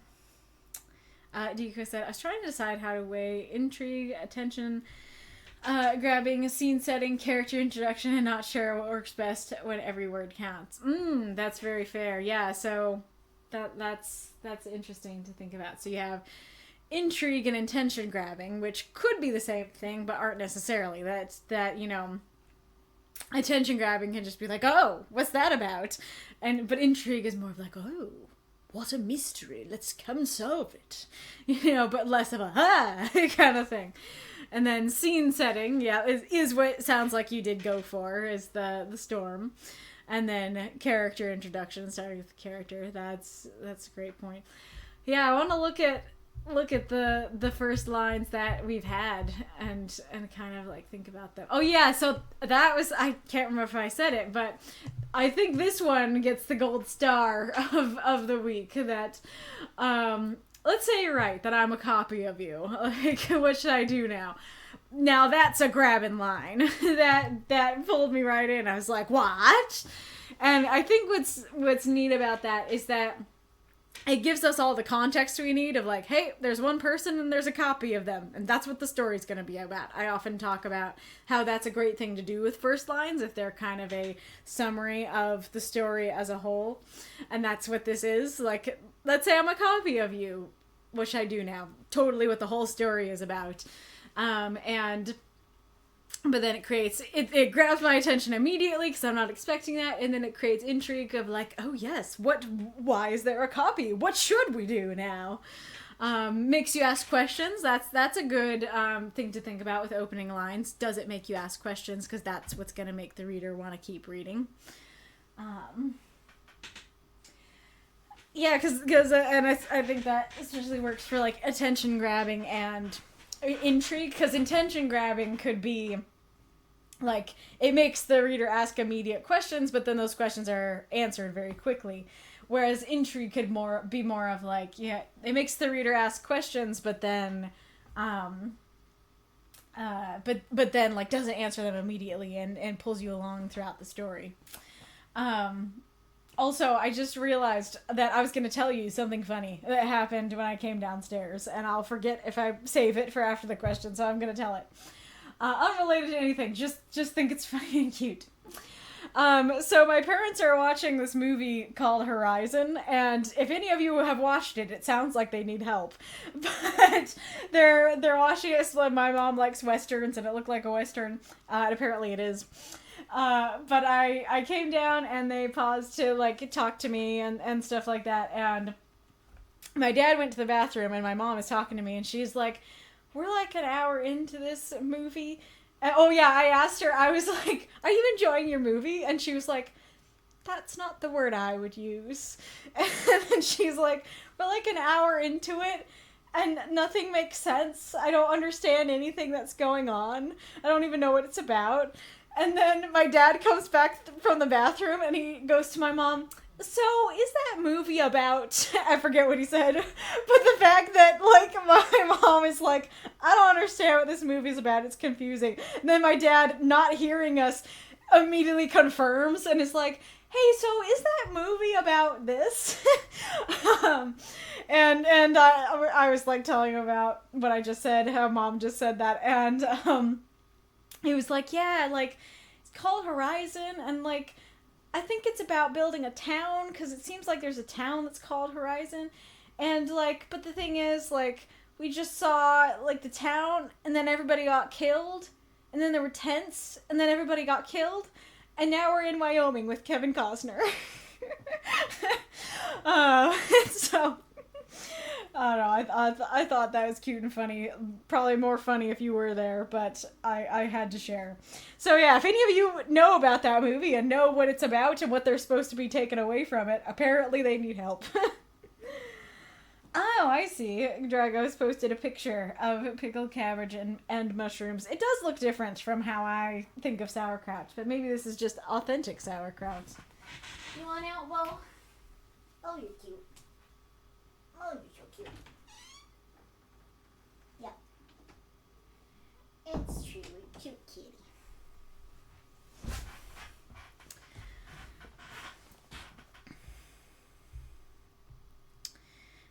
Oh yeah, okay. So, good first line here. Great, grabbing, intriguing.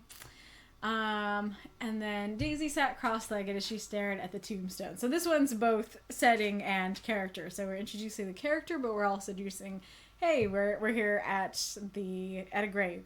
Maybe not the most attention-grabbing, but it definitely makes you wonder, why are they at a grave? Whose grave is this? So it does make you ask those questions. I don't know, sauerkraut sounds like something taken from German. Well, this is our pickled cabbage. Yeah, that makes sense. And then Mine, I think, is the worst so far. Victor walked into our hospital room holding something behind his back. I guess maybe, like, you guys all have to answer, but I guess maybe there's some intrigue of, like, oh, what is he holding behind his back? That's the question. But it's just kind of like, yeah, here in a hospital room, somebody walks in. Just setting the scene, going right into the action. And then Palmothemus is Corn, you did this? And Trick could barely keep his tears from falling. So I did have that pretty big critique for it of, like, Corn seems like a name. But this does kind of fulfill that it's kind of a summary of the whole story, that it's like, oh, you made corn for me? And then it's the corn tears. It's time for the corn tears. Yeah, that is kind of a summary of the story as a whole. I guess it does, if you can catch that this is not a name, that, well, even if it does seem a name, you're asking, who did what, you know. And then down here, oh yeah, this is a good one. What would happen if a fearsome dragon was changed into a human? There is a critique I'm gonna have for that opener. However, just judging it on, like, the opener itself, I think that's very intriguing and immediately makes you go, oh. Like, the funny thing is that one is a question itself. It's not that it makes you ask a question, it just is the question. And it's a good one. And then we talked about decoys. Decoys is scene setting, so maybe not the most intriguing or grabbing. However, it's well written enough that it makes you want to keep reading. Oaks and cottonwoods obscured the sun, branches reaching towards each other, interlocking to keep the road dry. So definitely a scene setting one there as well. Kind of have the same comments there for decoys.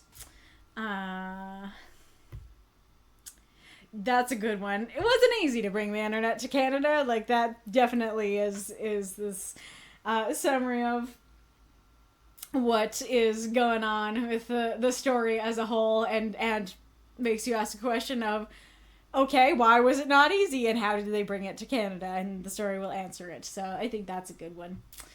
Yeah, I don't know how helpful that was, but that was fun. Okay, let's see, going back to answers, I see Death says, I usually open with a very evocative description of the setting / character to ground the scene and create some intrigue, like describing the wind blowing through the trees and making the character cold for a forest setting, or the sound of a crowd in a tavern setting. And I already talked about your Christmas stuff. Yeah, that makes sense. So that's going along with the whole setting thing, that setting and character in this case. Because I guess there's kind of also a more practical use of that first line, where we so far I've mostly been addressing the attention grabbing, intriguing thing, but there's also an element of just like, hey, you only have so many words, you need to set up what's going on. That's actually something I was thinking of mentioning with my story, so I guess I will. That, like, for me, I think I've said this before, that a lot of my stories end up being dialogue, like almost exclusively dialogue, and very little setting. And a lot of it is because, like, the dialogue is the meat of the story, and I'm not feeling like the setting is that important. But that is a good point of, like, hey, putting the setting in the first line, that can just explain, hey, let me put you in the scene, let me tell you who our characters are, and it doesn't necessarily have to be super intriguing, but it still is doing its job of telling you what you need to know with the words that you have, you know? Yeah, I settled on get the setting in with something tonally appropriate. Very fair. Yeah, that's a good point. Of it's not just the physical setting, it's also the tone that you're potentially setting. That we're starting with a storm, so we're starting with this tumultuous kind of setting. Let's see, what was the tone of Katie's? Let's see. I think this is more of a, like, relaxed and gentle tone, I guess. I'm not sure that line is enough to convey the tone away a storm does. But I mean, I guess the fact that it's not a storm is part of what leads to, like, oh yeah, it's more of a peaceful sort of setting going on here.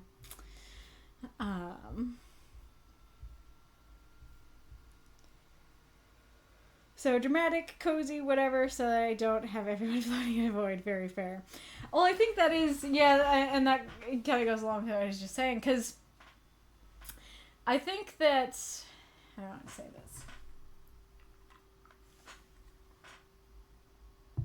I think the potential downside of using a setting is that that's potentially not as intriguing. That, like, yeah, we have read stories about storms or trees before, you know, and so it's possible that if somebody was just, like, going through and looking at the first lines of the stories in the non-gallery view, then they might see Arith's, like, your copy of me and be, like, super intrigued by that, perhaps more so than hearing about the storm. Like, that could be a potential downside. And I think that is why Mako has said before that he really likes the gallery view. And I think that is why he does that. It allows you to see a little bit of the story and more than just the first line, so that you can kind of get a feel for, aha, I saw this line, I'm intrigued by that, you know, kind of thing.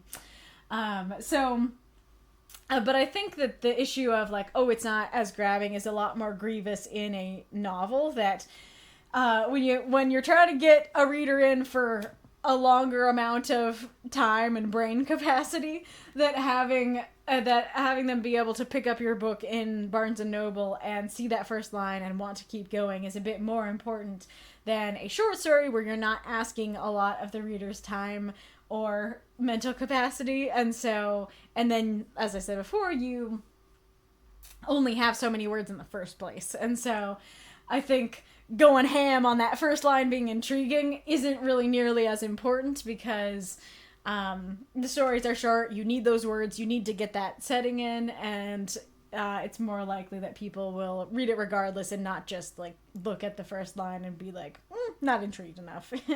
I'm not sure if that's making any sense. Mako says, I'm not good at it, but considering how short they are, a line that gets you right into things is usually a good idea. My dad always said that the best opening line he ever read was, as he faced the firing squad. That is a good one. Yeah, it gets you right into it. And that's a great point of, especially for microfiction, getting you right into things. And because I guess that's the potential issue with starting with setting, especially that. And hey, a little preview. This is something I'm going to talk about in my reaction to my rewatch of season 1, episode 1 of Arcane. That I talk a lot about, like, scene setting and introducing characters and stuff like that.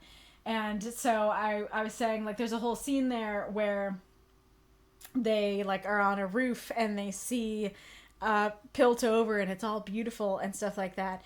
And in a TV show, you can show that, and you can show the audience, look how beautiful Piltover is. And the audience can be like, wow, I want to know more about the city. But that's a lot harder to do in writing, because to get that kind of beautiful description... Oh, cat. Oh, cat. Hello. Meow. Yeah, come here. Nice trading places. Hi. Would you like the blue throne, or would you like the box? He wants the box. So to get in the reader's mind the kind of image that we see on screen of Piltover, that could take a full page. That could take 5 pages. That could take a while. Oh, do you want to stay with me after all? Yeah, come here. Oh, good kitty. Yeah. Come here. There's a good cat. Yeah, sit with me. Oh, the baby kitty. So yeah, that kind of a description could take a page or 5 pages, and what creates intrigue to see in a TV show might create boredom when you're reading it if it's going on for that long. And so So that's a really good point of, like, the setting is great and really helps the reader picture what's going on and stuff like that, but it could have the downside of not getting you right into the action. And so, and that for some people like setting more than others. Some people really need that grabber and some don't. And so, but I think that is a good general advice of, like, get them interested in the story with the first line. Get them right into it with that first little bit. One thing I missed in this week's story is a description of the smell. I always find that a nice immersive touch. A nice immersive smell, you mean? But yes, I do agree. Smell is an awesome description to go for. Okay, cute. And Decoy agrees that the firing squad, great example of attention grabbing for sure. I don't know if you can hear him, but he's purring. Yes. Oh, excellent opener, Arith, says Decoy. And you're welcome. A person, a place, a question, it works. Yes, indeed. I think that's part of why it can be so difficult to figure out how to start your story, because any of those things could work or could not work, depending on the story and the way that the line is written. You're so cute. I love you. Yes, I do. Mako, I now have a morbid fascination to see this movie. I don't remember where I don't know if I even saw. I don't know if they're watching it on, like, Netflix or Amazon Prime, but it's probably one of those two. You've heard of the meat sweats. Now get ready for the corn tears. Incredible. A nice cozy scene setter. For Katie's, you mean, Stardust?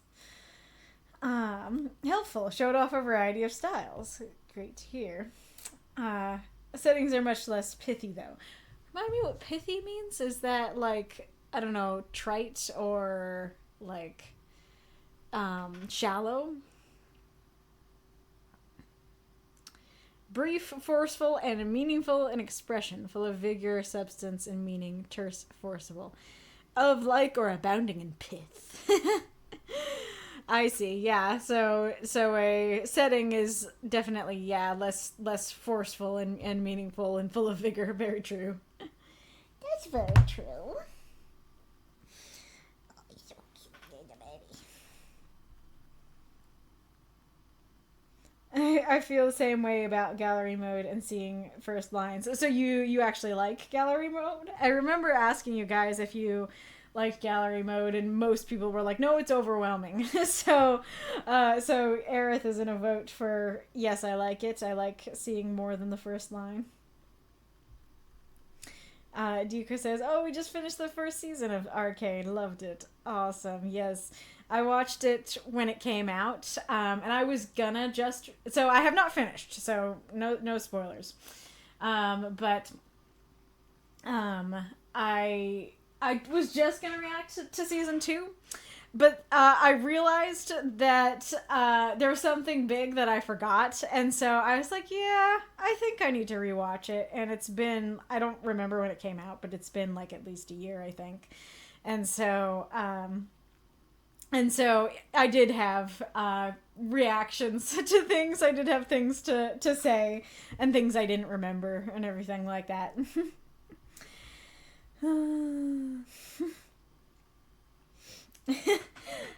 Kay Celia, welcome. Can I see your cat's face?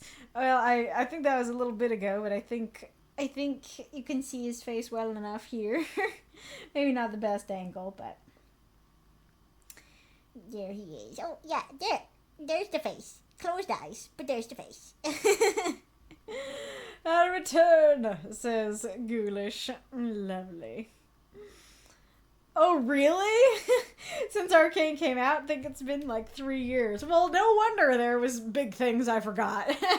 That actually makes me feel better. Oh, kitty cat. Yeah. Yes. Oh, do I need to put the camera back on you? You are too cute.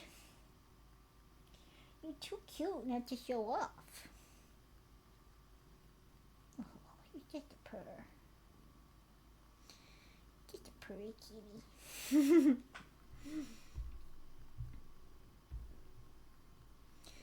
Oh,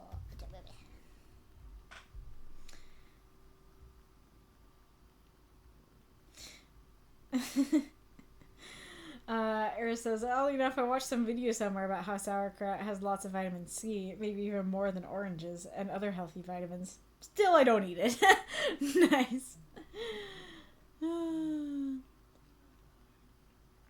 Also has a lot of lactic acid bacteria.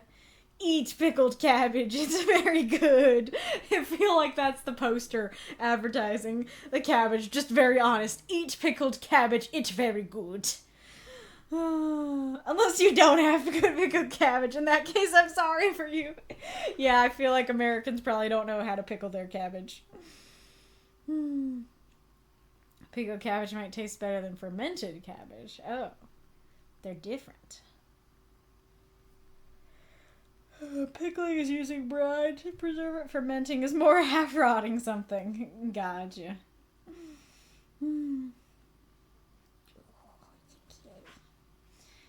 Oh, kitty boo boo.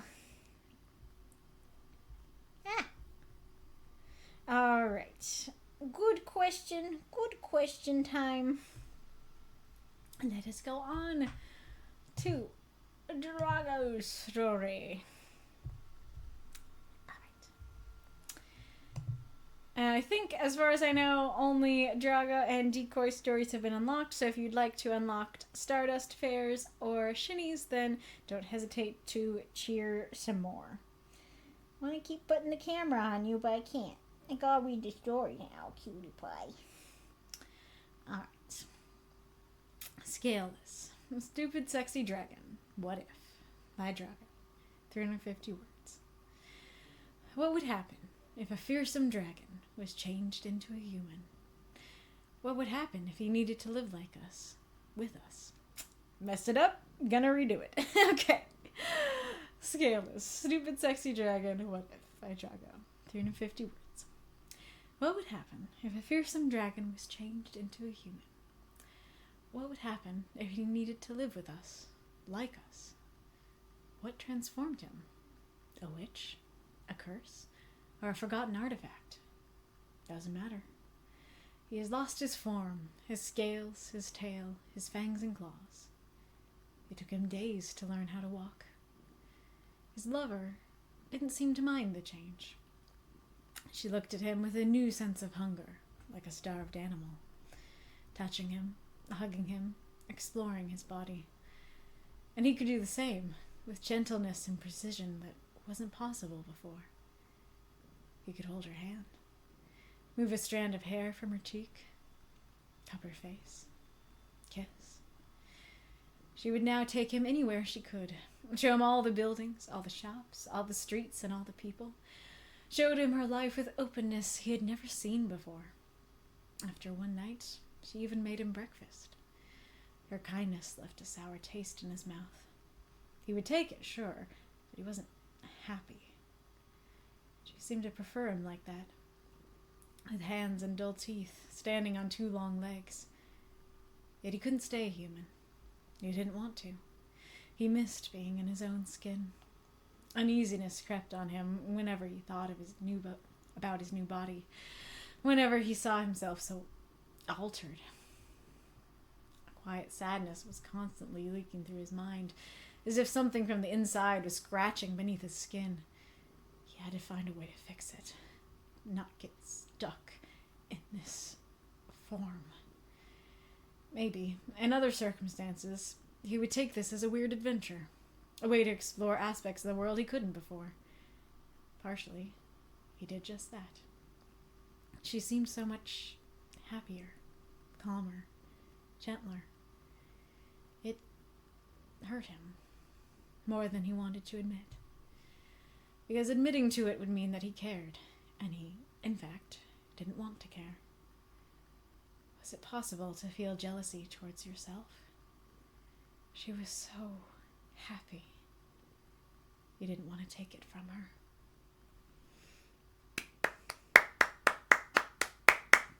Throw up those moths and monsters. Cheer for the story if you loved it. I don't know if you can see all the cat fur that I was throwing around with my clapping. Alrighty. I think you had a note. I think she did. Oh yeah, I'm sorry. I didn't put the content warning on the story. I am so sorry. I hope that no one got triggered due to me not including it.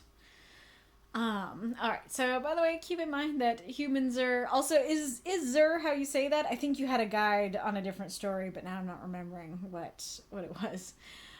Keep in mind that humans are AU would be different than dragons are turned human. I'm not sure if it would happen in main timeline, because I don't even know if I would allow transmutation magic there. But I often throw here random ideas with no context, so let's have some fun.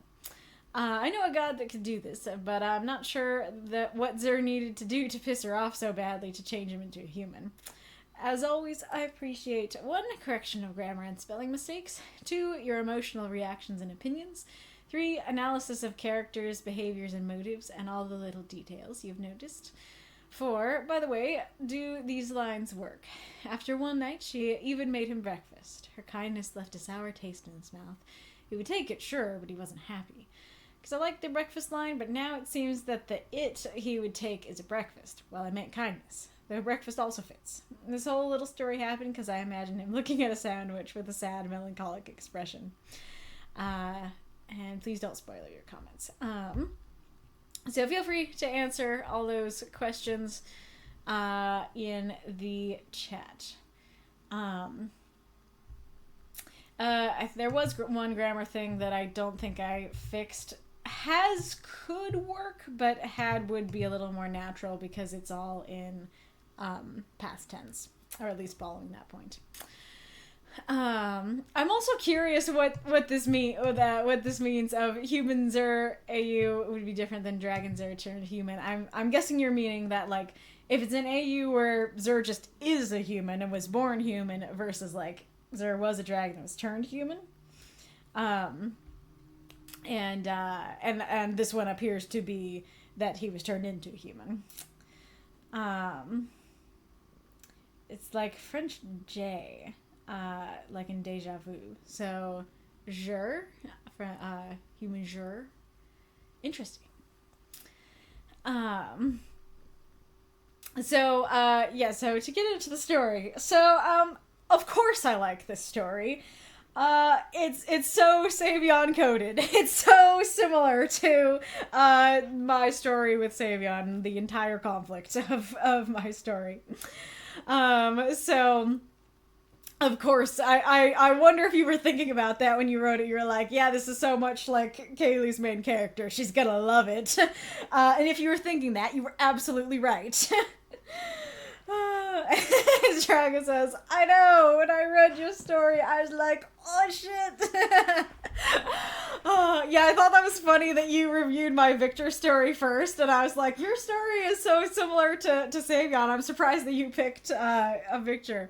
And by the way, I was delighted to find that you ended up reviewing all of them, so thank you so much for doing that. That was so sweet of you.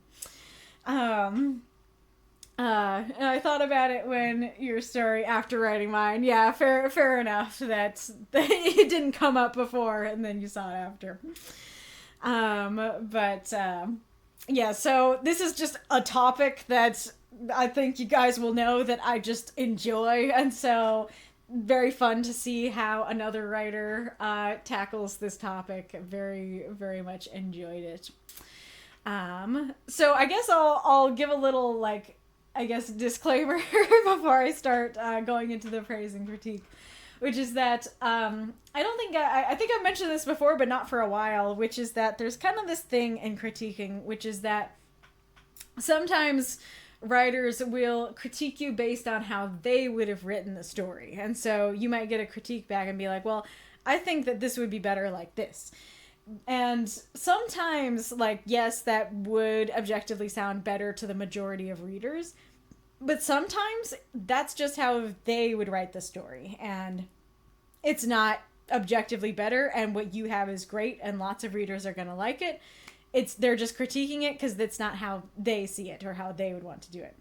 And I don't think I've ever run into quite such a direct version of that as with this story. So do keep in mind with some of my critiques that there is an element here of like, because usually that sort of thing is just like, not necessarily that the other writer, that the critiquer has written that, it's just how they would write it. And in this case, it's like, I have written about this topic, and so I know very directly how I would write about this topic, because I literally have done it. And so, just keep in mind that sometimes I might be like, I'm not sure about that, because I would have written it differently, but that doesn't mean, and because I have written it differently, but that doesn't mean that what you have is bad or improper or isn't well beloved. Like, what you have is great and stuff. So I don't know, interesting things. But let's get into it. First of all, I like the title. That fits very well. I also like the little what if as your kind of oh yeah, I guess interesting, because I know like Marx will put AU in his, and is that why you didn't put AU in there? Because it's not so much the alternate universe where he was born as a human. It's more of, this could happen in this universe, maybe, but I'm not sure if it's going to be canon, so it's a what if. That is neat. Also, I realized that, is Stardust still here? I'll answer this if Stardust is still here, but if not, we can do it at a later time. Anyways, so to just get into things. So as I said before, I do really like that opening line. I think it's very grabbing, very intriguing, and it does convey, hey, this is what the story is going to be about, and stuff like that. Stardust is here. So you were asking before about the council having nicknames. The council, I don't know if you're meaning the council as the nickname or something else. That came about because, I mean, it was a whole complicated thing with how they were, how we were created. But I think it was just called the team, that Benji created a team for me. I think that's the word that he used. But when the team started talking, we called ourselves the council, because that's what they do, is they counsel me.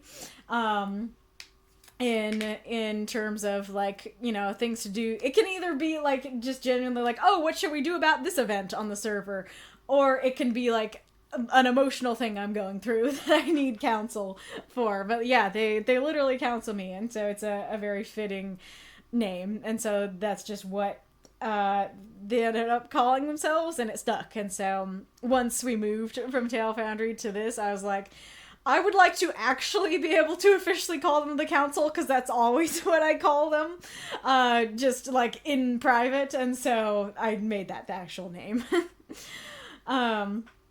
But you were also asking, like, how do you make, like, an acronym for your universe and stuff like that? So especially since I don't know if yours will get unlocked, I don't see a problem with discussing.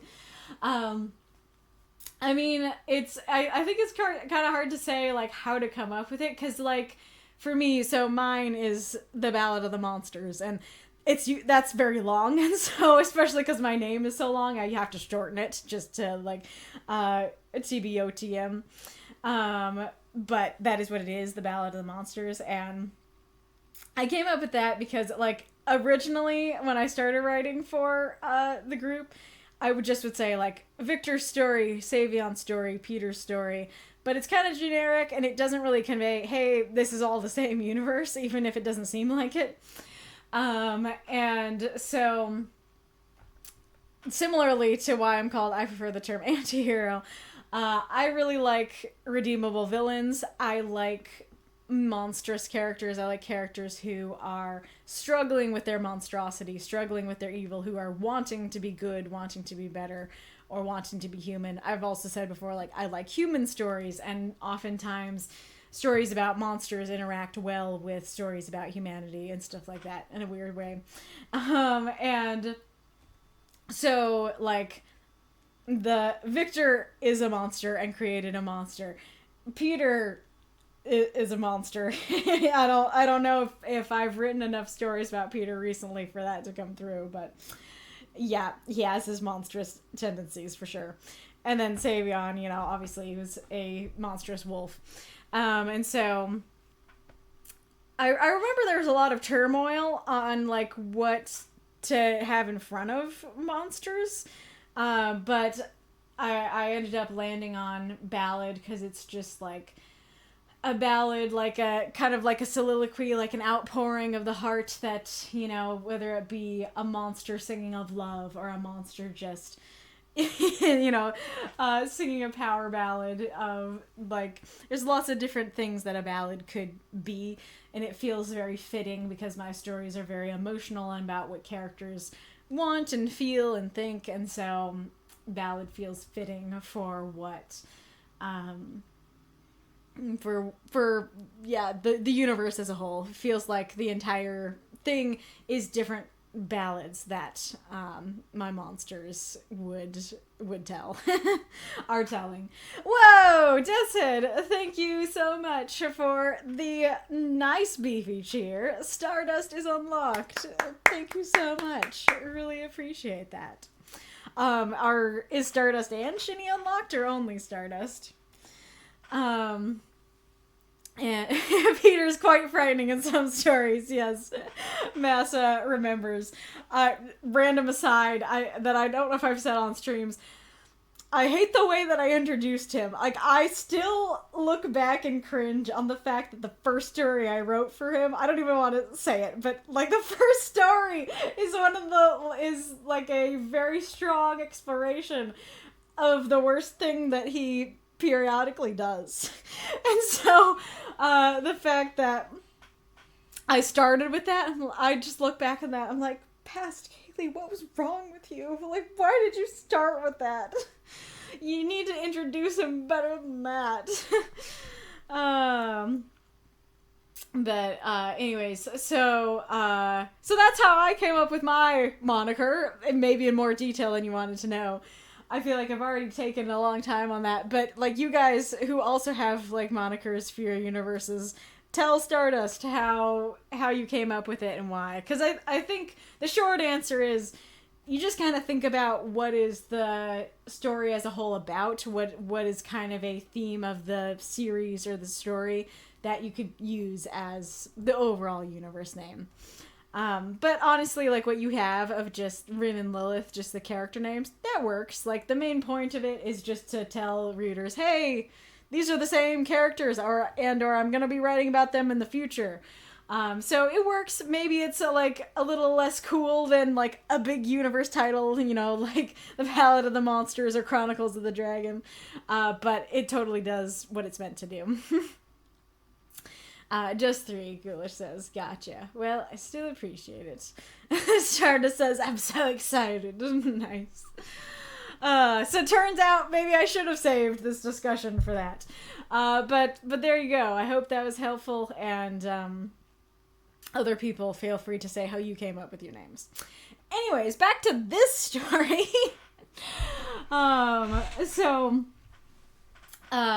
Okay, so, and I'm realizing I didn't even talk about the beginning comments, so whoopsie doodles. Okay, so, at the beginning, I really like this opener. I think it's very grabbing. I quite like it. Though I do think that it's pretty small, but an issue with that beginning is that we're kind of postulating a general question of, like, what would happen if this thing happened? And then we immediately go into it. And yeah, you can guess from that first line, we're gonna get into it. But I think the fact that this is not like a one-off, this is not just a story of, I'm wondering what would happen, and talking about it in general terms. It's like, no, this is an established character with an established lover, and stuff like that. I think makes it a little bit jarring to go from general postulating what if, we have a specific character in a specific situation in which this happens to. And so I do think starting with something more like, you know, one day the fearsome dragon Jur was transformed into a human. You know, I don't know if that sounds a little cliche or too much, so I'm sure that you could come up with like a different phrasing if you wanted to, but I think that works, of just like, hey, we have a character, this is what happened to them, I think would have less of that shift in like tone / perspective. Let's see. Oh yeah. So then, what transformed him? Which a curse or a forgotten artifact? Doesn't matter. On the one hand, I really like that line of like, hey, you're kind of anticipating the reader's going to have this question of what transformed him. And so you're answering that by going, hey, it could be any number of things, but it doesn't really matter right now. And that is a cool thing, that you can answer a question that the reader has without answering it. Because I do think if you hadn't done this, I would have been like, but how though? But what happened? And so I like that you're like, hey, reader, I know you have this question, but let's table that for now. let's not ask that. So I do like that. I do think that works. On the other hand, it does matter because he wants to go back. And so then it's kind of like, okay, well, how did it happen? Because we need to know how it happened for him to be able to go back. And it also is, the story as a whole ends up begging questions of like, okay, why would it become permanent? Like, if he just stays in this form for too long, will it become permanent? Is there something about how he was transformed that might make it permanent? We don't really know. But there is kind of a question of like, okay, I do have those questions of, okay, we need to know how it happened for him to go back. However, does that matter for this story itself? And I feel like I could see either one, but I kind of lean more towards, not sure it does matter for this story. It would matter for the whole, if you wrote a whole novel about this, or a whole arc within the novel about this. But it is a question. Does it matter for us to know for this particular story? I like this line. I like the cadence of it. Let's see. Do I want to talk about this now? Let's talk about this first. So I have read the story, so I know that he has a lover. I'm expecting this. I understand what's going on. But I do think this is something that is confusing for newcomers. And this is when I read to my dad, and he was definitely thrown by this. He was like, and that was also the comment that he had of like, okay, we start with like a general postulating what if, and now we're in the story, and so that's kind of a little bit jarring. But I think it was even more jarring to go from, oh, he has a lover, and more so in the fact that the lover is human, right? Because the whole point is that he's this fearsome dragon turned into a human, and so if you don't know the story, you're not going to assume that he has a human lover. And so I do think that, introducing as like, hey, fearsome dragon Jur transformed into a human, that alone could do a lot of help. But I do think introducing earlier / more quickly, hey, yo, the lover's human, I think could be quite helpful. I'll tell you what his reaction to that is when he read all this, he thought the lover was also a dragon, and that the lover was now viewing him as food. That the lover's like, aha, you're human now. That means you're food, not a sexual hunger. And so I do think that would be a helpful thing to clarify earlier / quicker. I don't know if even something as simple as just his human lover, it does still have that issue of like, wait, what? He has a human lover? If you don't know the story. But I do think that would, bing bang boom, clarify it. Let's see. I think I want to save these two for the end.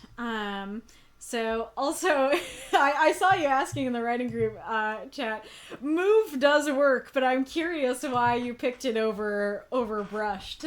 Because I think brushed would work. So I guess I'll do my praise for this part now, which is that, as I say in like the submission rules and stuff like that, sexual stuff can easily be stuff I'm not interested in reading, or I'm like, I more so will end up tolerating it rather than enjoying it. You did a great job with the sexual stuff in this story. I think it really worked for what's going on here and perfectly fit what's going on. It's like, yeah, like they were different species and they already had a sexual relationship, and now they're the same species, and that changes the form of that relationship. And so I think you described that very well, and I like that a lot. And then I think it's very, very beautiful, all the details that you went into. Yeah, the gentleness, the precision, he could hold her hand, like all these things, like it's basically just I like this part, and I like this part, and I like this part, and I like this part. So the whole section is good and well done. I like all the details you went into. I like that too, of talking about showing him around the place. That's definitely something I explore with Savion too, that it's like, hey, you can go into town now. I like that. I think, and that assuredly would be super fun, at least for her. That it's like, yeah, I have to go see my stupid sexy dragon out on the mountain, and now it's like, hey, we can go get burgers together. Not burgers, assuredly. We can go get sauerkraut together.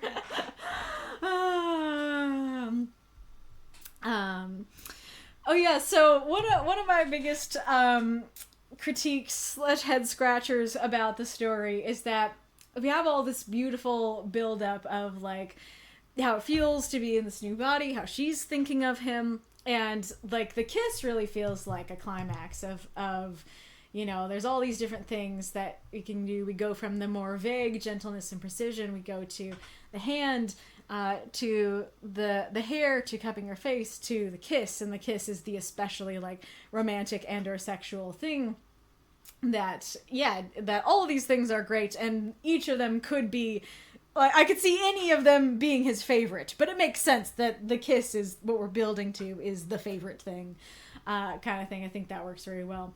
But especially because we have all this build up, you know, I'm kind of expecting it to go into either a new direction or a let's go even stronger, let's keep this build up going, we're going to a new thing in that kind of way. And so it feels a little odd to come from all that build up to and one night, or not and one night, after one night she even made him breakfast. I'm like, why is breakfast the climax? Why is that the even thing? And I think so. I think what you're going for here is that it's that kindness, right? That's the gift here of like she's being kind to him in a way that she wasn't before, and it's like, this is weird, man. But I guess part of it is that like making breakfast doesn't feel like that huge of a kind gesture, and B, couldn't she do that for him before? Cause yeah, he's a big dragon. She probably can't catch enough fish to fill his belly. But presumably she could like bring a fish or 5 to be like, here, I made you brekkies. I made you breakfast. Stupid sexy dragon. You know, kind of a toothless scene, like Hiccup bringing over the fish. Maybe it's not a full filling breakfast, but it's something. And so this doesn't feel like a particularly human thing to me, and it doesn't feel like a particularly kind or climactic thing, and so it ends up feeling a bit odd. I'm trying to think of examples of like what you could put there that would work a bit better for me. And I'm struggling to to think of something. I'm sure I could, outside of the stream. But I think it would have to be something that's a little more directly human, like definitely something she couldn't do for him when he was a dragon, and particularly kind. This is, I don't think this is a great example, but this is what's coming to mind, of something like massage his feet or something like that. Like, that's particularly a kind thing to do. Probably not. I mean, I don't know. Maybe she massaged his dragon paws and claws before, but yeah, seems a bit more human. Seems especially kind. I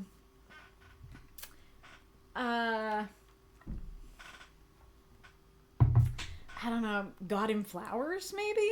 That feels like, oh yeah, this is very much a human construct. And especially kind and romantic, and not something she would do for him as a dragon, I don't think. Yeah, I don't know. Neither of those are great. So maybe you guys in the chat can come up with better ones. But yeah, so I think something a little more human and a little more she's going out of her way to be kind, rather than just like, hey, I got your fish, dragon boy.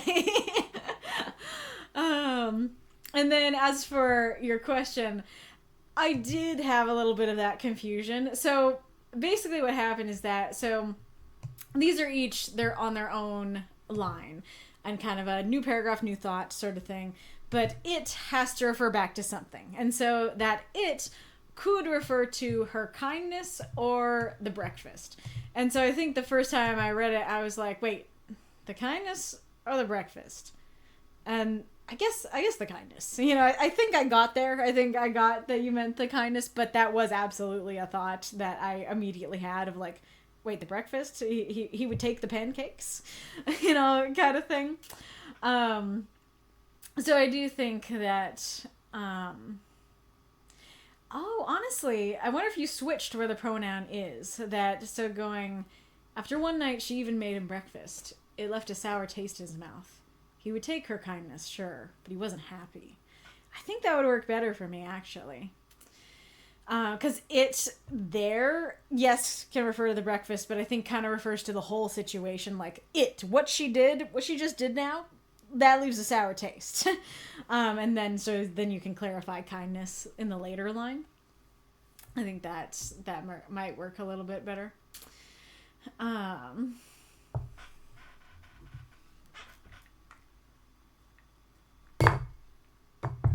Absolutely love all this. I think it works very well. I like, I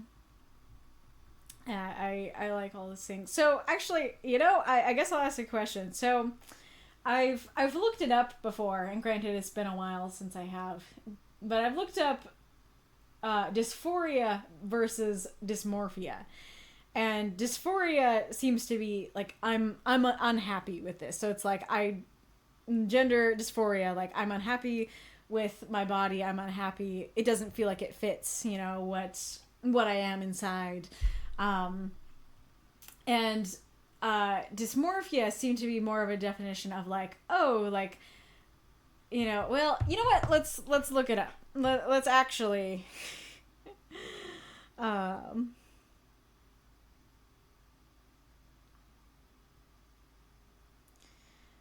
come on. Okay, body dysmorphic disorder? Is that, maybe that's what I saw before. Yeah, okay. This might be what I saw, and maybe this is the problem, but just on dictionary.com, body dysmorphic disorder, a mental disorder characterized by distorted body image and obsessions about perceived physical shortcomings. Yeah, so I think that is part of where the confusion came in, that it's like, oh, you're not viewing your body as it actually is, and you're perceiving that you have shortcomings, but you don't. You look great.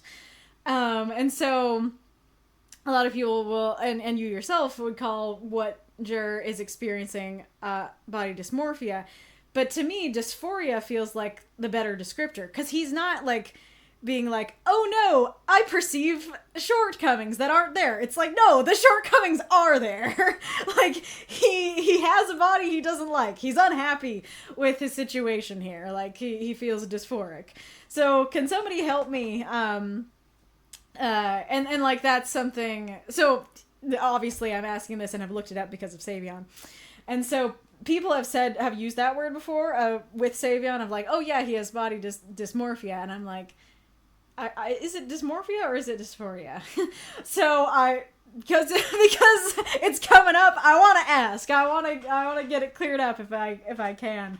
If somebody else is knowledgeable about it. What is Jur experiencing here? Would you call it dysphoria or dysmorphia, and why?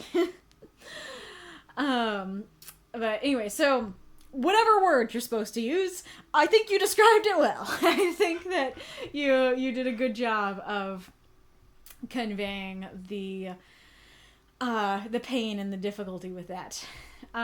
Small critique, I'm not sure why this is on its own paragraph, because it seems to be the same line of thought as this, but works either way, and there's the ad. I have a cat next to me, but he's just kind of fluff. He's just kind of a fluff pillow next to me. Not super interesting to watch. We can try it again. Nobody took me up on the offer last time. If you want, Dragons is still open to be our first word to our story, our sentence story. Here. I'll show off the iridescent dragon again. For anyone who did not see at the beginning. This dragon looks like it's a rainbow, but actually it changes color as it moves.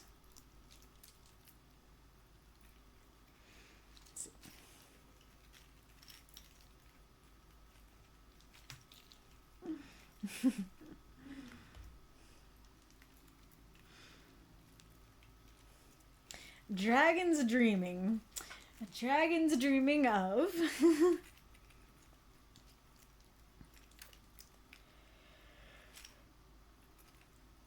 Can't tell. Yeah, on my end it's neat. Well, can I do it from this side? Will it work? Yeah, I think it did. It's neat because he looks totally green on the head and totally pink on the tail. And then as you turn it, then it looks blue on, I think, both of them. And then they end up looking like the same color. It's so cool. Pink and green. Both to blue.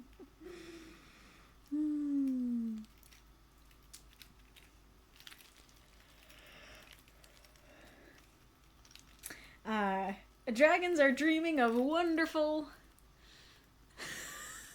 There's only one word that's coming to me, and I guess I have to say it. Dragons are dreaming of wonderful wizards. Dragonia said sheeps. Can we do wonderful wizard sheeps? Because that's awesome. I'm ready for the sheep wizards. Somebody draw it. Somebody draw the sheep wizard. Yeah. Dragons are dreaming of wonderful wizard sheeps. Is that the end of the story, or shall we continue? I guess I could look up, because it gave me, like, body dysmorphic disorder, but it didn't give me dysmorphia by itself. Well, Google is also immediately going to... Okay, this is saying the dictionary thing that comes up from Oxford Languages, apparently. Deformity or abnormality in the shape or size of a specified part of the body. Yeah, so that's kind of going along with the idea of like, oh yeah, perceiving that something is like deformed or abnormal, even if it isn't. And so, yeah. So once again, it's not really that there's a deformity or abnormality. He's normal for a human, but he just is unhappy about it.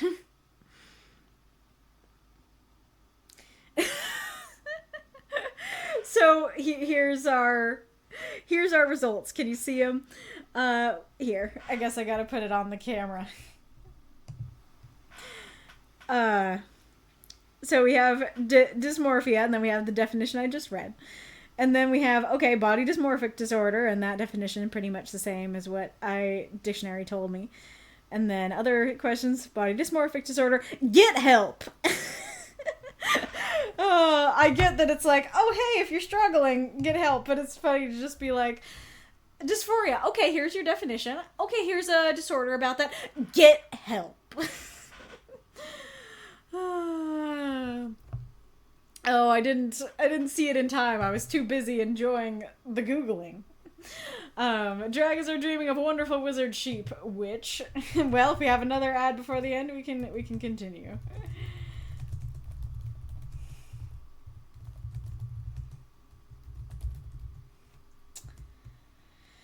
Oh, and Arith had dragons shouldn't over here, I think. Anyways, okay. So yeah, you described it very well. Oh yeah, so I guess I'll talk about this here. So I love everything that you have here. I think it's very well done. I think you're doing a great job describing dysphoria there. However, there's one thing that I feel like is missing, because the other stories that I've read from your universe and with Jur seem to read that Jur views humans as lesser, that they are lesser beings than dragons, than him. He's better than them. And so, but this story kind of reads as like, oh yeah, humans are fine. I don't really judge them. I just don't want to be one. You know, it's just like, I'm not happy in this body, but I don't view myself as like lesser or anything being in this form. And I feel like that's something that should come up, that it's like, ugh, like I can't believe that I'm in this disgusting human form. Like, I've been turned into a lesser being. Gross. You know, not in those words exactly, but those vibes, right? I feel like that should be coming through, and I was thinking that maybe in this section, that not just like, hey, like, I would like to be myself, please, but also having, like, that's true, but also having the feeling of, that, you know, like I said, like, I can't believe that I'm a lesser being. Ooh, I was gonna ask this. This is gonna be my last question. I was gonna say, I need art of human Jur. Alright. Nice. Now that I'm seeing this, I feel like you might have shown this before. But nice. I can see the resemblance. Interesting. He does not see humans as lesser, he sees mortals as lessers. Well, doesn't that include humans though? But anywho. And then the next thing, so this line kind of threw me, because I'm kind of going, what other circumstances? What would change that? And I think that maybe what you meant is other circumstances, like it being temporary or him having control of it. But to me, when I read a sentence like this, I think of external circumstances as opposed to internal ones of like, I can control it. He's more of an internal thing. Circumstances to me are more of, like external things that you can't control.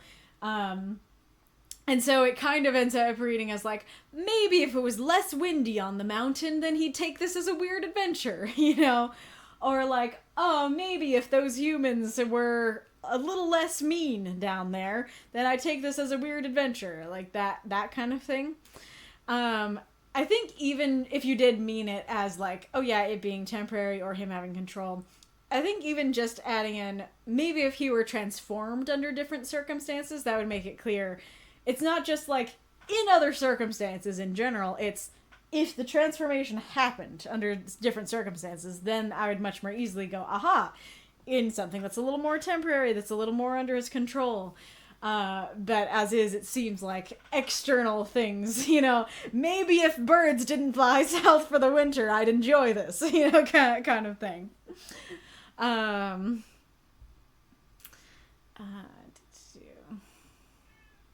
Oh, do I hear Bella?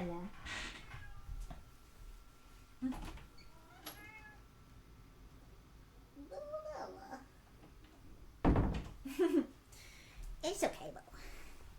It's okay, Bo. Kitty. Oh, don't go. It includes humans and other dragons that are young. Wait, what? Because doesn't mortal mean, like, killable, right? Not immortal. So either not someone who, a species that lives for mortal as in not a species that lives forever, and or not a species that is unkillable. So a species that can be killed. So does that mean when dragons are babies, they're not immortal and they're killable, but, when they grow up, they're not? Mortal as in dies of old. Gotcha. So you do mean the not aging thing. Huh. But like, dragons are still, like, if he's a dragon, and dragons in general, they don't die of old, then, like, why would young dragons fit into the category of mortal? He's a bit special. They do, so other dragons do die of old, but he doesn't? Interesting. Yeah, if birds didn't fly south for the winter, I'd enjoy this. That made me giggle. Nice. And normal adult dragons are young for him. Gotcha. But yeah, so the question does still stand, though, that it's like, okay, if he views mortals as lesser, including humans, it feels like, or are you saying, oh, interesting. So I guess what you're saying is that he's still special, like, even in human form, he's still immortal and won't die of old, and so he's not really like, ugh, can't believe that I'm stuck in this form.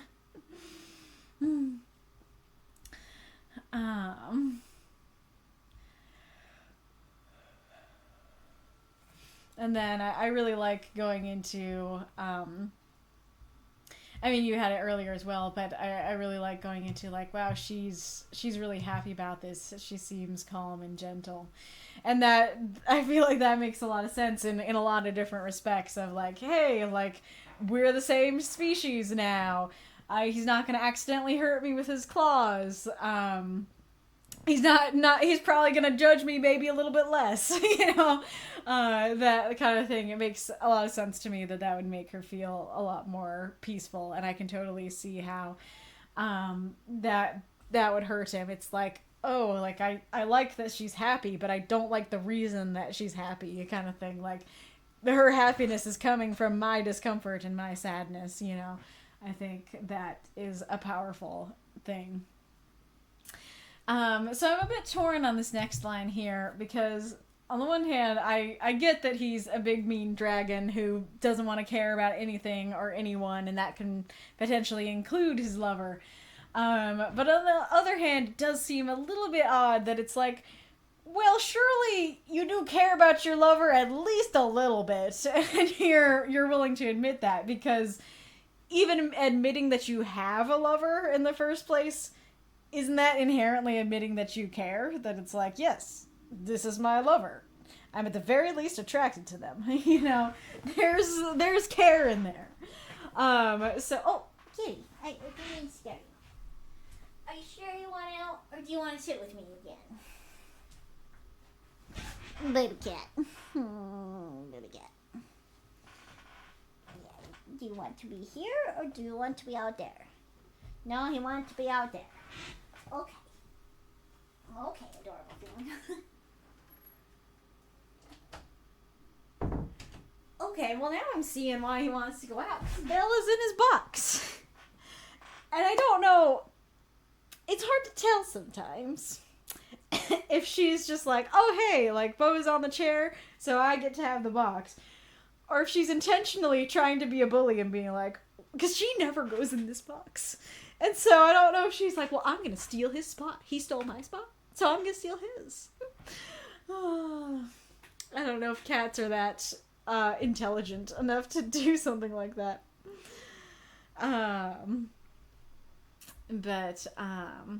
Yeah, so a little torn on that line, because on the one hand, I totally get it. It feels like him. It makes sense. On the other hand, it's like, well, on this particular topic / person, it feels a little odd that it's like, oh, but that would mean that I care. It's like, well, you did call her your lover, so seems like there's some care there.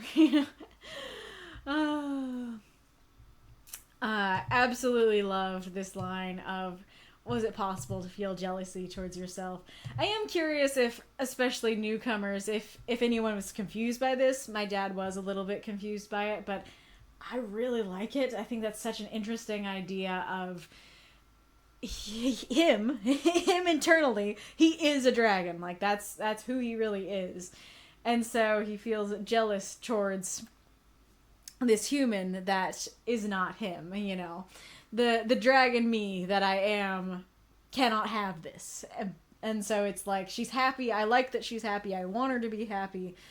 Then it goes back to like, but it's coming at the cost of me, A, being unhappy, and B, not being myself. And so I'm not myself like this, and so I'm jealous towards, you know, the self that I cannot be, the self that I am not. You know, it's such an intricate and interesting idea that I absolutely love.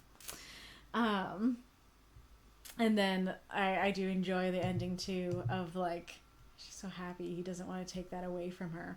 I am curious how you guys feel about the story being left in tension. That there, to me, it's kind of reading as like, okay, there's this question of what is he going to pursue? What does he want more? Is he going to pursue getting his body back, being a dragon again? Is he going to pursue relationship with her and and her happiness, and just like, I'm willing to be in this form to make you happy. I don't want to take that away from you. So I feel like, to me, we're left with that question, and it's not answered of which way he's going to go with, because he just is feeling both. And so I'm curious how you guys, again, especially newcomers, feel. If you're like, yeah, I liked that it was left in tension, or if you're like, no, I'd rather have it a little more, at least a little more towards one direction by the end. And I do know that the ending line is he didn't want to take it from her, and maybe that is your way of trying to be like, we're skewing towards him not taking that from her, but it's not quite how it read to me. It definitely read to me as more of like, I don't want to take this from her, but also give me my body back, please. You know, I want my body back. So curious if you guys like the tension or want it to skew more to one side or wrap up a little more neatly. So I really love the conflict throughout this story of like, I would like to be me again. I'm not happy, but also I'm seeing what this is doing to her, and I really like how happy this is making her. And how do I reconcile those two things? You know, I think it's so interesting and intricate and nice, and I like it a lot. So going back to the stuff I skipped over, so it took him days to learn how to walk. So, let's see, how to introduce. So a lot of stories have some kind of transformation in them, be it permanent or impermanent. And almost all of them that I've seen, they just have the creature or person transform, and that's that. And like, there's not really let's have you get used to your new body. You know, they don't take a week to get used to the new body. It's just like, okay, I guess this is me now. And oftentimes there's not even any dysphoria about the body. It's just like, okay, cool, moving on. And like, that's fine if that it's their stories. They can write them how they want to. And I understand that in a lot of stories, it's not the focus. And so it makes sense that it's like, hey, we're just going to move past this. Like, we're not going to take time for this. Totally makes sense. But for me personally, it's kind of a pet peeve of mine, because like, if there's just a little something off about your body, that's gonna bug you for a while. And so, like, I don't even just mean like hurt, just like, I'm trying to think of a good example, because this kind of thing is not really super common, but I don't know, like, let's say you have like a wart, and the wart's not painful, but it's just like, yeah, it's there. That's gonna bug you, you know, that kind of thing. I know I wrote a line about exactly this, and I'm trying to remember if it was for a writing group story or just for funsies, and what example I used. But yeah, so like, you in your own body, if there's something off, you're gonna notice, and it's gonna bug you. So if your entire body was completely changed into something else, even if you don't mind being that other thing, it's gonna freak you out, and it's gonna take time to get used to. Like, that's a really difficult thing in my mind. And so so that's part of why I write Savion the way that I do. That it's like, no, like I genuinely think this would be, and Savion is a special case because he hates it, but it's like, no, this would take forever to get used to, and would you even ever fully get used to it in the first place? And so, all that to say, my praise for that line is that I like that you're going with that. I like that you're going with, hey, yo, this would take a while. This would take a while to get used to. I really like that.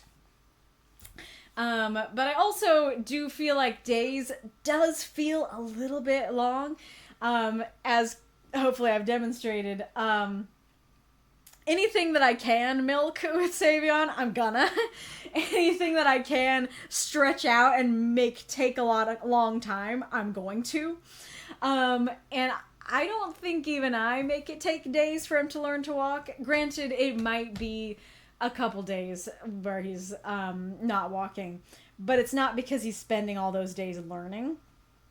And so I do feel like this would be difficult. I do like that you're going with that difficulty, and I would be interested to hear why you chose that amount, but there is an element there where it feels like maybe a little bit long.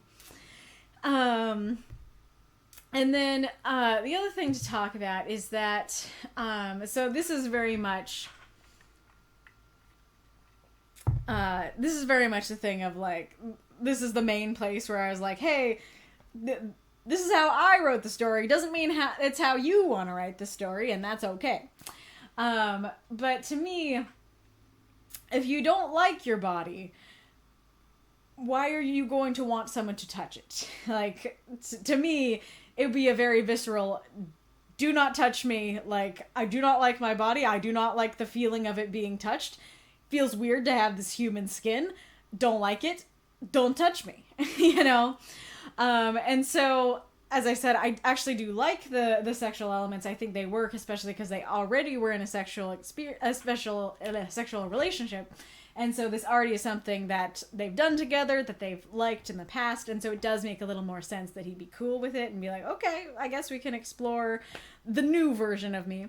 But if it's something that he actively dislikes, I do have that question of like, why is he cool with A, being touched, and B, potentially even having sex in a body that he doesn't like? And I think that the fact that it took him days to walk, I think exacerbates that question for me, because it's like, I feel like that should take like a month to be okay with at least, you know, kind of thing. I do think that if you had a time there that it's like, after this amount of time, he let her touch him, I'd be like, okay, that works, and wouldn't have a question. But the fact that it seems like it took him days to walk, but day one he was cool being touched, you know, I'm kind of like, that feels a little weird to me. But again, maybe that's just a difference of how we view the situation and we view our characters, sort of thing. So curious about that. I think that's the last thing I left.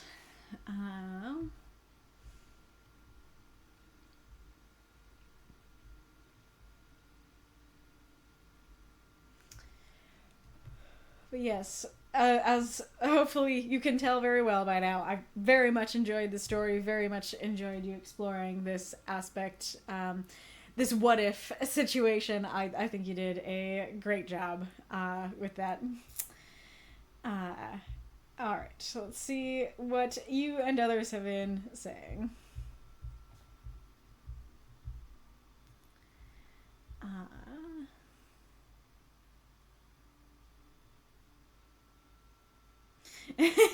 Yeah, if he was human from the beginning, he'd be like, yeah, I'm cool and sexy. Oh, gotcha. You rolled R. Roll as in the Spanish roll or the French roll? Because I don't think I can do the French roll, but I could do jour. Sounds a little dragony. Yeah, that's pretty much where I put what if. I can make it canon, but I'm not sure if I would. Gotcha. Oh yeah, that was an interesting thing in your note of you not knowing if you even want transmutation magic to exist. That was really a curious thing. It sounds like Kafka. Oh yeah, the metamorphosis. Uh-huh.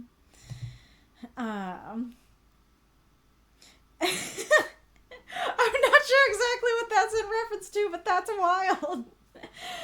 The wolf has explained how a character and girl are crying and throwing up after. You can hit the spoiler if you want to, but it's pretty bad. And then it'd be like, wow, me, why'd you do this? It's like that meme of like, what was it? Like somebody shoots another person is like, why would this other person do this? You know, that kind of thing. It doesn't matter because I have no idea why and how, but definitely not of his own volition. Very fair. I was wondering if that was it, that it's like a witch, a curse, a forgotten artifact. Doesn't matter. Like, not so much because you have an answer and it doesn't matter, but more because you're like, guys, I know you're wondering. Me too. But let's not think about that. I totally know that vibe. Oh, that's interesting. Katie says, I really enjoyed how this story ended up being a take on changing parts of yourself for your partner. It's like all the things that make me aren't getting the same reaction from Yara. Yeah, that's a really great point, that it is, you can apply it to a more real life situation where, yeah, there are people who will try to change themselves or change parts of themselves for their partner, and that's not always the best thing.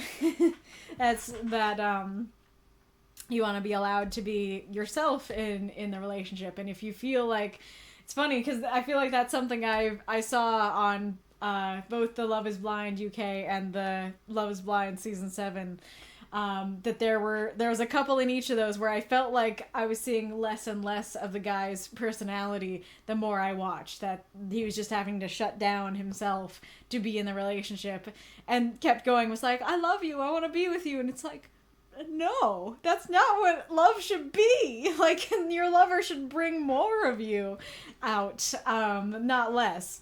And granted, like, this is a very unique and special situation because I don't think this is just that. Because I don't think that I have like, oh no, like, you shouldn't be less of yourself for your partner, is a little bit different when it's like, well, your partner's not the same species and your partner's happy that you're the same species. Like, that is kind of a different thing, and it's not nefarious that she likes it.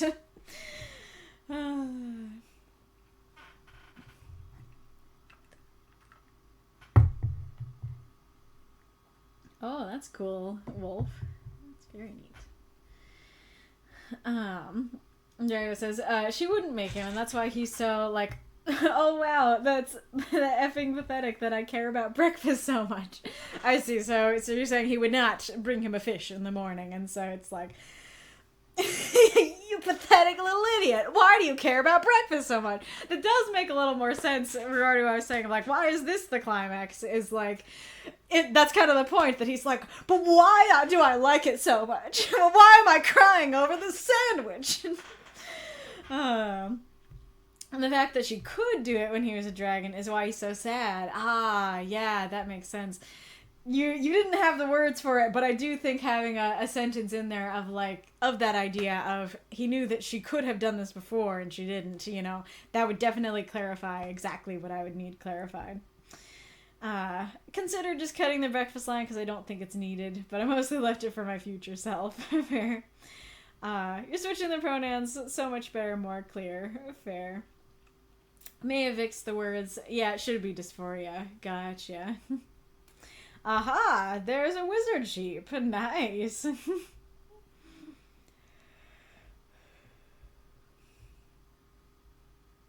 Yeah, me seeing the get help. Like, reminds me when I want to listen to suicidal tendencies on YouTube. No, YouTube, I don't need a therapist. I want to listen to 80s California-based hardcore punk.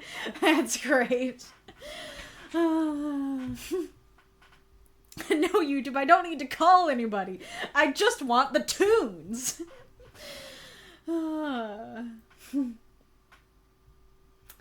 What does he not know?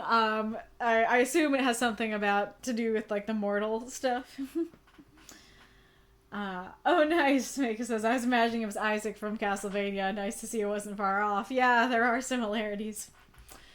Like, he had no way of knowing if he will age until the years pass. So he's like, will I age? I don't know. Well, now that creates a new question, which is that, why is he like, oh, you pathetic people who age? Why is he like that if he doesn't know that he can age or not? Or are you saying that, like, no, he doesn't have that opinion until he knows that he can't age? Circumstances thingy, there are two that are very important for him.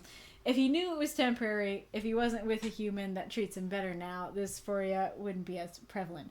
Oh, interesting.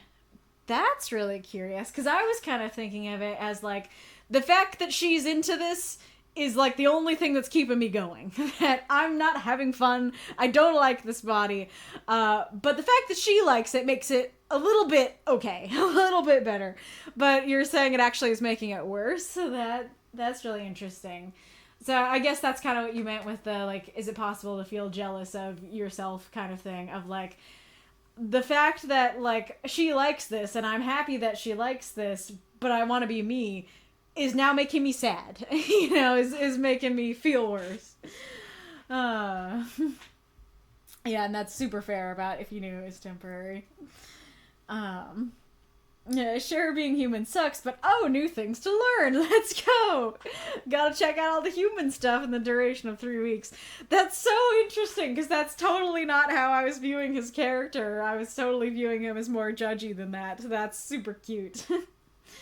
And then back to being cool dragon, yeah. He cares, doesn't mean he wants to admit it. There.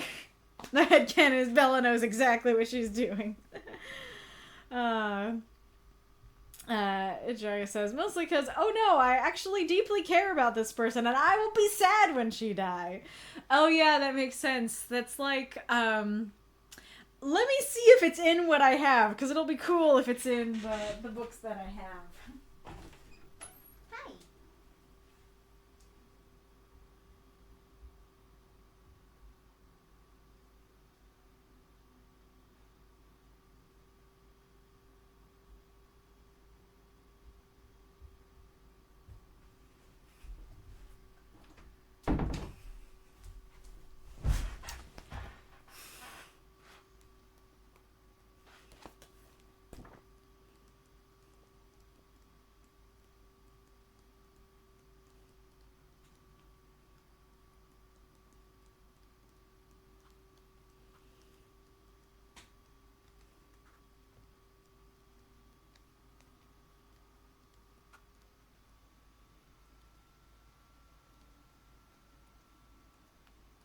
I'm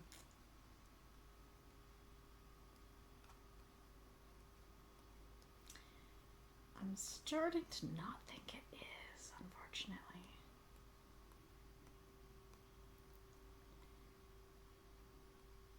Well, that's too bad.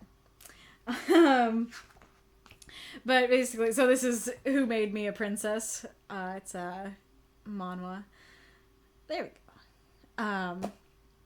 But basically, one of the characters is a immortal sorcerer, and he's very uncaring about, like, everyone and everything. Hello! Are you just Cosmos, or is there more? Pre-Cosmos! That was awesome! The pre was being covered by Discord. Hello! Welcome! But anyway, so there's this character who's this immortal sorcerer, and like, he's starting to care for the princess, and is kind of like, he doesn't have that much of a disgusted reaction. He's not like, oh, why do I care? But it's more of just like, I'm starting to care.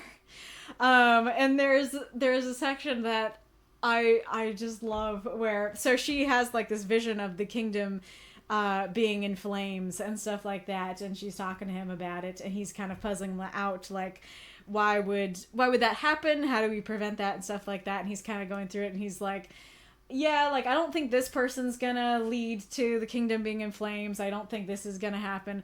But if she died, I might burn everything to the ground. And I love that line so much. I'm just like, oh, that's cool. That's hot, man.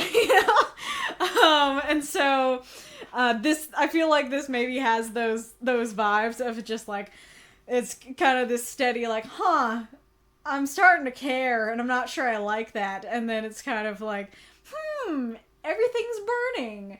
I don't think this person would do that, but if she died, I might do that. Kind of thing. So have you enjoyed that line? I assume you mean the jealousy line. Yeah, you read the last line correctly. Yeah, that it's ambiguous. Gotcha. Yes, I'm so annoyed that in most stories, body transformations are so easy and unimportant, while the body is so important. Exactly.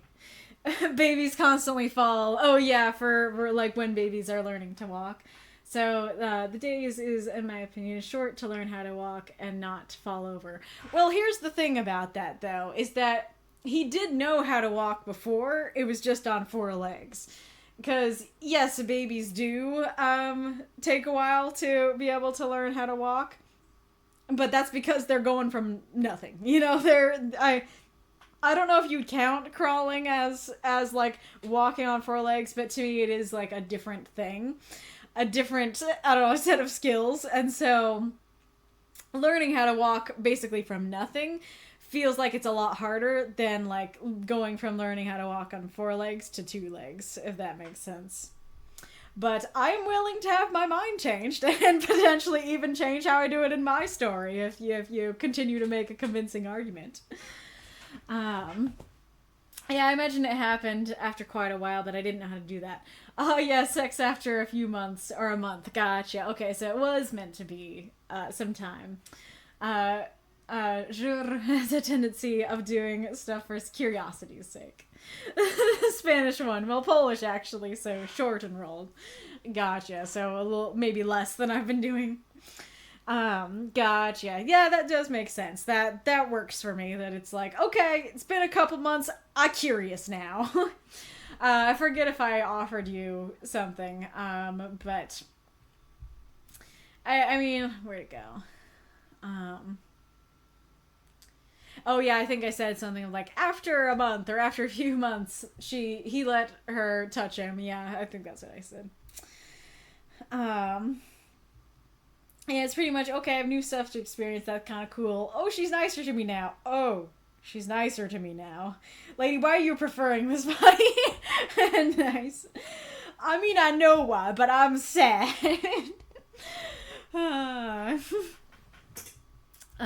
Let's see what the Twitch chat has been saying.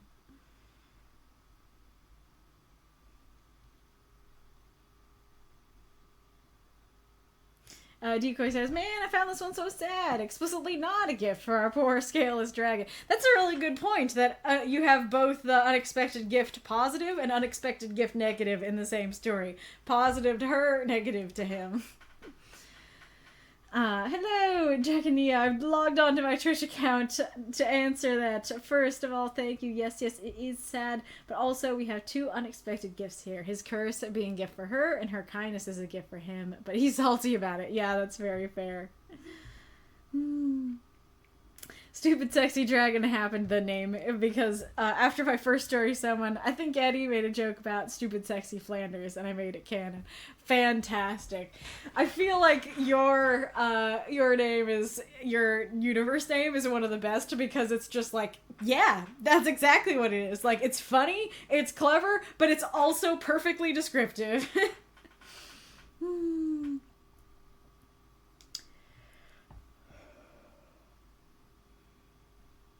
Oh, Mako, that was me. Oh, you, biggest fan from the beginning. Nice. Stardustfaire. That's quite helpful. When are you going to release your Ballad of the Monsters book, Kaylee? I appreciate the enthusiasm. I think it'll be a while yet, but I am planning for that day to come. I enjoy your acronym, Stardust says. It reminded me of a webtoon I read back about a human falling in love with a dragon. I read one like that too, and I don't know if it's the same one, but it was probably like a very obvious name of like, I married a dragon or something like that. It did occur to me that the story takes its time to get it across that the lover is human. Oh, Kaylee just said that. And Savion and Jur discussing transformation over milkshakes. Nice. She's a knight, so she's probably strong. She could carry him somewhere. Nice. The human version, you know what? That might be possible, but not for long. Nice. I would love to see them interacting, not gonna lie. Anti-roleplay win. Aw, that's really sweet. I am willing, certainly. Revulsion for missing / dulled senses and such would make sense. Yeah, indeed.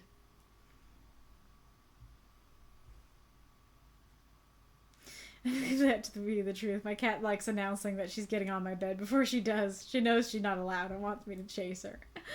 Oh boy. I enjoyed the tension. It gives him more of a morally gray vibe, especially since he's immortal and Yara isn't. Yeah, very fair. Yes, exactly. Zur is the baseline, Savion is the harmony. What do you mean? Yes, thank you for explaining, that said. I feel like going from a quadruped to a biped is probably like a human learning to ride a bike, maybe. Yeah, fair. Though granted, I feel like that does take multiple days. Pro, you discover she likes you for you, because, not because she had a thing for dragons. Con, you discover she doesn't have a thing for dragons. Yeah, great point. Alright, well, I think, I've gone way over time with this story, but I've very much enjoyed discussing it, and I hope you guys have enjoyed the discussion. Alright. Let us go on to Decoy's story. The Unwanted by The Real Decoy. 350 words. The storm railed at my study windows, pelting them with heavy rain and rattling the panes. I worked by candlelight. It was all my captors afforded me. I wrote my memoirs by the flickering flame, scratching a quill along the cheap parchment. I wasn't concerned about the quality. My dearest little brother would see that they were destroyed or altered to his liking. I thought I'd been a good king. I traveled the kingdom, walked the fields, spoke with the weavers, and forged swords into plowshares. But whilst I'd been amongst the common folk, my brother had been forging alliances in perfumed halls. I hadn't a friend in the council to speak up for me when, during an illness, he had brought a motion to declare himself regent.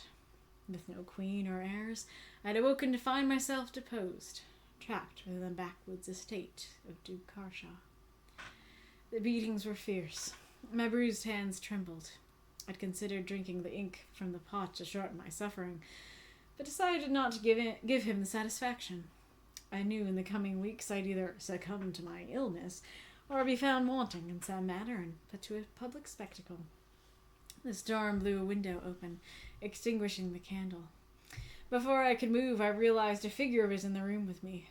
Draped in a sealskin coat and wearing a vulpine mask, I saw the glint of a blade at their hip. Why send an assassin? I wondered. The figure slammed a box onto my desk. Open it, they commanded in a surprisingly youthful voice. They lit a lantern, placing it beside the box. Trembling, I undid the latch and lifted the lid. I recoiled in disgust as I saw wet blood matting the hair of a human head. Duke Karshaw. I looked up, mouth open, mind racing. The figure removed their mask. I saw the piercing green eyes, the curls of red spilling down her pale cheeks. Esme? But she was much too young to be my first forbidden love. I'm Princess Eleanor. We're taking our kingdom back, Dad. Throughout those moths and monsters, cheer for this story if you loved it.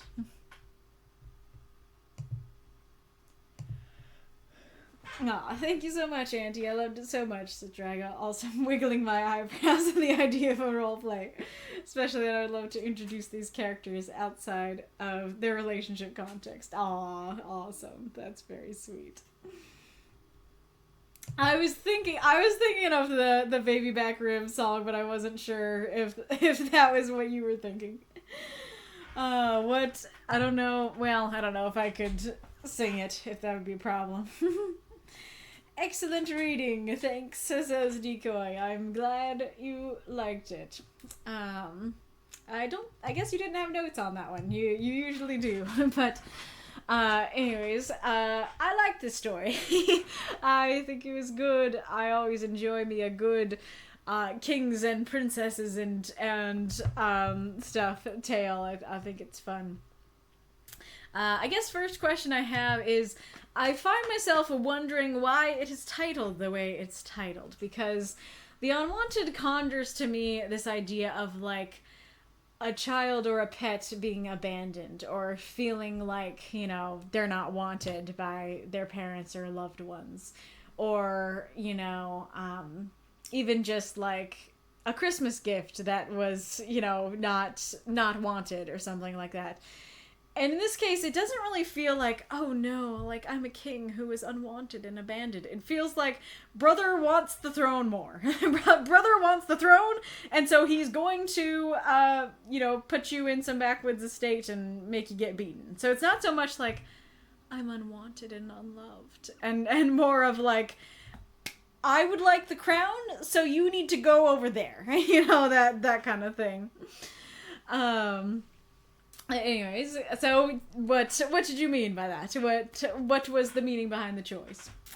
And then, as I said, I really like that first line. It's a beautiful setting. I mean, a lot of the first part is setting, and I think it works very well. I can really picture the storm and the candle, you know, going out, and I like that line of introducing us to the nefarious brother, you know. I guess the one question I would have is why he's writing them in the first place if he knows they're either going to be destroyed or twisted.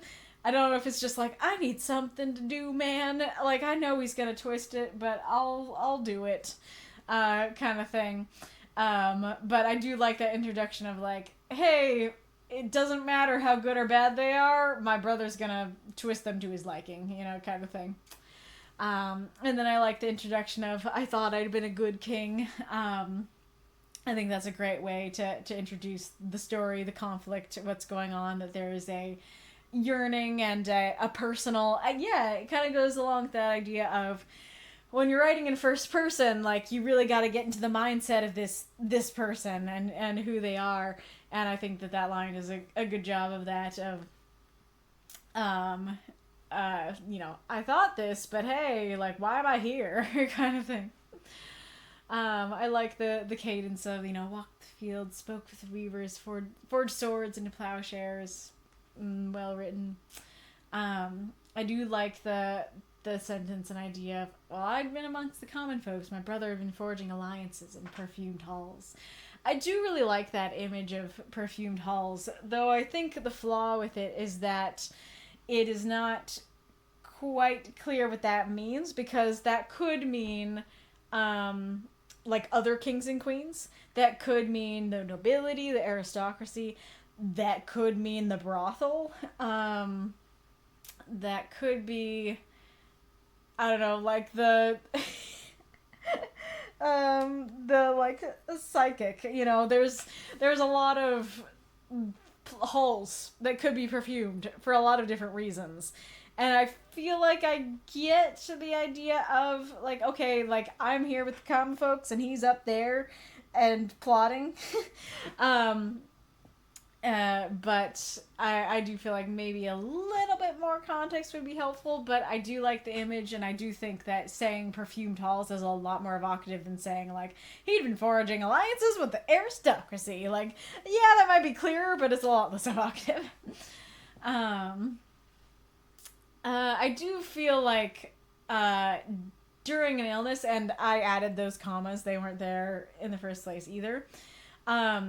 We haven't been introduced that the king is in any way sickly, and so I had a friend in the council to speak up for me when, during an illness, he'd brought a motion to declare himself regent.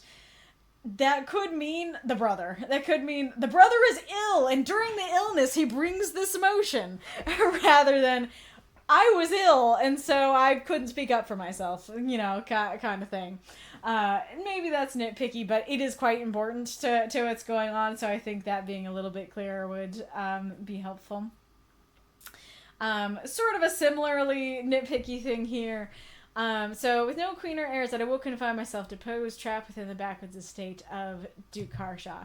Now, granted, I do think trapped helps a lot with this, but maybe my dad just missed the word trapped, but he originally was thinking, oh, he sought refuge, you know, with Duke Harshaw, and granted, trapped could still mean, like, hey, this is my refuge, but I can't leave, you know, kind of thing.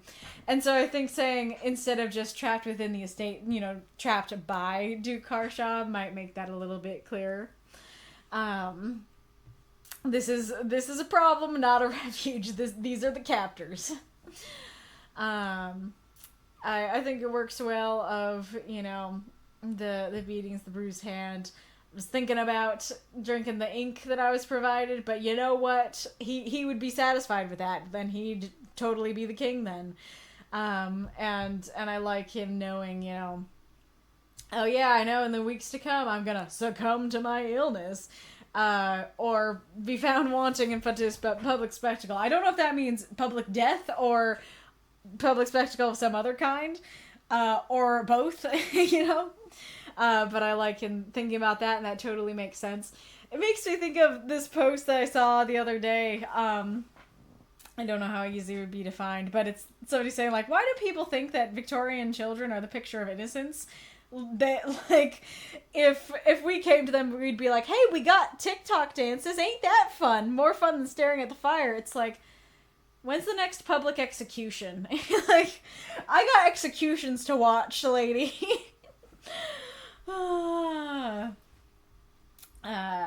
Anyways.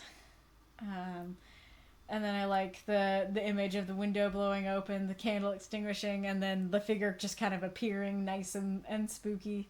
I think you do a good job of describing what she looks like, and very evocative. I like the glint, that not just saying there's a blade, but saying there's a glint of a blade, I think is more evocative. I have some mixed feelings on why send an assassin, because on the one hand, it's like, hey, yeah, he wants things a little more public, so why is he sending an assassin? But also, I'd find myself, like, I'd either succumb to my illness. That works with sending an assassin. That the assassin comes and it's like, oh no, he has succumbed to his illness. So, yeah, not entirely sure why that's being asked. I like how spooky and mysterious the box is, and the youthful voice and stuff. I think you describe it very evocatively. I like how, instead of just... Because you could have just described it as like, I was cold and disgust as I saw a human head. But I like that you kind of start with wet blood, and it's already like, ooh, it's spooky. And then matting the hair, like, matted hair, very evocative and also, like, gross. A human head. Here's who it is, it's Duke Harshaw. Like, I like that progression. I think it makes it more horrifying and spooky. I think that's well done. I am kind of wondering why she does it this way, though, because, like, she could just be like, hey, I'm your daughter, Duke's dead. You know, I don't know exactly why she would not believe him. Why he would not believe her, I mean. And so it feels like a little extra to be like, okay, I'm gonna kill him, gonna put your head in a box, gonna bring it to my dad, and I'm gonna make him open it. Like, it feels like dramatic for dramatic's sake, and like, yeah, it's dramatic for sure, it's cool, but also feels like there's not a whole lot of reason to do it besides that.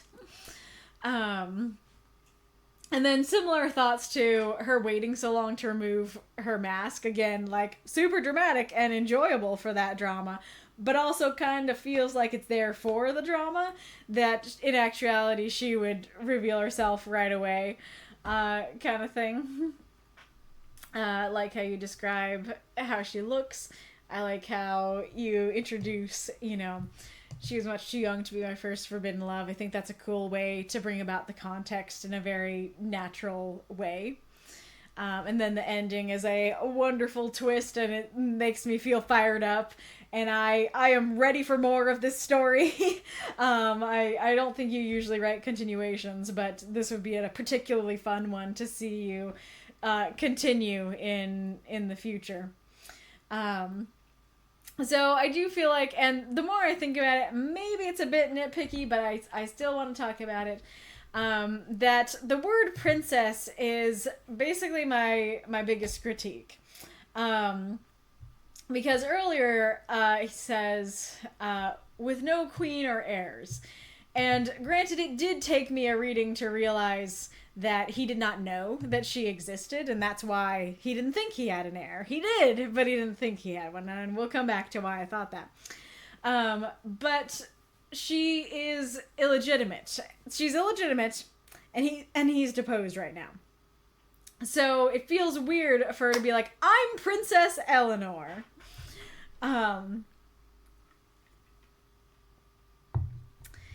I'm trying to think of, this is not quite right, but it kind of feels like walking into a job interview and, like, I don't know, you're doing an interview for the general manager, and you're like, hi, like, what's your name? I'm John, the general manager. Like, that kind of thing.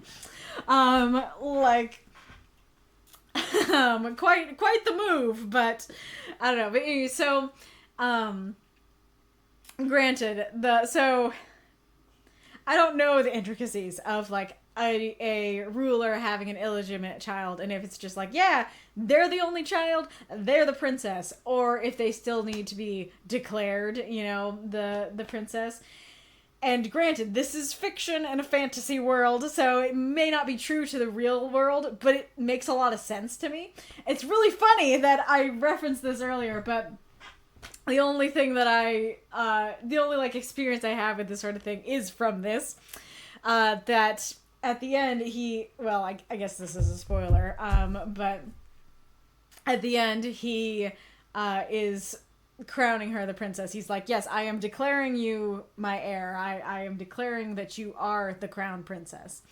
And granted, I guess there's kind of an element of, like, crown princess versus princess, so maybe that's all that's going on here. But yeah, so it just feels a bit weird for an illegitimate child who hasn't been declared the princess or the crown princess to walk in and be like, I'm the princess. Especially when he's not the king right now, when he is deposed. Now, granted, there's intricacies there too that, like, hey, maybe he is still the king. The brother's just the regent right now, kind of thing. But yeah, that ended up throwing me. And I think that part of the reason that I thought that he knew about her, that I didn't realize on my first reading, he doesn't think he has heirs because he has no idea she exists. Because she calls him Dad. And Dad is super familiar. Cute and fun and dramatic, and I like it. But definitely reads as, like, she knows it's okay to say that she's a princess, and it's okay to say Dad. Neither of which quite makes sense when he didn't know that she existed 3 seconds ago. So I feel like saying instead, Esme, but she was much too young to be my first forbidden love. I'm her daughter and yours, and we're taking our kingdom back. I think that would work better for me on both levels, that instead of saying I'm the princess, to say I'm your daughter. But saying I'm her daughter and yours definitely conveys this idea of, yeah, I know you don't know I exist, but hi, I'm your daughter. And then you don't have the dad that's too familiar on the end. Like I said, I do like the ending. I do think it's fun and dramatic, especially, if I'm not digging into it too much. But I don't have much to critique about the story, and those are the two biggest things that ended up throwing me. Because the first time I read it, I was left going, wait, why did you say you had no heirs when you clearly have an heir? Kind of thing. But yeah, I really enjoy this story as a whole. I like, the political intrigue of the conniving brother, and I love the hopeful and powerful setup of like, I didn't know I had a daughter, but I have one, and together we're gonna take the kingdom back. Like, so much fun story and relationship opportunities there. I think that's just so much fun, and then the drama of killing the Duke and everything like that. Like, super fun, super well done, and despite our love for fantasy and princesses and stuff, it feels different from a lot of the stories we've had today. So very, very fun and enjoyable. Like it a lot. I see the ad coming.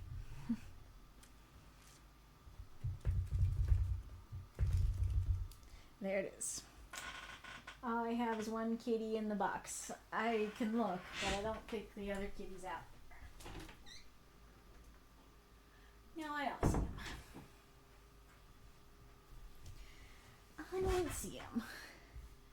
Okay, where's what I said?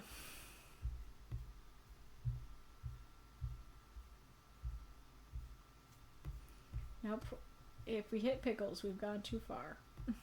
Dragons are dreaming of wonderful wizard sheep witch. You wanna continue it? Dragons are dreaming of wonderful wizard sheep witch. I guess that was yours, so I guess it's to me now. Dragons are dreaming of wonderful wizard sheep which love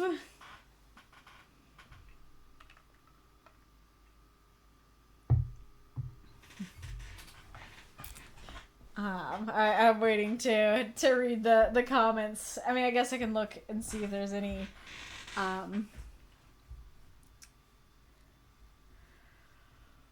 it seems like mostly answers. Polymorphing.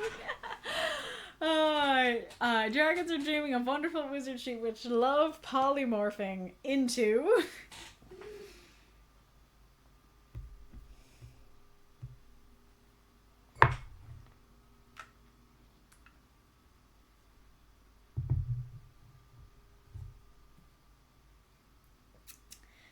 silly little dragons are dreaming a wonderful wizard sheep who love polymorphing into silly little. Let's play with the dragon.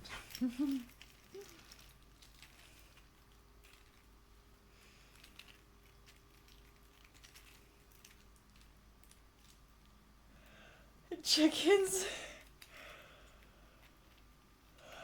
Dragons are dreaming of wonderful wizard sheep who love polymorphing into silly little chickens. Do we need more than that? I feel like that's plenty story. I mean, I guess we could do an and. Well, yeah, let's do one more. And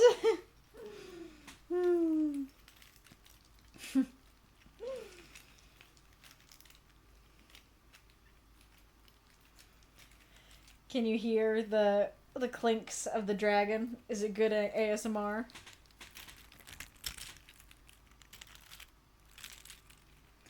Comedic gold, yes.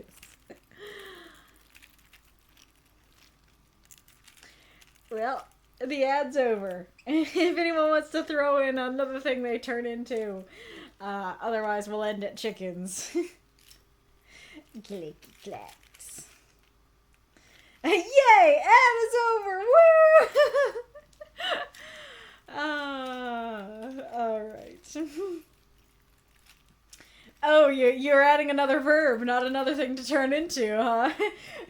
Dragons are dreaming of wonderful wizard sheep who love polymorphing into silly little chickens and terrorize. Yeah, it doesn't quite work. Yeah, I guess we'll just end on chickens. Oh, go back. Grab it.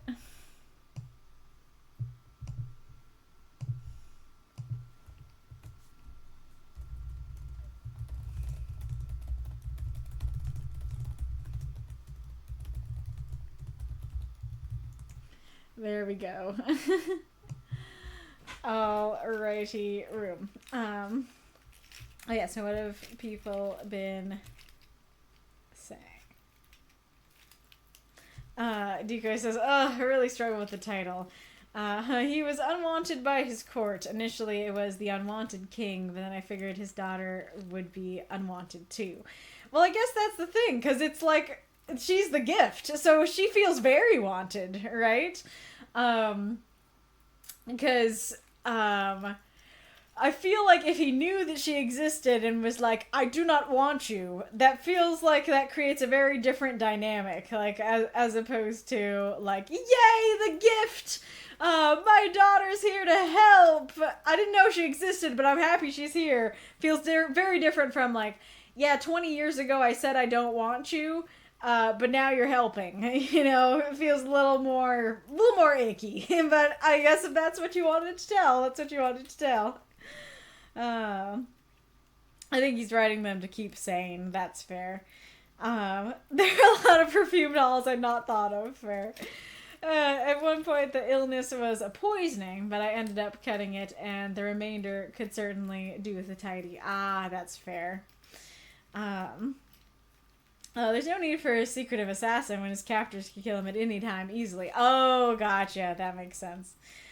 She certainly has the flair for the dramatics. Yes, if you continue the story, I gotta keep that character trait. Yeah, that was my thought. She declared herself princess, which speaks to her character. I think she may have walked in from a different genre on reflection. Oh, that's funny. I like I'm her daughter and yours too. Nice. There's nothing that gets me more excited than a princess wielding a sword. Nice. I spent the week after Christmas reading Hobbes' Assassin's Apprentice, which heavily influenced this. I highly recommend reading it. Nice.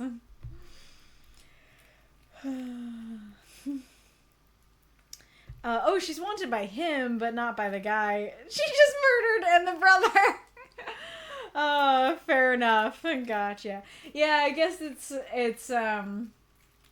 I don't know how to describe that.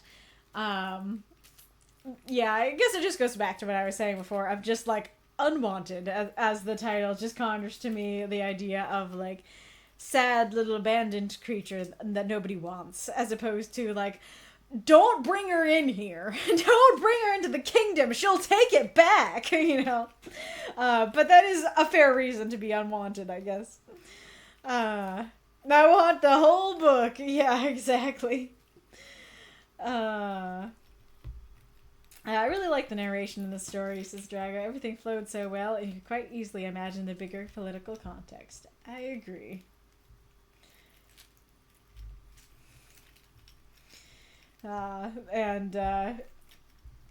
Wolf and Mako are comparing their lack of sleep.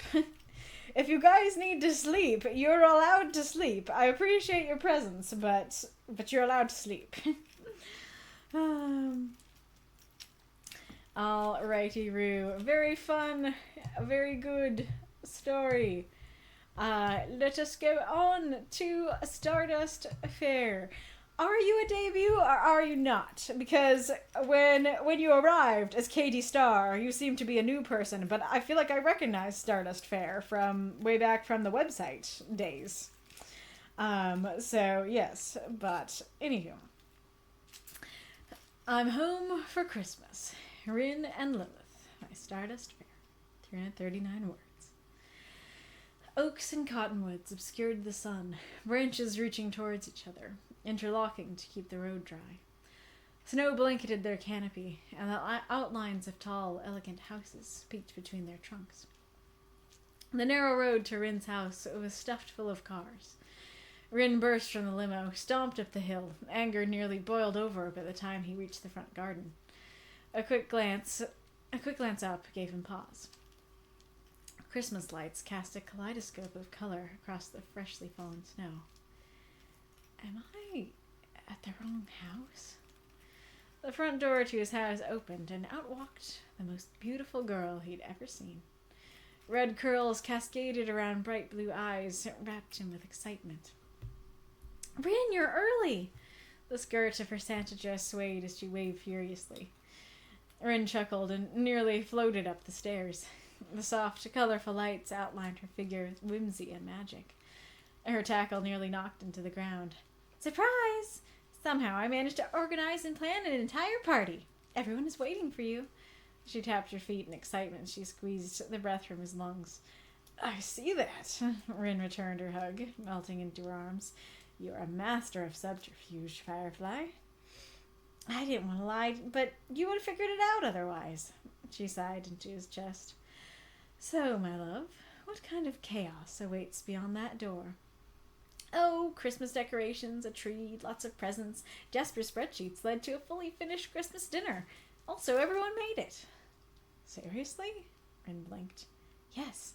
You whined for 3 days about your work trip in an annoyingly vague way. Figured I'd surprise you with an actual Christmas. But meat kettle. Rin laughed. Well, are you ready to come inside? She took his hand and met his gaze with wide and joyful wonder. Certainly. He gently squeezed her hand. With a tug, she dragged him to the door and threw it open. All of his friends, adorned in horrid sweaters, shouted, Happy Christmas, Rin! I'm home.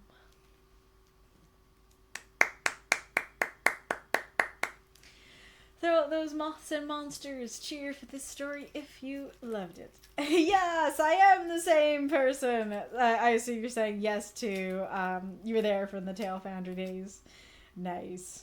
This angle is particularly pretty on the dragon, but I don't know that I can get it in the in the camera. I don't know if it's showing up as the same angle. But the angle I'm getting has all three of the colors at once of the purple, green, and blue. I guess it doesn't have the orange, the red-orange, but... Alrighty, Rue. Very cute story. Love the Christmas vibes, the Christmas presents. Alright. Aw, thanks. I'm glad you like my voice. Alrighty, so there are some questions here. This takes place a couple hundred years after my universe Christmas event story that I haven't posted yet. Shh. Let's see. Oh yeah, so this is... Oh no, that's not the same one. One, can someone please teach me how to make a post within 350 words? I was 40 characters over the limit. Had to delete several dialogue tags to make everything fit. So I don't know if other people already helped you with this, but I'll talk about it. So yeah, that is the unfortunate thing. I think I did add it to the submission rules. If I didn't, I'm sorry, I should have. The word limit is 350 words. I forget why, but there was like, I really fought to keep that word limit, when we switched over. But so the word limit is 350 words, but if you don't have Nitro, then Discord will only let you post a 2,000 character message. And so that does mean that unfortunately that's kind of your other limit, that you have to do it within the 2,000 character limit if you don't have Nitro. And that is a reason to get Nitro, that if you have that, then that won't be a problem at all. I think people said, but sometimes there are ghost spaces, like at the end of your paragraphs, so make sure you cut those. I don't think you did it anywhere, but sometimes people will put 2 spaces or even 3 after a sentence. Make sure that you cut those out. And then, yeah, like, unfortunately, then after that, you just kind of have to either take away words or shorten your names, and stuff like that. So it is very unfortunate. I wish that I could just be like, nope, you don't need Nitro to post 4,000 character messages on my server. I wish that was an option, but unfortunately, the Discord gods are cruel. Arith is cruel. Yeah. 2, I've been working on my subtext. Please tell me what you think of these 2. 3, I ended up cutting most of the opening exposition because it took focus away from the main conflict. What do you think of the remaining description? 4, I tried the J.K. Rowling description for Lilith. Let me know what is missing. I was going for more impression/feeling she gives Rin rather than concrete descriptions. 5, what conclusions can you draw about Rin's Christmas party he came from? 6, does this piece make you curious to read its longer prequel? And then the bonus was the question I already answered earlier. So feel free to answer those questions in the chat, and then I'll answer them at the end. So, like I said before, the setting is really nice and beautiful. I enjoy that. So yeah, I enjoy the scene setting. The thing that makes me question in the first paragraph is I don't really know why he's so angry. Like my thought was kind of like, oh, they're blocking the road. You know, that happens a lot in my neighborhood. That the roads are a fine size, but people like to park on both sides and make it a very tight squeeze to get our nice big truck through. And, I mean, you're probably thinking the wrong thing. It's not like a truck with a open truck bed or anything like that. But it's hard to get through, and so my parents, my mom especially, is very unhappy anytime people do that. So that's kind of what I imagine Rin feeling of like, oh, why are there so many cars outside my house? They're blocking the road, kind of thing. But I don't feel like I got a good impression of why he's angry, and so it ends up feeling a bit strange that he's so angry rather than curious as to why everybody's at his house. I really like using kaleidoscope as your descriptor there. I can totally... I mean, I guess I'm almost kind of imagining one of those, like, projectors that puts the spinny lights on the snow, but I think you just mean, like, it's covered in Christmas lights, and that reflects on the snow, and I either way, I think it's cool and beautiful.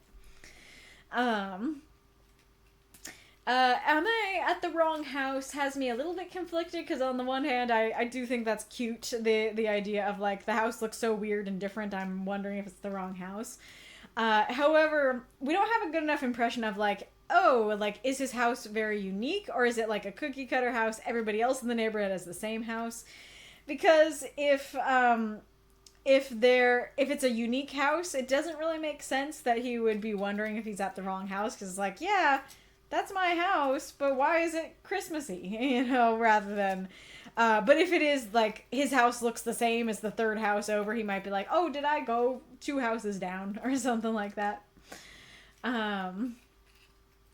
So I do really like your description, especially, like, the red curls, the bright blue eyes. I think that's beautiful and works really well. And I do actually like the description of the most beautiful girl he'd ever seen. But there is a fatal flaw with it, which is that, you know, me just arriving at the story, not knowing anything about the universe or anything, I don't know that he already knows her. And so that description reads like this is his first time seeing her. That it's just like, I've never met this girl before, but wow, she's the most beautiful girl I have ever met. And so I do think that introducing, you know, Lilith walked out and then later saying, you know, she was the most beautiful girl he'd ever seen, would work a lot better there. I love the Santa dress swaying. That's so cute and evocative. I really like all this description. I think you do a great job with that. It's so cute. My biggest question that I was left with this story by the end is that usually when you have a surprise party, you get everybody to, you know, crouch down, turn the lights off, wait for them to come inside, and then everybody shouts surprise. And granted, maybe this is not meant to be a surprise party specifically, but she does still shout surprise and stuff, and so it feels odd to me that instead of hiding inside, letting him come in, letting him be surprised, that she walks out and spoils everything first. And so I do feel like, to me, that having him go inside and basically having them all having either him just see the things that she's describing, that instead of it being described to him, he just sees it, or having like different people explain it to him. So it could be, Lilith is the one that first is talking to him, and then Jasper's like, I made a spreadsheet, kind of thing. I think that would work a little bit better for me personally. I love melting into her arms. That's great. I don't know what Firefly is all about, but that's a cute nickname. I do like the description of what kind of chaos awaits behind the door. I do think that's great. I do, regarding the spreadsheets, I do kind of feel like Jasper spreadsheets led to, Jasper spreadsheets kept everything organized. I think would work a bit better for me, because as is, I'm kind of left wondering, why did you need spreadsheets to make a Christmas dinner? Because on the one hand, yeah, Christmas dinner's pretty involved. And so maybe, especially if you are like a disorganized group and everybody's doing different things, maybe you do need spreadsheets to make sure that Christmas dinner is made. But on the other hand, that does feel a little odd to me that it's like, you needed spreadsheets for dinner, huh? And so I think going vaguer with it and going, yeah, he had the just for spreadsheets kept everything organized. I'd be like, yeah, spreadsheets do that, and I don't need to know more of what they did to be with you on that. And then the next line of everyone also made it right after Christmas dinner does kind of read like everyone made Christmas dinner, and granted that does work if that is what you meant, but I think you meant everyone made it to the party. And so I think either A, having everyone made it in a different place, so it's not right next to the dinner, B, just clarifying more and saying like, also everyone made it to the party or something like that, could work a bit better. But I do like that as like the big thing that he's like, wow, really? I do like that you whined for 3 days about your work trip in an annoyingly vague way. I think that's great. I'm not really sure what the pot meet kettle there means, because like that's the expression of like, yeah, the pot calling the kettle black, like you're one to talk kind of thing. And so I don't have enough context to understand why he would say that. I don't know if like she also whines about her work trips in an annoyingly vague way, or if like he surprised her with an actual holiday at some point or something like that. And so I feel like either giving the context or having a different line there would work better for me. And then the ending is really cute and sweet. I absolutely love that last line of I'm home, just seeing the family. Like, it's not about the home, it's about the family and how he's genuinely appreciative of it. I think that's very sweet and beautiful. Once again, I do feel like if he had walked in and kind of everybody is answering the questions, he's seeing everyone and everybody's answering, that would have maybe been a little bit more powerful for the ending. I mean, I feel like I have mixed feelings about that, because on the one hand, it's like, oh, I just walked in, the I'm home is kind of this almost realization sort of right as he sees everyone.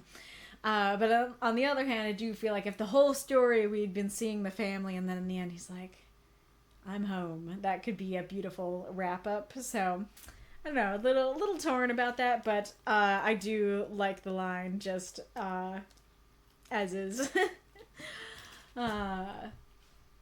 Very cute, adorable Christmas story. Okay, so your questions. I've been working on my subtext. Please tell me what you think of these two. So I'm not really sure what subtext I was supposed to get there. I just got like they are in love. They're cute. They seem to know each other quite well. And then 3, I ended up cutting most of the opening exposition because it took focus away from the main conflict. What do you think of the remaining description? I think it's really beautiful. I like how you wrote all that. I think it's a good setting. Though I do wonder if I'm not introduced to the context that I was supposed to be, because I think the anger could have been quite important, and I don't feel like I have a good impression of why he's angry and stuff. So, I don't know what's J.K. Rowling about the description, but I like the description. I think that works very well. A conclusion can you draw about Rin's Christmas party he came from? I had no idea that he came from a Christmas party. I think that must have gotten cut with the exposition stuff, because I can't draw any conclusions because I didn't have an introduction to that. Does this piece make you curious to read its longer prequel? It does, or honestly, more than anything, it's you saying this takes place a couple hundred years after my Christmas universe event story, because it makes me go, like, are they immortal? Kind of thing. So I am curious to read the prequel and learn more about these characters, certainly. Yes, you're welcome. I'm also curious, I should have asked this of the chat first, but how old did you think Rin and Lilith were at the beginning, and how old did you think that they were by the end? Because I actually read them as quite young, you know, like early 20s at most, at the beginning, but then by the end I was like, maybe they are like established adults who have, you know, their work trips and stuff like that. So I wish I had a better perspective on why I got that impression. I don't know if it has to do with like not knowing why he's angry, and so it seems more like, I don't know, teen-y, but then again, like I said, my mom gets mad about the cars blocking the way, so I don't know. I'm just curious how you guys read it, and if that was only me or others as well.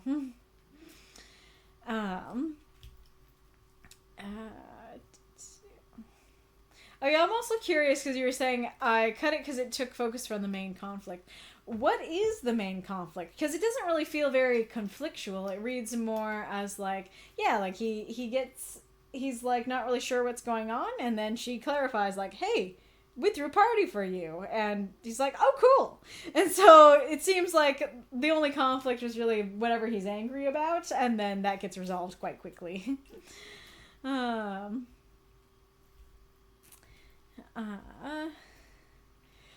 Sarge just said yes about something at the beginning. He's assuming that the neighbors threw a party and blocked his driveway. Okay, yeah, so that it is the thing that makes my mom angry. It is the people blocking the way. Whoops, I meant to write my house. Not sure what. Oh, am I at my house as opposed to the wrong house? Yeah, that could work a little bit better. Like, is this really my house? Not sure how that changed. That's what I get for writing at 12 a.m. Very fair.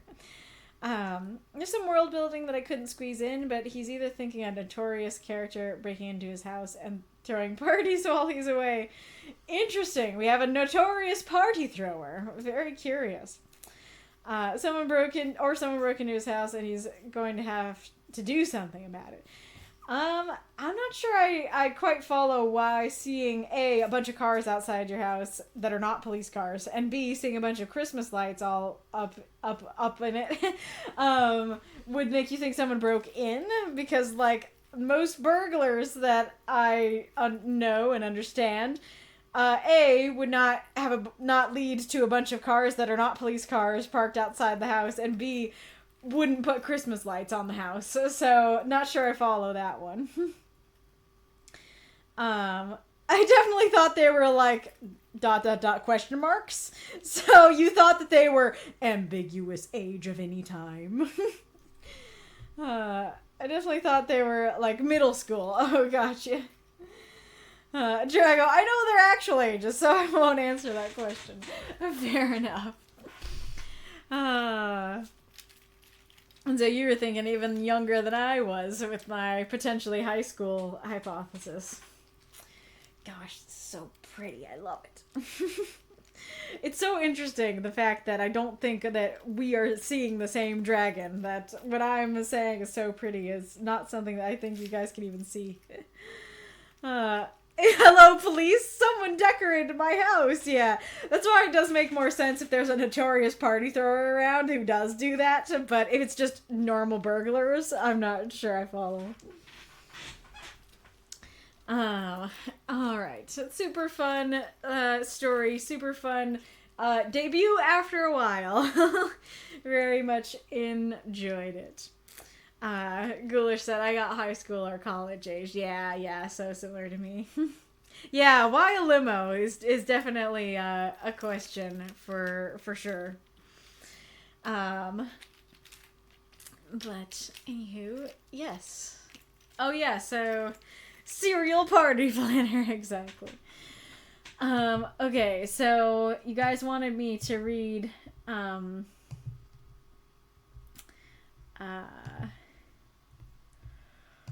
read Norman's story. Is that still on? Do you still want me to read Norman's tale?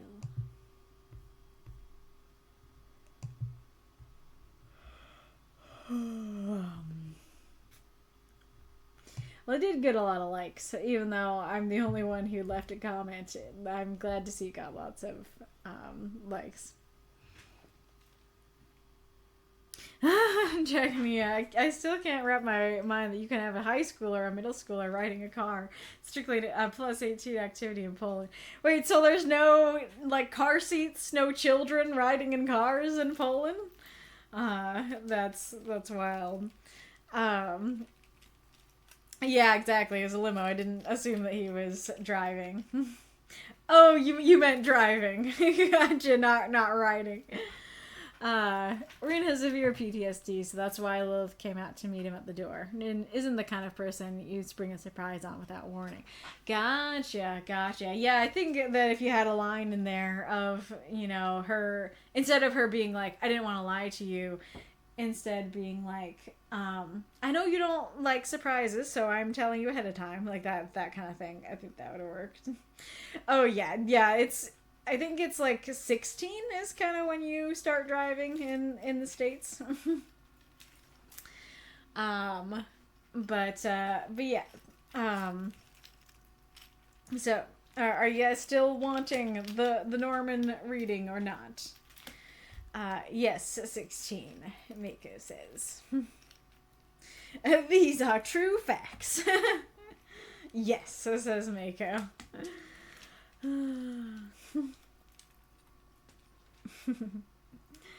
can come all the way down my face. Yes, please, this is Stardust. Oops. Yes, says Arith. Alright, getting lots of yeses. Okay, so this is my unexpected gift to you, Norman. I'm really not supposed to do this since you didn't do your 2 reviews, but because your story is rather just a wonderful love letter to the group, I think it's a great way to start off the new year. So I'm just gonna read it. We're not really gonna have any formal critique or anything, just gonna read it to share the love with everybody. Kindness, 350 words by Norman Gray. Thank you. I never knew how much I needed this. I didn't know just how far a bit of kindness could go. Like most writers, I had once been very ambitious, with dreams of being a successful author. I'd long lived with this idea that quality art isn't created through positive reinforcement, but instead through a no punches pulled, brutal scrutiny. While I do believe this line of thinking served me for a while, it also made me overwhelmingly self-critical, often unaccepting of positive feedback, always feeling that it was disingenuous or patronizing. I eventually suffered from severe burnout. I couldn't do it anymore. I didn't know if I'd ever write again. It had become painful, forced. But giving up also left me with a sense of bitterness. My return to storytelling 2.5 years ago felt strange, If you've ever attempted something again after a long hiatus, then you know the feeling, wondering if you still know how. The practice both familiar and alien. I crave that raging fire again. I want to feel that overwhelming passion, that drive to create something beautiful and proudly declare, I made this. I haven't known much kindness in my life. Or maybe I've just been too down on myself to recognize when it's been given. People do compliment my writing often, but I'm rarely convinced they're being truthful when they do. And I don't know what I expected when I joined this group. Maybe I had no expectations at all. Maybe that lack of expectation was what I needed in order to get out of my own way and just write. Those rare few times where positivity really reached me, where someone was noticeably taken aback by my stories. If compliments were physical objects that could be displayed on a shelf among other cherished items, if my house was burning down and I only had time to grab just one thing, those kindnesses you've all shown me might just be the only thing I take with me. Thank you all again for this wonderful gift. It means more than you'll ever know.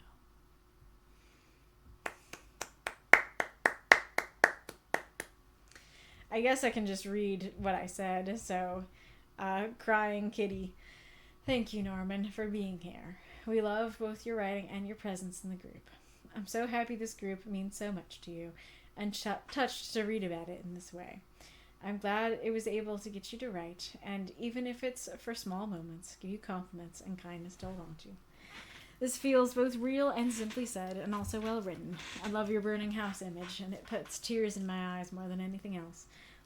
But honestly, talking about the writing of this one feels kind of feels wrong, and diminishing, because this is not about the writing. I just appreciate your love letter to this group.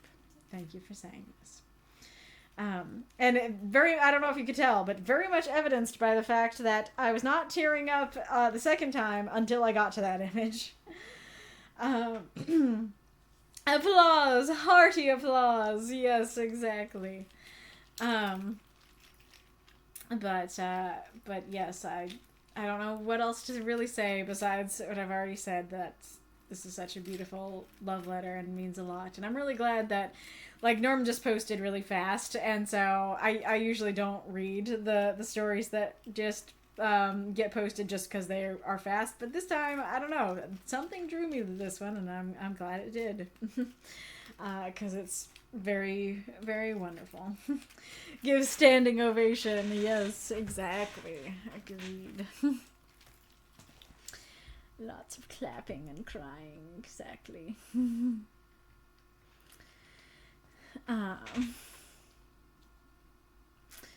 Stardust says, I've been lurking on the Tale Foundry website since its inception. Took a lot of things to line for me to post.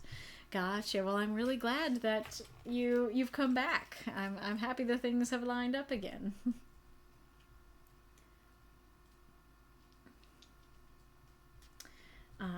Yes. Wonderful story, wonderful way to begin our year.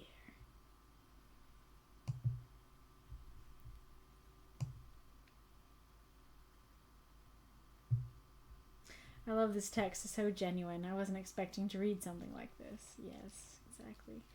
That mention of imposter syndrome regarding feeling that you don't feel people are being truthful when they praise your writing hits hard. Yeah, very fair. Well, I know I at least mean what I say, whether it be positive or criticative. I do mean it. So, and I hope that everyone else in this group does too. I can't speak for them, but I hope that they all mean their compliments genuinely too.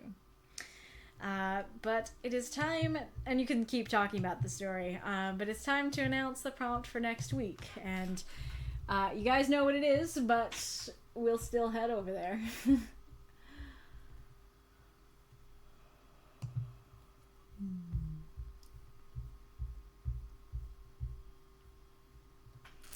Alright. In third place with 17 votes, we have Music of the Night. In second place with 19 votes, we have an unexpected gift, with which, through shenanigans, I made win this week. But our winner, with 20 votes, is Family Curses. Alrighty, I really should have been thinking about more of what I was going to say. I've been thinking about what I might want to write for this story a little bit, but not so much what I wanted to say here.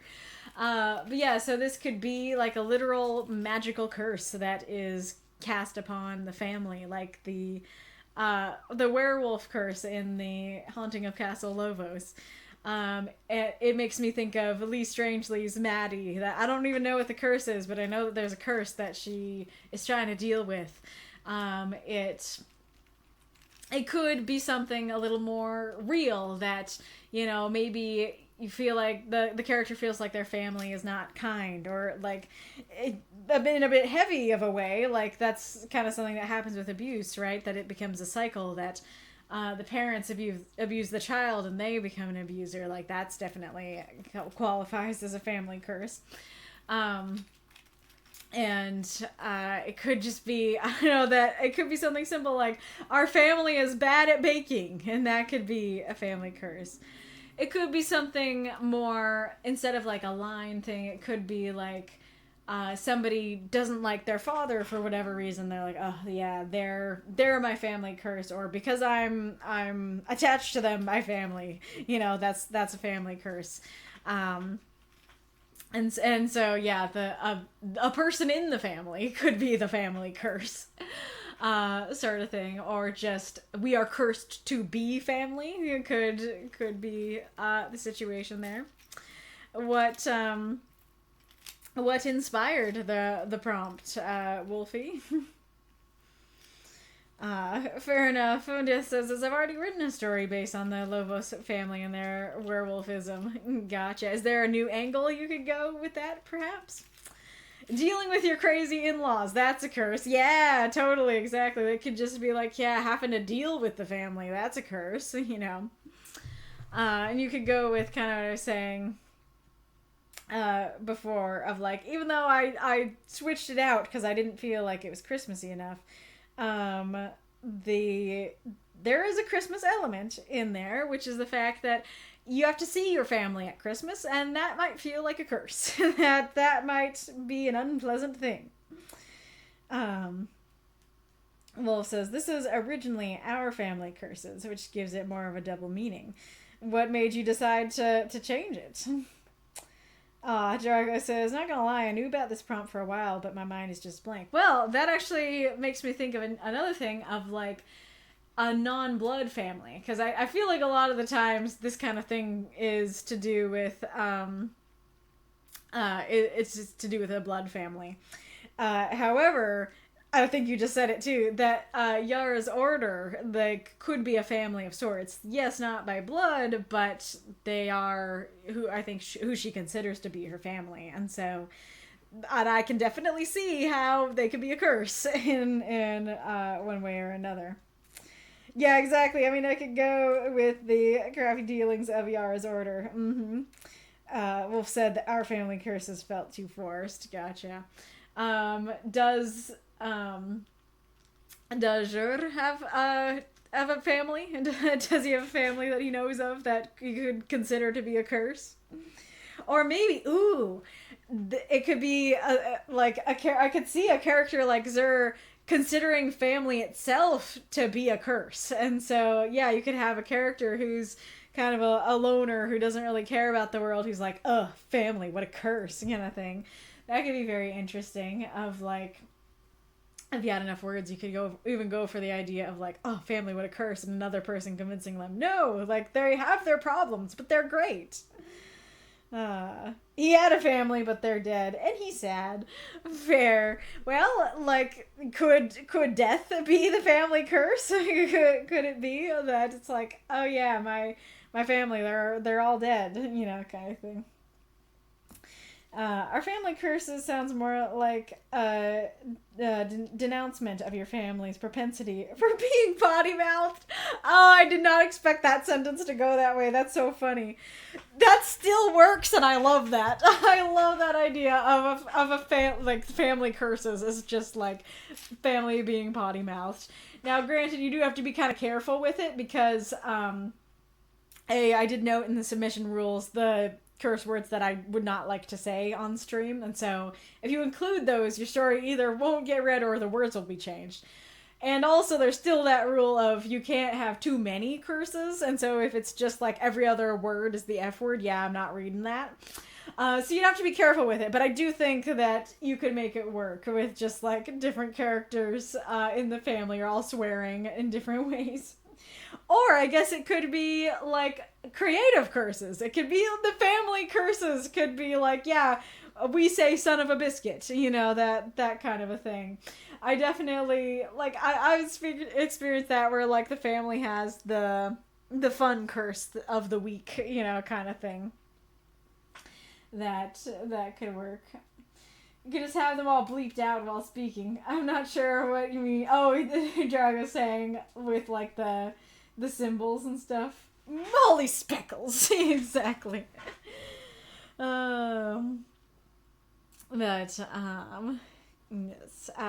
Stardust says, thanks for the stream, Kaylee. I have to drop off and go make some soup. Very fair. But it was great to have you.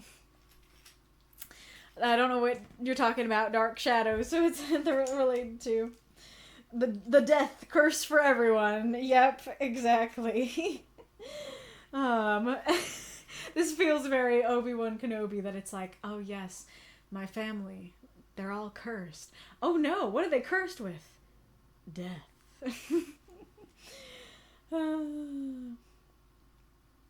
Oh, I see. Wolf said, I think Dark Shadows movie was the inspiration, specifically the ending. Gotcha. Oh, boy. Oh, that's such a cute little kitty. Let's see. Yes, Norman is a great writer. It is true. I'll see you on Monday. Ooh, exciting.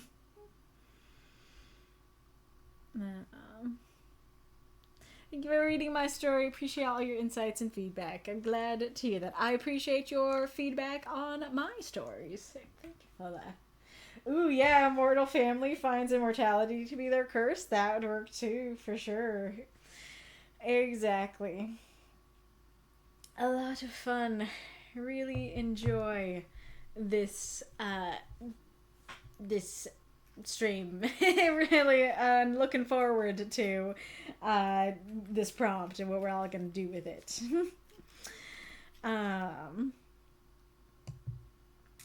But yeah, so if you were not read on stream, you're not out of luck, because our Discord is awesome and they do backup readings. They happen in the writing group chat, the writing group voice chat, and the backup queue. And it's first come, first serve, so feel free to just submit your story to the backup queue now if you were not read. Yeah, and there's a lot more back and forth discussion, and you can submit your story to read it to others, or you could have somebody else read it, or you could just lurk. I feel like I messed that up. I'm tired. Yes, there is the Discord link. Join us or else a pox shall fall upon your house. Yes, indeed. The flesh horse is watching. Nice. Alrighty, room. Who we want to raid? You guys have any raiders lined up for us to raid?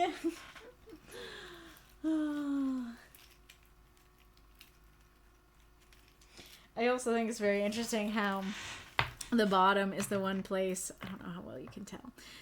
The bottom is the one place where it doesn't change. Like, you can tell that it's like the green on this side and the pink on that side and the blue on the bottom. It's like that on all of them. I don't know why that is. Starry? Fable is live. What you guys think? You want Starry or you want Fable? Before I go, I shall recommend Ben Rice PLG. Is he streaming at this moment, or are you just recommending this as a general streamer? And is he a writing streamer?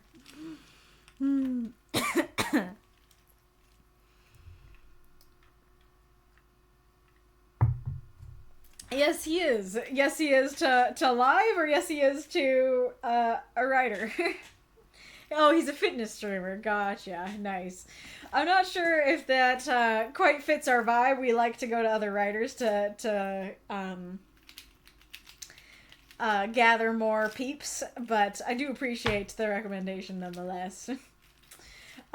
Is Fable just Fable? Is that the full name? Trellian, missed the stream. I'll have to catch you next time, I guess. Aw, sorry you missed us, but great to have you for the second that we have you.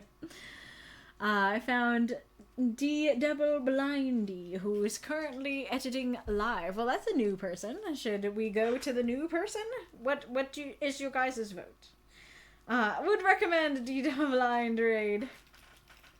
Fable Storyteller. Oh, I see. Starry and Fable's the same person. Nice.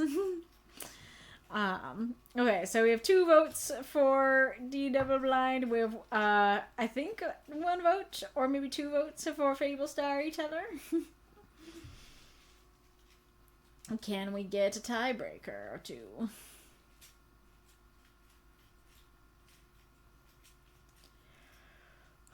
Well, I guess I can be the tiebreaker and say I want to go to the new person and see if we can recruit more new people.